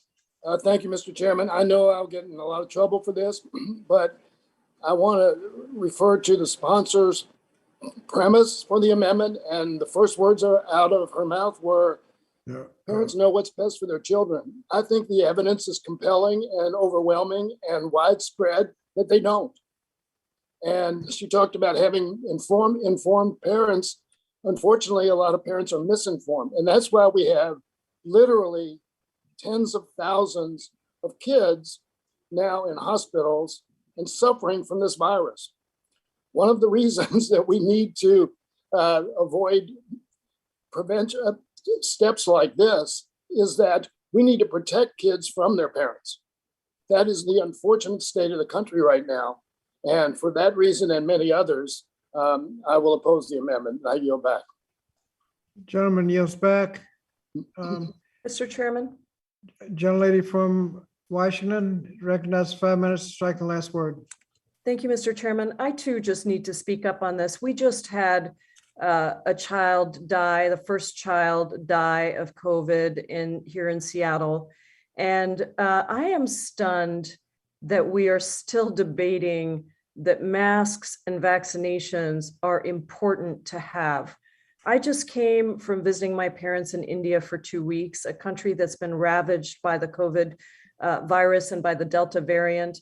And Mr. Chairman, every single person there that I saw on the streets and in their homes, it didn't matter. Even if there was nobody around outside on the streets, they were all wearing masks. They are not debating the science the way we still are. And people are literally and figuratively dying around the world waiting to get a vaccination. So I believe we have to protect our children. And I think this amendment is nonsensical. It doesn't go with the science. It doesn't make any sense. And it is not protecting our children. I urge my colleagues to oppose this amendment. The gentlelady yields back. Does anyone else seek recognition? Mr. Chairman. I'm sorry. Yes, the gentleman from South Carolina, Mr. Wilson. I strike the last word and Gentleman's recognized for 5 minutes. I don't want to ruin her reputation, but I'd like to commend Congresswoman Jayapal on her very eloquent statement. But I actually was appalled at the statement from Kentucky that we have to protect kids from parents. That's outrageous. And indeed, I was going to vote against the amendment, but indeed, if that's the view to protect kids from parents, this is wrong. That's just wrong. And I actually believe this is a state issue. But I want to thank the author because she exposed that a view which is absolutely inconceivable to me, that government knows better than parents. With that, I yield back. Thank you. Does anyone else? Mr. Chairman. The gentlelady from North Carolina, the distinguished ranking member, recognized 5 minutes to strike the last word. I want to associate myself with the comments that the gentleman from South Carolina made. I was not going to vote no on the amendment. I was going to vote yes, but also I believe what the gentleman from Kentucky and the gentlewoman from Washington have indicated, that it is not the right of the parents, that they would like to take the rights away in their mind to protect the children. And Mr. Chairman, I have to tell you, there are states where children are able to get vaccines without parental consent. And we will provide a list of those to you after this markup. I yield back. Thank you, and I would look forward to getting that information. The gentlelady yields back. Does anyone else seek recognition? If not, gentleman from California. Chairman, I withdraw my reservation. Withdraws his reservation, and the question now is on the underlying amendment.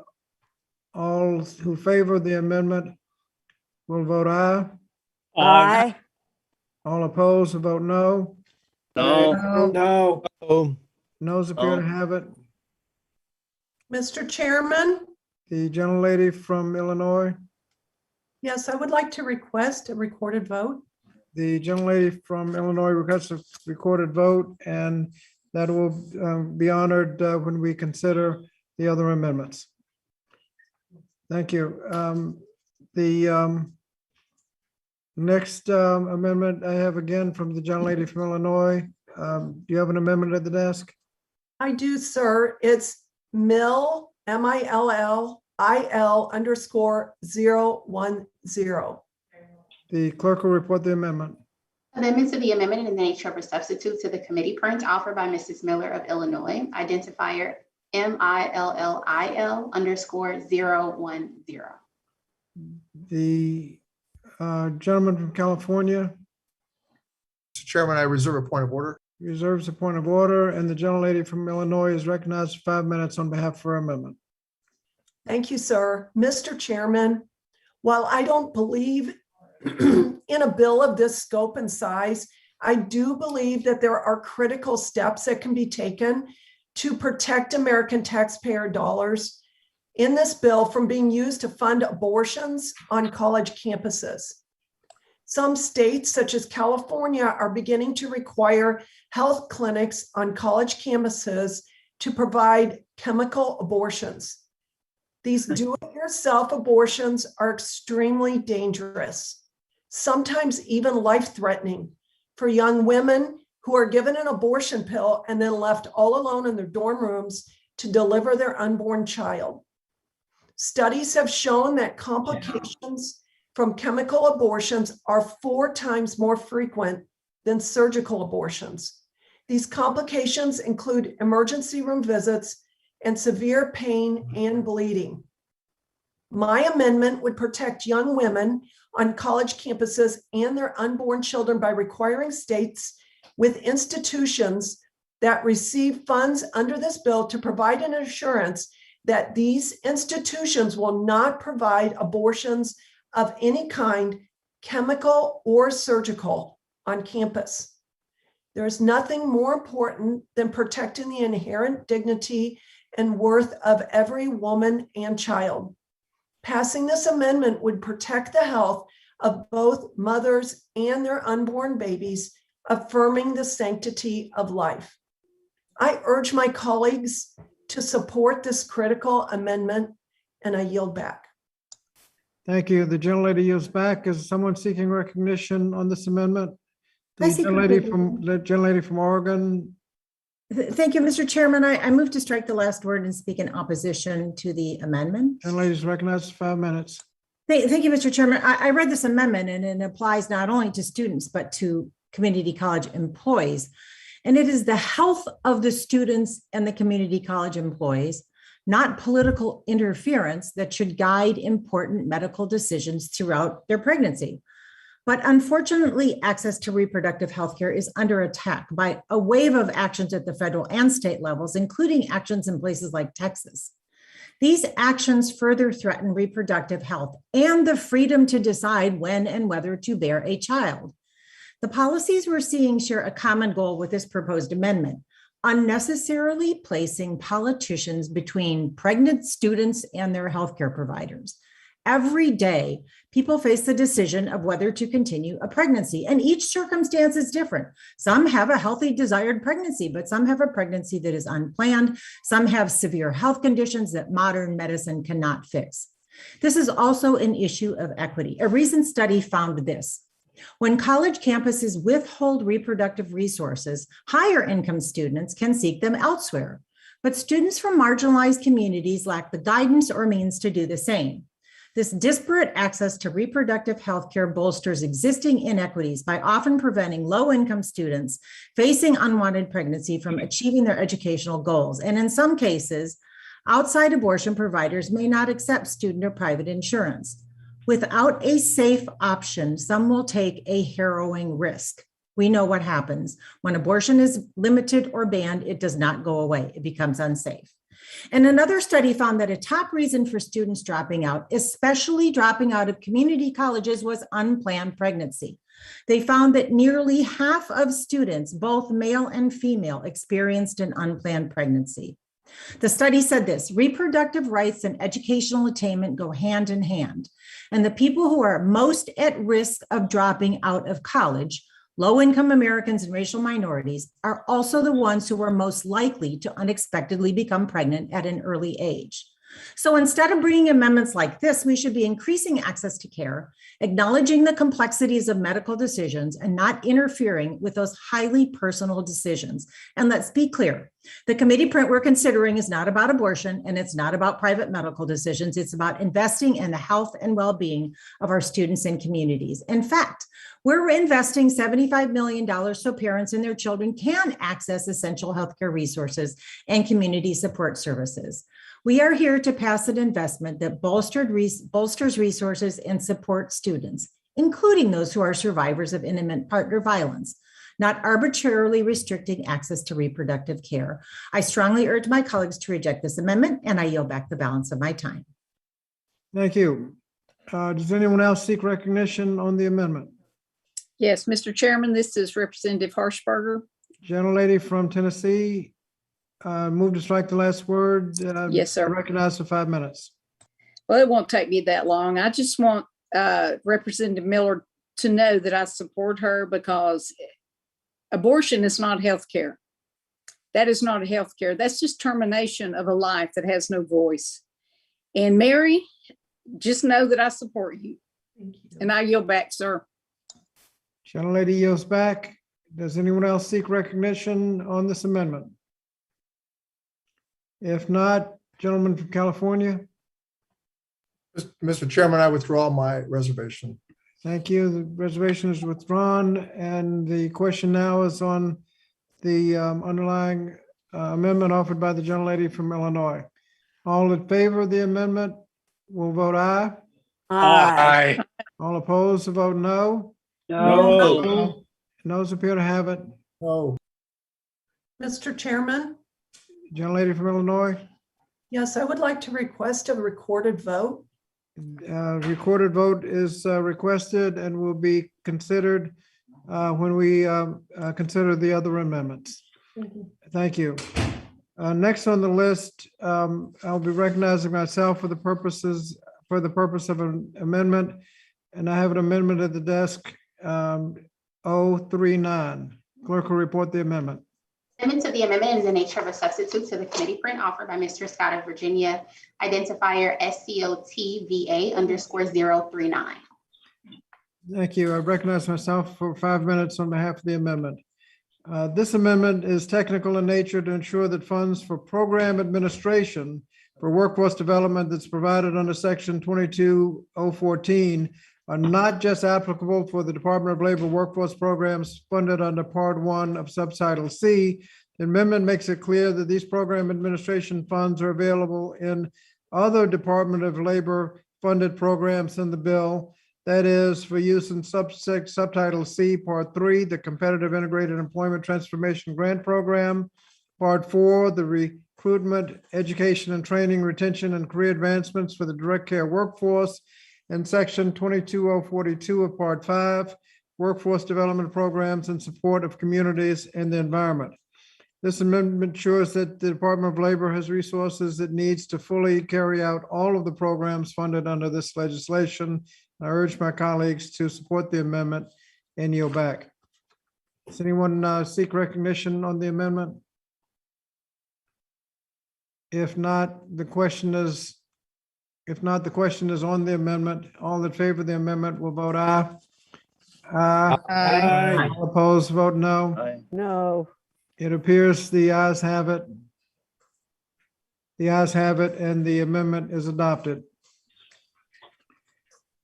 The next amendment I have is the gentlelady from North Carolina, the ranking member, has an amendment at the desk. Thank you, Mr. Chairman. Amendment Fox SMEMP FLSA at the desk. The clerk will report the amendment. Amendment to the amendment in the nature of a substitute to the committee print offered by Ms. Fox, identifier SMEMPFLSA. The gentleman from California. Mr. Chairman, Chairman reserves a point of order. The gentlelady from North Carolina is recognized for 5 minutes on behalf of her amendment. Gentlelady is on mute. Pardon me, Mr. Chairman. Okay. Thank you, Mr. Chairman. Democrat ANS includes a provision to increase civil monetary penalties radically under the Fair Labor Standards Act by 900%, an unnecessary and punitive scheme which should not be imposed on small businesses. This provision in the ANS will have perverse implications and result in a lower level of accountability at DOL.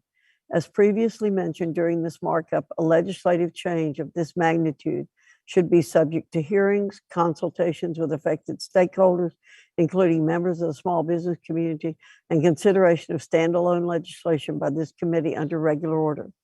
Given the lack of legislative review, the convoluted process through which this reckless spending package is being rammed through, and the extreme nature of this provision, my amendment exempts the smallest of businesses from these excessive civil monetary penalties, which risk bankrupting establishments unable to afford a team of lawyers to interpret complicated federal labor laws or contested citations.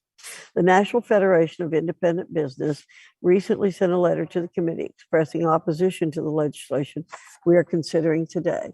The letter made a compelling case against this provision, which I will quote in part. Quote, FLSA violations currently operate under a strict liability standard, meaning employers who have an honest misinterpretation of the law or made an isolated mistake are not given leniency under the law. For example, a small employer who makes a single error and forgets that his or her employees' hours exceeded the overtime threshold and inadvertently forgets to pay overtime to 10 employees can now be subject to $207,400 in fines. Small businesses do not have the operating revenue of larger businesses and simply cannot absorb these substantial fines, nor do they have legal counsel on retainer to negotiate lower fines with agency officials. This one-time error can ruin a small employer and permanently put them out of business. End quote. The NFIB letter makes a compelling case against this provision, and I ask unanimous consent that it be included in the record. Simply put, this Democrat scheme unfairly burdens small businesses with excessive penalties, making them little more than a funding mechanism for committee Democrats to hire an army of overzealous DOL inspectors. Small businesses make up 99.9% of U.S. firms, and they employ almost half of all U.S. employees, accounting for 2/3 of net new jobs. These job creators need certainty, not additional crushing mandates from federal policymakers as they recover from COVID-19. Committee Republicans understand that an unprecedented increase in fines will hurt job creation, and these burdens, coupled with overzealous enforcement by overfunded federal agencies, will be felt most strongly by the smallest of establishments. I urge my colleagues to protect small businesses and adopt this common sense amendment and say once again, it appears that the Democrats want to do everything possible to destroy business in this country. I yield back. Thank you. And the letter will be entered in the record without objection. Is anyone seeking recognition on the amendment? The gentlelady from North Carolina, Ms. Adams. Thank you, Mr. Chair. I move to strike the last word and speak in opposition to the amendment. The lady is recognized for 5 minutes. Thank you. The Fair Labor Standards Act sets the federal minimum wage, overtime pay, and child labor standards. These protections are critical for supporting the economic security of workers in our communities, many of whom were economically insecure before the pandemic. According to 2017 estimates, workers lost $15 billion each year from minimum wage violations alone. The average victim of minimum wage violations losing nearly a quarter of their weekly earnings. That's why it's critical that enforcement agencies have the tools to curb wage theft. The FLSA grants the Labor Secretary authority to access civil monetary penalties against employers who commit wage theft or violate child labor standards. But according to a 2021 paper, even for the most egregious violators, repeat and willful, the median offender had to pay a penalty of only 29 cents per dollar of wages owed. Currently, a violation of child labor standards that causes the death of a minor is only subject to a $60,000 fine. Now, I would assume that anyone here would agree that a child's life is worth more than $60,000. This provision increases the maximum allowable penalty for wage theft and child labor violations. The Secretary would continue to have discretion in imposing penalties. As I'm sure my colleague is aware, the FLSA requires that the size of the business and the gravity of the violation be taken into account when determining the amount of the penalty. The FLSA also provides employers with a procedure for challenging penalties. This is not about punishing small businesses. Ensuring lawbreakers are held accountable for wage theft actually helps to create a level playing field for small businesses competing with law-breaking large companies. Penalties aren't assessed for minor innocent mistakes a small business might make. Wage theft penalties raise revenues by only fining lawbreakers who willfully or repeatedly violate minimum wage or overtime laws. So let me say that again. Willfully or repeatedly violate minimum wage or overtime laws. These revenues will allow the Wage and Hour Division to further its mission to protect workers and ensure businesses can compete on a level playing field. I urge my colleagues to oppose the amendment, and I yield back, Mr. Chair. The gentlelady yields back. Does anyone else seek recognition on the amendment? If not, gentleman from California. I withdraw my reservation. The reservation is withdrawn. The motion now is on the amendment offered by the ranking member. Those that favor the amendment will vote aye. Aye. Those opposed will vote no. No. The noes appear to have it.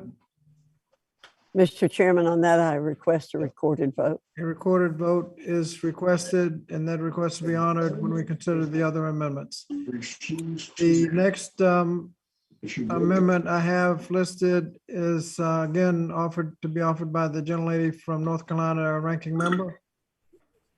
Thank you, Mr. Chairman. I believe I have the amendment you've been looking for, the last one. The amendment is Fox EEOC-01 at the desk. The gentlelady knows the committee well. Clerk will report the amendment. Amendment to the amendment in the nature of a substitute to the committee print offered by Ms. Fox. Identifier EEOC_01. Mr. Chairman, I reserve a point of order. The gentleman from California reserves a point of order, and the gentlelady from North Carolina, our ranking member, is recognized for 5 minutes on behalf of her amendment. Thank you, Mr. Chairman. The Democrat A&S provides an additional $321 million for the EEOC. This amendment ensures those funds cannot be used to rescind the updates to EEOC's compliance manual on religious discrimination, which were approved by the Commission on January 15, 2021. The compliance manual, which had not been revised since 2008, provides guidance for workers, employers, practitioners, and EEOC enforcement staff on religious discrimination. The January updates to the compliance manual provide guidance on the freedom of religious organizations to make religiously based employment decisions, as well as protections for religious employees under Title VII of the Civil Rights Act of 1964. The First Amendment states that, quote, Congress shall make no law respecting an establishment of religion or prohibiting the free exercise thereof, end quote. The protections in Title VII for religious organizations and workers help to carry out this founding principle. The EEOC's updated guidance on religious discrimination is more important than ever because of increasingly frequent attacks on religious liberty. For example, the Department of Labor is taking steps to rescind a rule clarifying the rights of religious organizations to engage in federal contracting. In addition, Chairman Scott has publicly opposed this rule because he views it as too protective of religious freedom, even though the rule follows Supreme Court precedent. Moreover, in 2019, the committee Democrats converted a full committee hearing in support of the Do No Harm Act, a radical bill that severely limits application of the Religious Freedom Restoration Act of 1993, even though RFRA passed Congress with near unanimous support. Religious liberty is fundamental to our republic and enshrined in the First Amendment to the Constitution. Committee Republicans will continue to support policies that protect this precious freedom. This amendment ensures important guidance and religious freedom remain in place at EEOC, and I urge my colleagues to support it. I yield back, Mr. Chairman. Thank you. The gentlelady yields back. Does anyone seek recognition on this amendment? Gentlelady from I Oregon. see recognition. Thank you, Mr. Chairman. I move to strike the last word to oppose the amendment. And the gentlelady is recognized for 5 minutes. Thank you, Mr. Chairman, and I thank the gentlelady from North Carolina, but I submit that this amendment could cause unintended and harmful consequences. In January of 2021, the U.S. Equal Employment Opportunity Commission, or EEOC, voted to revise its compliance manual on religious discrimination. And despite the EEOC's compliance manual being an extremely dense and comprehensive document containing substantial, nuanced, and detailed legal analysis, the process for developing the guidance left much to be desired. The process was short-circuited, concerningly failed to engage key stakeholders. And despite requests, there was no public hearing. Moreover, in contrast to the previous 2008 edition that was adopted unanimously, this guidance manual was adopted by a partisan vote of the commission. The bill we're currently considering would provide funding for EEOC for the next 5 years, and Ranking Member Fox's amendment would preclude any changes from being made to the compliance manual during that time period. The committee heard from stakeholders and religious groups that were shocked by the speed at which the EEOC developed this updated guidance. And for this reason, and because we should not prevent changes to the compliance manual from being made over the next 5 years, I urge my colleagues to vote no on this amendment. Thank you, Mr. Chairman, and I yield back the balance of my time. Thank you. The gentlelady yields back. Does anyone else seek recognition on this amendment? If not, the gentleman from California. Mr. Chairman, I withdraw my reservation. The reservation is withdrawn. The question now is on the amendment offered by the ranking member. All that favor the amendment will vote aye. Aye. Aye. All opposed, vote no. No. Noes appear to have it. Mr. Chairman, I ask for recorded vote. The recorded vote is requested, and that will be honored when we consider the other amendments. Are there other amendments? There appear not to be amendments, so I will therefore. Somebody needs to mute, Mr. Chairman. Say again, I will therefore recognize Mr. Takano for a motion to move the previous question on the bill and the amendment thereto. Mr. Chairman, I move the previous question on the bill and the amendment thereto. The question, and this will prohibit any other amendments while we're considering the amendments. Once we get to the votes, that will be just voting, not other amendments will not be in order. The question is ordering the previous question. All those in favor will say aye. All those opposed will say no. All those in favor of the previous question will say aye. Aye. All opposed? No. No. Ayes appear to have it. The ayes have it. The previous question having been ordered, the amendment in nature of a substitute. On the amendment in nature of a substitute, no further debate or amendments are in order. The question is now on agreeing to the amendment in nature of a substitute No, we're not voting. as amended, but we're gonna break now since we have several hours worth of amendments. We had indicated that we were going to carry over to the second day.